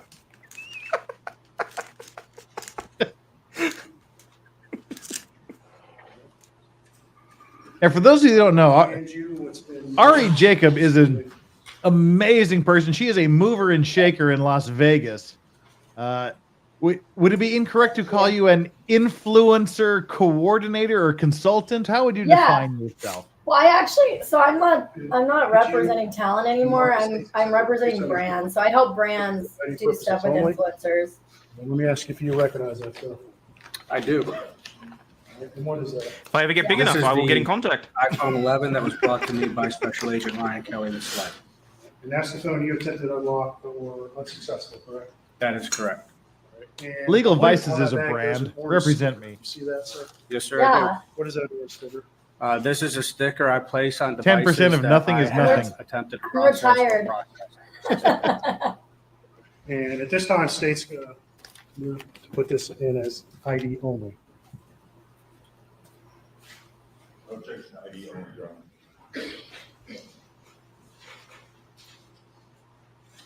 I don't know if I'm going to get to Vegas this year because I got to go to Anime Matsuri, and that only gives me a week in Utah. But I'd rather be in that's Vegas too than bad. Utah. I want to go to Vegas to hang out with you, like specifically. I was gonna try to help. There's like a couple people trying to do events out here. State's And Exhibit 298. I was gonna try to help Rakeda with his one, and and Eva and Barnes are doing something out here. Barnes lives out here. Yes, sir, I do. What is that? You had this This is scandalous also chain of lunch. custody report from the South Carolina Law I'm Enforcement eating Division, fruit. SLED.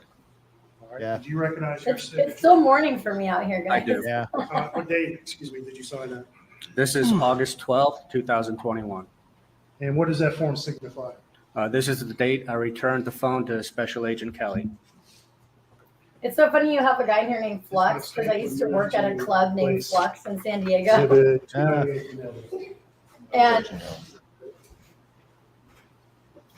remember that website, thedirty.com? It was kind of like That is correct. And you were unsuccessful. like That is a also site that correct. would like Did you trash offer in any other people. way the data that was Somebody offered wrote, from- "You will get fluxed by this VIP host." When I worked there, and then they took it down. Examination. But it reminds me of that. Your number one fan, Flux, over here in the chat. Oh, Flux is a girl. Yeah, she has boobs and Yeah, everything.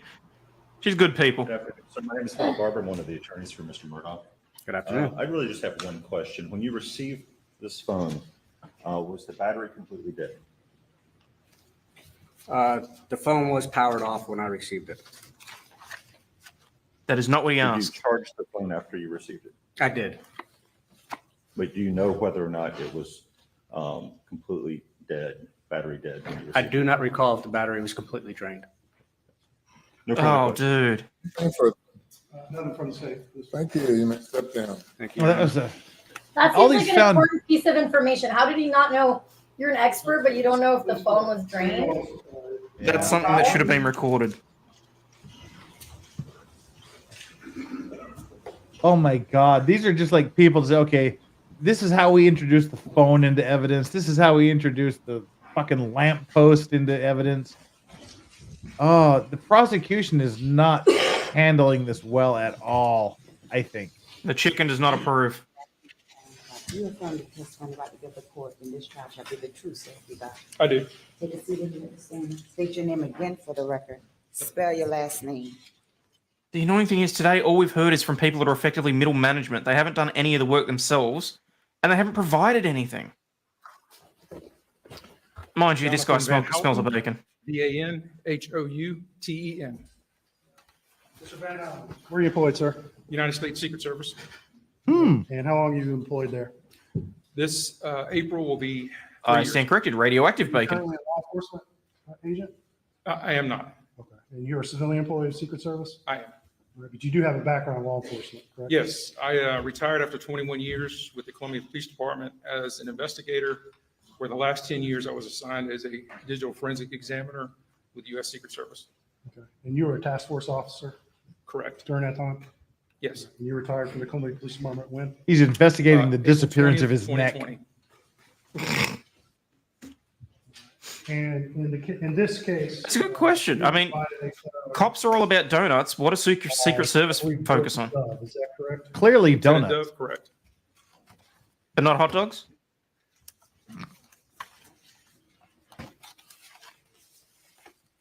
Okay, fashion tip. Never wear a blue tie with a blue shirt. Damn straight.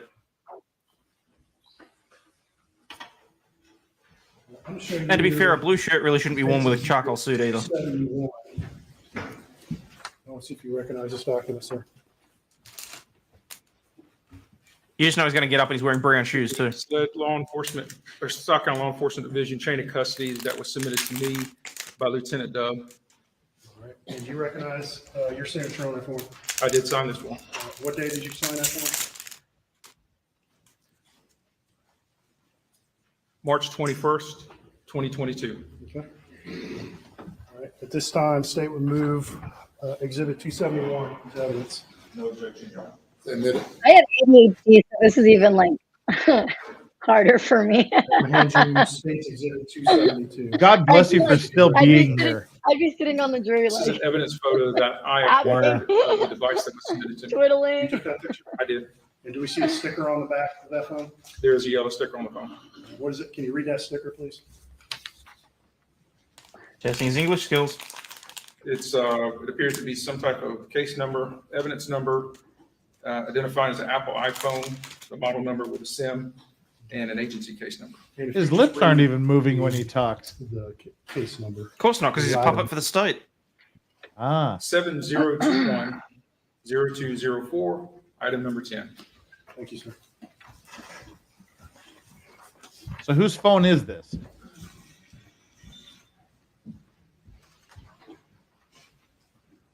Don't know. We'll have to wait for the hand up his ass to start talking again.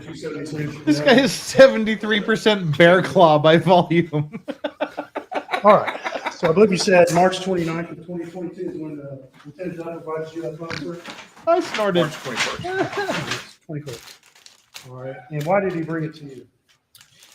It's my understanding that the phone was locked, and SLED requested assistance of the Secret Service to unlock the device. And at Secret Service, at that time, did you have tools available that could potentially unlock that phone? Yes. And did SLED Ladies have those and tools? gentlemen, the Secret Service just admitted under oath they have technology to unlock an unlockable iPhone. Yeah, I thought Whoa, you should not be able to do that. I use a tool called Celebrite Premium. And They just told you they do. Cellbot Premium is a way to potentially break into lock phones, correct? That is the only use for that tool. Wow. And just generally speaking, how does a Cellbrite Premium attempt to unlock a locked phone? It uses its proprietary software in an attempt to brute force the device. Things that don't surprise me for 800, Brute Alex. force is if we don't have the code, we will attack the device, attack the data on the device to try to brute force the passcode to get the code for it to unlock the device. Yeah, okay, that's not particularly A device that's sophisticated locked, to do that. why does it need to be unlocked for you to access the data? What underlying conditions? Are you fucking exist that kidding me? prevent you from seeing the data?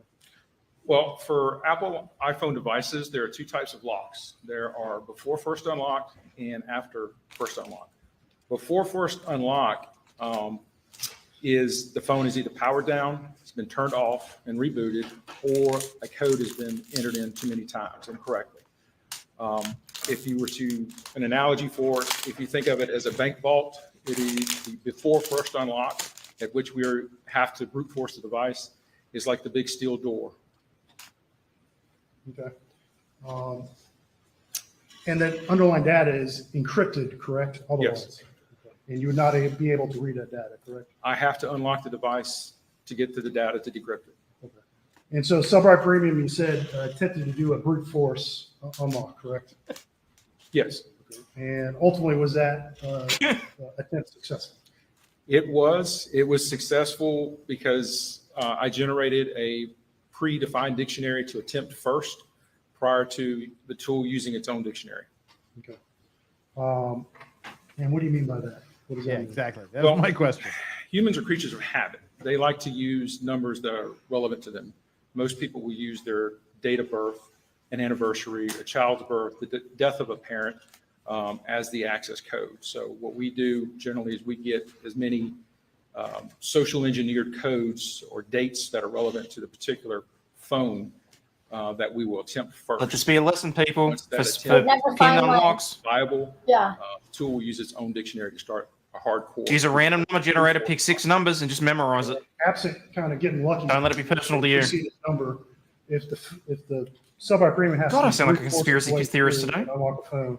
How long? No, he's testifying that that's the case. If you had a 4-digit numeric PIN code, we're limited to an attempt of 146, maybe 145 attempts per day. So a 4-digit code has a maximum possible numeric value of 10,000 attempts. So at 146 attempts a day, it would roughly take a little over 2 months. Oh, I'm sorry, 68 days to unlock that phone. Adding 2 extra numbers to a 6-digit, going from a 4-digit to a 6-digit, there are approximately 1 million possibilities now. At 146 attempts per day, it could take upwards 19 years. All right. So have 6 numbers You at said least. that you can only do 146 attempts a day. Is that correct? Based on technology at the time and current technology is progressing, so it is getting faster. Okay. Why is the software limited to just 146 attempts a day? This is a security protocol chip built into Apple. It limits the time frame that somebody can attempt to brute force a device. The first it's an average of 1 attempt every 15 minutes. All right. But ultimately, you said you seeded several numbers into Cellbrite Premium to give it some potential guesses first before just start going through all the other numbers, correct? Yes. Once I start the brute force process, there's an option for me to enter my own dictionary or numbers that are relevant, that I think is relevant to the user of the device. In this case, I entered a number that successfully unlocked the phone rather quickly. Okay. And what was that number associated with? I believe the number was associated with the date of birth of Paul Murdoch. Fucking idiot. All right. And so once you successfully unlocked the phone, what did you do with it, sir? I notified Lieutenant Dove that the phone successfully unlocked. I advised him that I was going to be getting a full file system extraction since I still had the phone in my possession. Lieutenant Dove provided me with an external hard drive to place the extraction on, at which time I did. So you did a full file extraction and placed it on a hard drive, correct? Correct. Now, did you examine the contents of that full file extraction? I did not. SLED has their own examiners. We did the extraction for them, but they analyzed the phone. And so the data you placed on a hard drive and provided to Britt Dove, is that substantially the exact same data that you extracted? Well. It is. Is it changed in any significant manner? It has not.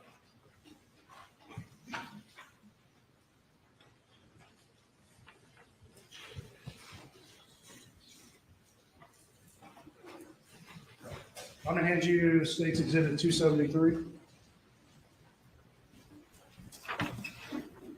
Do you recognize that document, sir? Oh, Ari, how much do you regret waking up this This is early South and Carolina doing Law this? Enforcement Division chain of custody, where I returned the phone to. I didn't wake up that early. And do you 8:30. recognize your signature on it? I do. All right. And what date did you sign that? I'm glad I didn't wake up at March 6:30 though. 24th, 2022. And you then provided. See, all this reminds me is that scene from Spaceballs where they open the lock on the galactic shield, and he goes, "So what's the password?" It's 1, 2, 3, 4. 1, 2, 3, 4. That's what an idiot has on his luggage. And the president goes, "Change the code on my luggage." And I'm going to show you what's been marked as ID. I believe this is 274. And You recognize here that item, sir? to join us for this absolute bullshit of testimony, Legal Mindset. Hey, how's it going, everybody? Good to see you, Ari. Not well. What's up? Come on, save yourself. I This is the phone I listen. received. I've already had Go enough back to drinks sleep. tonight. I'm good. Back. Just go back to sleep. Let's put it Fuck right this back. thing. What time is it over there? Evidence. Are you The guys state's ready? on 3 a.m. It does. 3 a.m. Yeah. All right. One last question. Oh, God. Yeah, I'm I'm better just- as a night owl. Like if it was late, There have been a couple I could questions focus about a little Faraday better. bags. Would you like to switch? Would you like to switch time zones with me, Ari? I will A Faraday gladly bag tap. is basically what it is a bag that shields electronic signals from entering or exiting. Oh, the bag. Faraday bag question. Oh, crap. And what is the danger No. by placing a phone in a Faraday bag? What is the danger you're trying to prevent? We're attempting to prevent a remote wipe or remote destruction of the data on the device. Once law enforcement takes a phone into evidence or custody, are there other Yes, ways? because grandpa behind the defendant's desk there is going to know exactly how to do that. Powering the phone down completely, not leaving it plugged to a charger, removing the SIM card, or the easiest is to place the phone in the airplane mode. It'll disable the cellular data and the Wi-Fi signal. And you said that the danger is the phone could be remote wiped. Yes, somebody with the account username and password could log into the iCloud account and set a Are they remote signal. explaining That iCloud? signal Are they will like remain boomer explaining iCloud right now? on the tower? Well, actually, this guy's he's a Secret Service agent, and he's offered the most interesting testimony of the day. So basically, yes, that the somebody would Secret have to have Service the can username and password to log routinely in to force commit that, open unopenable And was the iPhones, phone and they do it regularly with extraction of it, proprietary was it software. wiped when you received it? It was not. Most people use their birthdays. Yeah. No shit. And Genius yeah. here used Examination. Paul's birth date as the passcode. So it probably took them about 3.5 minutes to get into his cell phone. Yep, would have been the third or fourth test. No questions, John. The son that he allegedly killed. Yeah. Please go to lunch. Please go to lunch. Please go to lunch. Please go to lunch. Here we go. We will recess until 1. Yes! It's, I get to go to sleep. Till 2:15. Well, hold on. I need a recap, fucker. 2:15. Please do not discuss the case. Get the fuck out of here. Oh my Oh, because god. Andrew, are you just starting to stream? You're gonna I stream just rest? woke up. I just woke back Yeah, we're up. tag teaming. Oh, that's cool. Yeah, What are we friends cannot- for? But for tag teaming. Yes, yes. Yeah. I'm not gonna say anything. I just woke up. I'm trying to be kosher. I'm trying to be kosher. Wow. Trying to Oh, be this family was friendly. rough, This is man. family friendly mindset. You know. Fuck families. Well, don't do that. That's wrong. And okay, so Don't go just through for families with a reference, recessive gene, people. we referenced 300 blackout ammo and weapons 19 times today. God, this was rough, man. This was bad. I feel so sorry for inviting Ari on because it was way more boring than anything we've heard up to this point. More. Well, no, we found out like Verizon has a guy in the company. Literally, his job is to go to court with all of their records and introduce those records into evidence. That sucks. That job sucks. Oh, they Yeah. and it, he Not to literally provide any walked- information on it. Just literally Yeah. just to deliver the documents. Yeah. And it was like he's going through an Excel sheet. Column A is this, column B is this, and it went like to column Q or R. And of course, Dick Poon just couldn't wrap his mind around this crazy modern technology. Speaking of Dick, how did Dick do on Cross today? Because I've been missing out on my Poon. I'm actually Poon starved, if you will, because I'm never getting his cross examinations. Ari's laughing over here. I'm never getting his cross examinations, and all I want is a little Poon. I know it's they not well. Oh God, I mean it was bad. He didn't actually do much. It was number 2 guy. It was like the second Dick Poon. It's like Dick Poon seconds. He was the one that was. Oh, good. the oral fixation guy, the guy who I was just waiting for the pen to explode in his mouth, so he's got whacking dribbling down the side. Yeah, of that his guy. chest. Yeah, that guy. Okay, yeah. But he did do the good thing, and I know Ari didn't see this yesterday because why would she? She's smarter than us. But yesterday they walked through like 5 different guns, at least 5, could have been 7. Sure, I lost count. sure. 5 or 6 different weapons that literally had nothing to do with the murder. Right. They had the same kind of ammunition. They just kept introducing these scary looking guns into evidence. Right. But at least the cross-examination guy had the wherewithal to say, now, none of these weapons actually have anything to do with the murder, do they? Good. And they brought up the fact the shotgun shells that they were introducing had been found in like a garbage can, a garbage bag somewhere, and clearly had nothing to do with it. He kind of shot because killers do garbage bag their spent brass. They definitely put it in a garbage bag.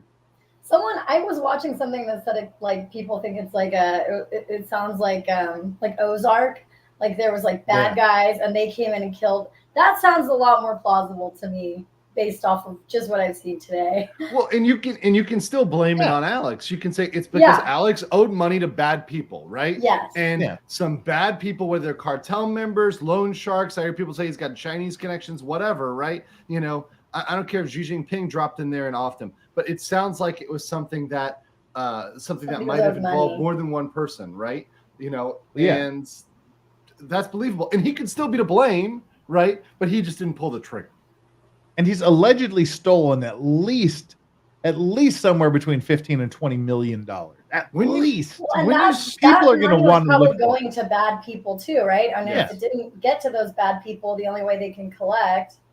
Well, him, his father, his grandfather, and his great-grandfather have been the prosecutor in this county for 102 years. Oh, wow. I didn't know that. That's So nuts. basically, they own this county.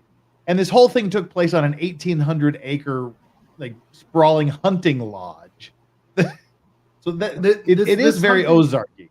Yeah, this hunting lodge that they have, Ari, it's bigger than like a lot of the towns and small cities in South Carolina. This place is fucking huge. It sold for $3.9 million, which is crazy considering they didn't disclose there's a cemetery on there. I mean, with this amount of bodies, there's a cemetery on the property. There's also a cemetery? No, I'm joking. Well, there is now. So his wife and his son died on the property. His housekeeper died on the property. Oh, right. So, you know, I mean, you've gotten. And then someone else died on a boat. On the boat, right. So you've on gotten the boat, a lot and of the deaths. housekeeper died in a fall. And the dad died 3 days later. 3 days A lot of later, deaths involved. And now they're exhuming the body of the maid to make sure she actually did die in an accidental fall. Oh, my goodness gracious. Yeah, look, if ghosts were to exist, that place is now definitely haunted, let's face it. But, Yeah. I mean, you're gonna get the ghost of Consuela. It's not gonna be good. Oh no, Mr. Murdoch. Oh, you're racist. Her name is Blanca.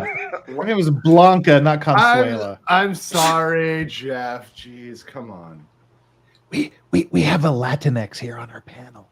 My old roommate from college used to say that my drunk alter ego was Alma. No. Just Alma did it, you know? Yeah. Oh, my God. That's so funny. Ari, you got to bring some tequila to Friday's fucking Friday stream. Okay, We'll do tequila shots. Oh, my God. I'm like 5'0", about $1.15, so you know I can only drink so many tequila shots. You know, you've That's got like experience spiking it with water. I measure myself in Ariadnes. I'm 3 Ariadnes now. No, this was literally the worst. This was bad. It was so boring from square one. I mean, like I said, they did do a good job on cross-exing. Okay, none of this shit you had to sit through yesterday had anything to do with the murder. Nothing. So that part was good. And then there was a whole bunch of shit in the middle that had nothing to do with anything. They didn't put his wife's phone in a Faraday bag. That was an interesting thing. Did they say that majorly taints the investigation because they didn't Faraday They her? hinted at it. They hinted at it, and they talked about the circle of investigation. How many people are in the circle of investigation? The circle of trust. I just called it the circle of jerks. But The circle of jerk. Okay, that's it was the circle of jerks. There was only one in there. Would the better thing to have waited for them to get more evidence, or did they have to put him on trial now because he was going to do trial for all those other financial crimes? Yeah, I mean, he's going to go to jail for the rest of his life for something. Yeah. It's just whether it's 100 financial crimes or 2 murders. And the financial crimes are essentially: did you receive the money or send the money in a fraudulent manner? Right? Was this so? If he received it or sent it, it's very black and white. So I have no doubt he's going to be convicted of financial crimes. I think those are very clear. In fact, his law firm has said we've got the Carfax, right? So I think he's fucked on the financial crimes. He's actually absolutely fucked as a lawyer because you never fuck with clients' money, period. Rule Well, he's number already one. been disbarred. So. He's been disbarred. He could be reinstated, right? I mean, it's theoretically possible, but I don't think that's ever going to happen. So I think the financial crimes will screw him either way. He's got 94, 96 charges. He's going to get hit on most of those. You guys, by the way, it's weird how often I run into OJ Simpson in Vegas. Like, it's happened so many times now. And I think about you guys all the time. I used to run into OJ in Miami. Oh, really? Ari? Yeah, he lived near me where I lived in Miami. Yeah. Ari, I swear to God, every Thursday I do my OJ Simpson trial retrospective. If you can get me OJ on my stream, I will fucking give you $1,000 right off the top of the fucking top of that. If you can get OJ on my fucking stream, I will owe you my life. All right. Well, I'm going to do my best. Jeff's life's officially worth $1,000 to him. Yes, he's just worth $1,000. You can off Jeff for $1,000. Oh, hell no. OJ didn't do it. Of course OJ didn't do it, especially if he comes on my stream. Just disappears the day after OJ comes on his stream. Oh, hell no. OJ, if OJ comes on my stream, he clearly didn't do it, for hell's sake, you know. Oh no! But if he did it, a podcast. He did the Full Send podcast. I haven't listened to it, but he's just he's hanging out in Vegas at Gene. If you well, he returned to the scene of the crime, didn't he? After he got in jail from.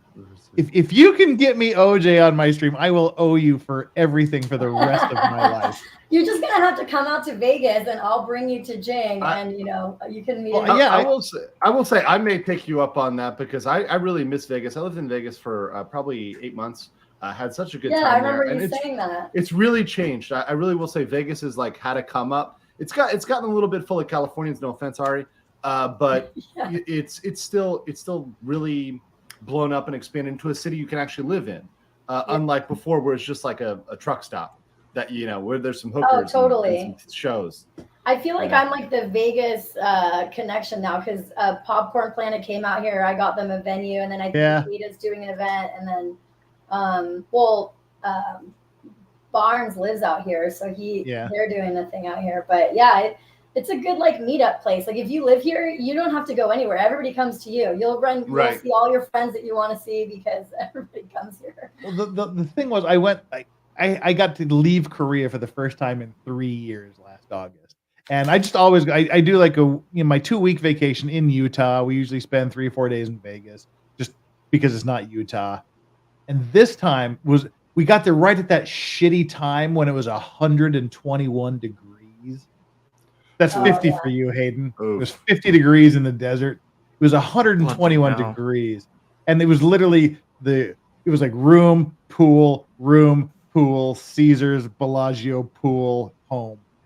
It was 121 goddamn degrees. And then 3 days later, you had that amazing rainstorm that just flooded the shit out of the city. Right now, it's freezing here. Like, I can't wait till it gets hot. Oh, no, don't talk about freezing. We're getting it here. It's unholy. Like annoying Californian coming out. Yes, it is. It really is. I got hot packs on my nipples right now. I mean, this is out of control freezing over here. Well, this summer I've got to go to Anime Matsuri in Texas, and then I'll do a week in Vegas. I don't know if I can bust off 3 or 4 days of that week to get to Vegas, but I'm gonna try. I would say if you do it, I'll do it. Vices. We can try to convince Barnes in, and then maybe we can try to stream something. I think that would be a good grift. That would be cool. That'd be what we call a solid grift. I even have a podcast studio you guys can use. Not this one, but like a legit one.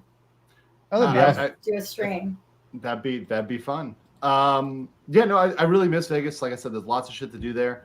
And next time I come, I think, Jeff, my whole thing with going, and I'm sure you're the same way, is, when you go to the U.S., because it's so much, the cost ends up being high, the time, everything else. I rather just go for a month and go everywhere, and just knock it all out.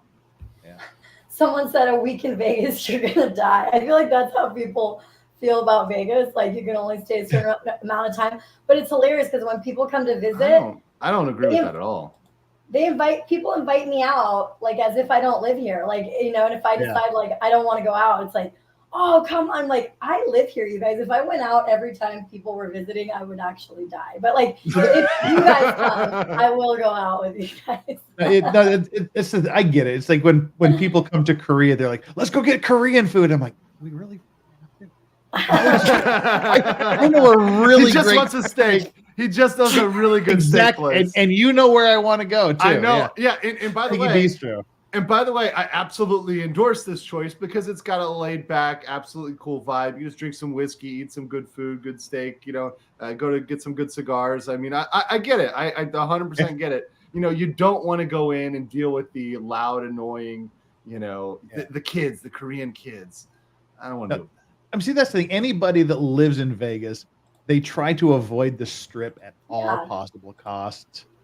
And that's why I love all my friends I have in Vegas. I have some friends at in the city attorney's office and things. It's like I love going there, and then we end up at some like seriously like barrio taco place where your choice for tacos is between like cow eyes and pig tongue, and you're like, this is what place you're talking about. Jeff, I was in the Chinatown there, and the food was fantastic. I mean, that's one of the things that I really enjoyed. Was the food in Vegas? Yeah, this was like it was north of the strip, off to the west of the interstate, and it's like you walk in and in some places they'll have like the little baskets of whatever. But this had like a giant basket of limes and a giant basket of jalapenos, and it was just like parts tacos. It was the best fucking meal I've ever had in my life. I think it's hard for like my buddy, like he's single in Vegas, and it's hard to find like local places to go where you'll find like single people out because everybody on the strip is a mix of like people that are on a bachelor party, bachelorette party. But then like if you're a local, like literally you can go to Jing where OJ hangs out, or you can go to like Stoney's, which is like a country bar, but it's 18 and up with 21 bands. So like you'll be talking, we went actually a couple weekends ago and my buddy was like, I'm scared to talk to girls here because like, I can't tell which ones have X's on their hands and like which ones don't. And like, I'm going to get in trouble. And it's like, well, these are the two places you can pick up like single people. Otherwise you're just on a dating app basically. Like, cause we were talking about, we're like, well, where do single people hang out? They're like on dating apps. Yeah, no, but that's true. But that's very much true. Cause you're either in Vegas, you're either married, right? Or whatever. And Home Plus. They hang out at Home Plus too, apparently. Oh God, didn't even get there. Now my favorite bar, hands down in Vegas, and I enjoy like the chill, quiet, like real bars. It's a Double Helix. It's a fantastic. Where's that? Let me look at that. I don't even know. It's in Town Square in Vegas. Oh, Town Square is cool. That's where Stoney's is at. Yeah, it's a great little bar. Go. They have an amazing whiskey selection. You get to build your own flights. Double Helix is cool. my favorite place to go. I'll have to check It's that like out. way on the inside. Yeah, I know. I see it. Yeah, it's a good area. Double Helix is great. You know what else I learned one time in Vegas was I came out here. I didn't live here yet. I was like in the nightlife. I worked at a nightclub as a VIP host. And so like everybody, they do like industry things where everybody from the nightclubs in San Diego came out to Vegas. And like I'm little, so I get drunk quickly. So like I can either do like day drinking or night drinking. I can't like roll into both. It's one or the other. So I had already passed out from the like pool situation, and then everybody went out at night, and then I got my second win. Basically, I woke up like around probably 2 a.m. or something, and everybody was already out at Spearmint Rhino. And so I wanted to go meet up with all my friends that were already there. So I like get up and I get ready, like, and I go there by myself because all the people that I worked with were already inside, and they're like, no, you can't come in by yourself. This is like a rule. And I'm sitting there like, why can't I come in by myself? And then finally, like one of the guys was like, you need to just reach somebody that you work with that will come out and get you, because he's like, you're either someone's wife about to go in by yourself to like blow up shop, or you're a working girl. So like that's why you're not allowed in the strip clubs by yourself as a female. Oh no. Oh, okay.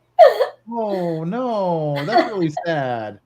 Well, I learned in law school. In law school in Salt Lake City. Though. Yeah, I guess. why they wouldn't want to City, allow like there was a individual girls great by themselves. there was this great strip club in Salt Lake City. Salt Lake City, you still have to wear pasties and things, but there's this great strip club off on the west side of town that everybody, all the, like lawyers and all the law school students used to go to because they had the most amazing hamburgers. So everybody, and it had like the cheese. It was called the Golden Fleece. It was the Golden Fleece strip club, and everybody would like just go there and eat these hamburgers. And you get the poor sad like stripper that's on day shift, on the lunchtime shift. You're like, would you just get don't infect my burger? Just go stand over there. Please. I'm trying to eat. You know, I'll leave you $1 later. Like I'll come by. Well, I'll tip you just out. stand away.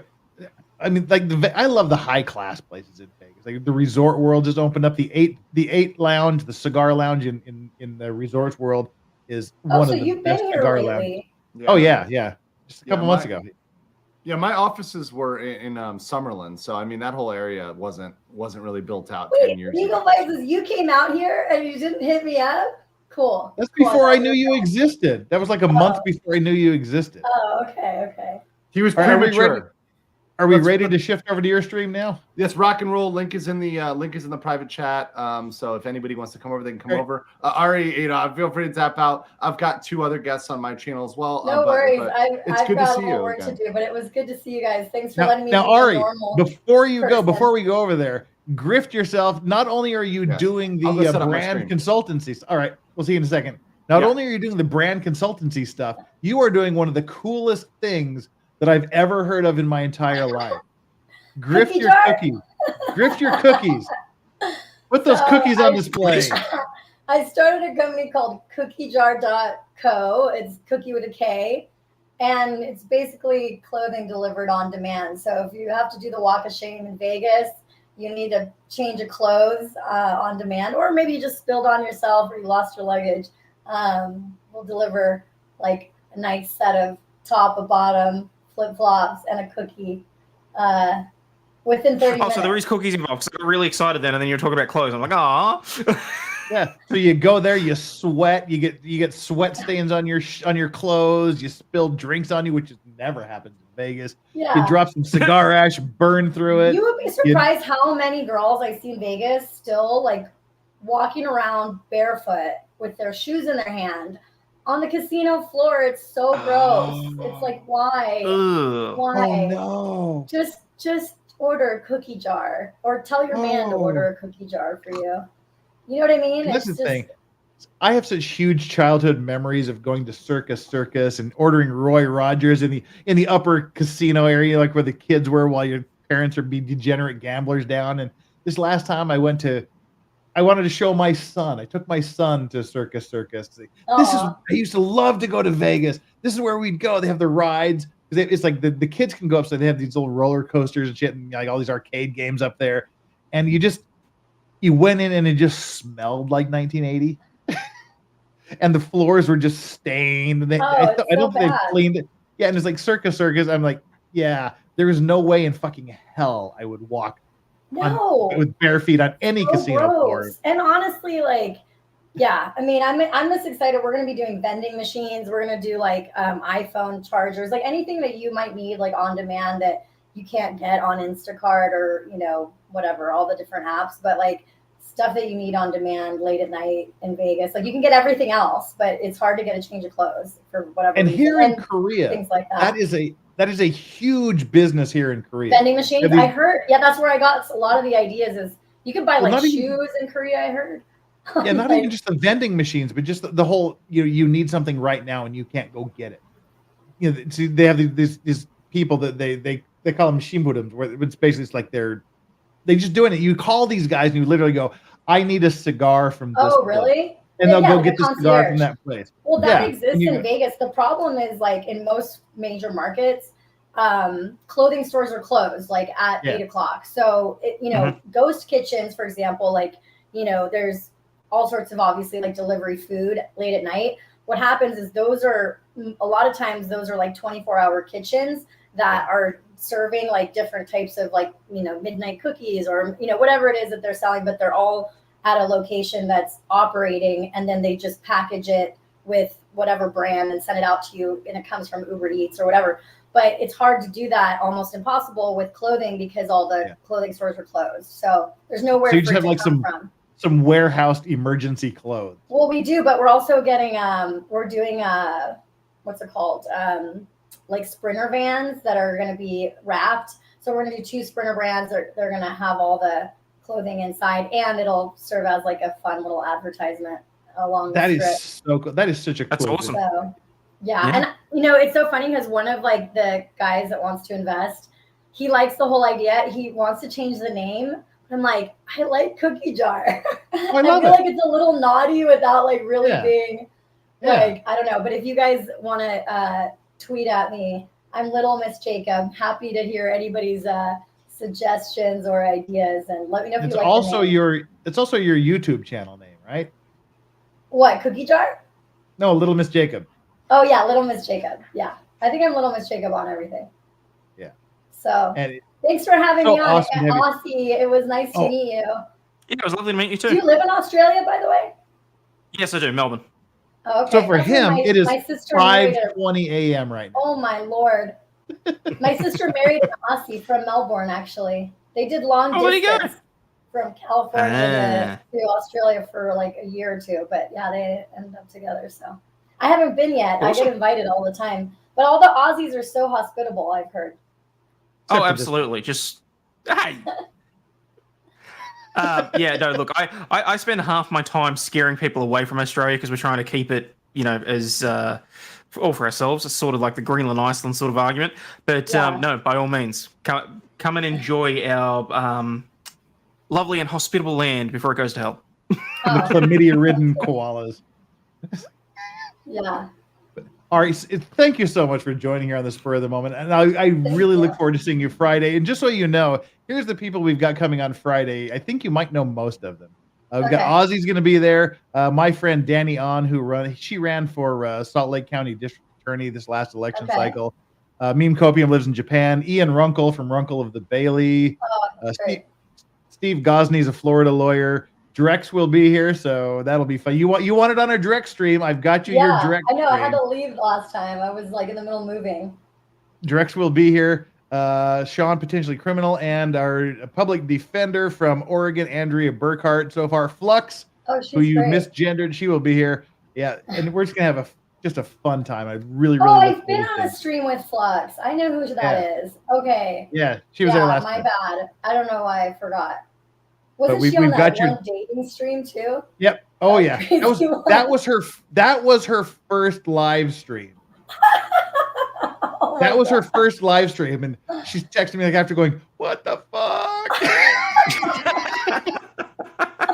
That is so funny. That's great. Okay, She was cool. traumatized. But yeah, I'll look forward to seeing you Friday. Ari, you're such a good sport. I love having you here. Good times. Thanks for See you inviting there. me. See you Have a guys. great day. Enjoy it. We'll see you. And go to Little Miss Jacob. She's here. She's everywhere. Go on Twitter. Go on YouTube. Subscribe to her. Like everything she's done. Follow her and do all that stuff. And if you're in Vegas and you find yourself in need of something, what's the address? It's cookiejar.co. Cookiejar.co. All right. Thank you. We'll see you next Friday. Well, not next Friday. This Friday. Aria. Take care. Bye-bye. And Ozzy, are you going to go over there as well? Yeah, I'll flip over. All right. All right, well, let me just do this quick little grift and we will get right out of here. Our stream is going to end real soon here. We're going to go over to Andrew, Legal Mindset. Let's wrap up the poll. The poll was, I hit the like and subscribe button so I can take this poll. I think Murdoch is guilty, and 67% of you said not guilty. Okay. I think he's guilty, but I don't think they've proven it. So I would have to go with No, I'm firmly in that camp too. Yeah. And so that's it. We're going to come back tomorrow and Thursday and Friday. We're going to be continue doing this for some fucking reason I can't fathom right now. But Friday evening U.S. time will be the Fuck It Friday stream. We just went down the guest list of people that are going to be involved. We're going to come on here. You're going to send me all of your hard-earned money, and I'm going to get really, really fucked up with all of my guests, and we'll have a great time. And then you don't ever have to hear me talk about Super Chats for the rest of the month. But speaking of Super Chats, thanks for everyone that Super Chatted here today. You're great. Mods, Flux, whoever else is still left here. I think, Flux, you're the only mod that's here right now, I think. Valhalla is still here. Good. Hey, Valhalla. So Flux and Valhalla seem to be carrying the show right now. Thank you guys. You're great. Chat, I have some of the greatest chatters in the entire YouTube platform. The Vice Squad rocks. Hit the like button, hit the subscribe button. We'll see you tomorrow. Same bat time, same bat channel, 11 p.m. Korea time, 9 a.m. Eastern time. And if you're still an idiot and want to stay up all night again, Ozzy, you're welcome here at 1 a.m. your time and 2 p.m. UK time. Love you all. We'll talk to you. We'll see you tomorrow. Thanks for everything. Oh, wait a minute. Shit. I've got 3 super chats I didn't get through. Holy crap. And it's been more than an hour for one of them. Whoo, Nicholas, sorry to be an hour late. 45 mile per hour. 45 mile per hour winds incoming here. Got to secure stuff. Shameless plug. 18 plus Wednesday on 18 plus channel. 18 plus Wednesday on his channel will be the hentai case that almost banned adult cartoons. If it's got tentacles, I'm in. Flux, answer my questions, damn it. And Flux again, answer my questions. Hayden did. Your turn, Jeff. All right, that will be our end of the show. I will answer Flux's questions. Let me scroll up to these questions here. These degenerate freaking questions. Wow, where'd they go? I can't find these questions. Where'd they go? How convenient that I can't find all of these questions. Okay, 5 months. Do dudes have to hold it to poop? Nope. Does it dangle? Yes. What about splashdown? That's a real thing, depending on how heavy your meal was. Do you got to keep it out of the water? Oh, I wish. Mocha Dick Poon. Not going to waste this member chat. Speaking about members. Love you, Jeff. Love you, chat. There's the answer. Bye, all. Hollywood. See everybody tomorrow. Love you all. Lorax and Aussie Overlord, the chlamydia-ridden kangaroo. No, wait, sorry, koala. Why did I say kangaroo? We're out. What's going to happen now is I'm going to shut this down. You should get auto-routed over to Legal Mindset. If you're not, there's going to be a little box that comes up at the top of the chat that says, do you want to get over there? That still doesn't guarantee you're going to get there. If you still find yourself wandering around in cyberspace, wondering where the hell you are, go to YouTube, go to Legal Mindset, and join his live chat. We'll see you there in 30 seconds. Talk to you later. Lorax out. Any last words, Ozzy? Stay healthy, wealthy, wise, people. If I don't see you in the next 30 seconds, I'll see you sometime later. Cheers, guys. End the stream. End the stream. I think he left without ending the stream.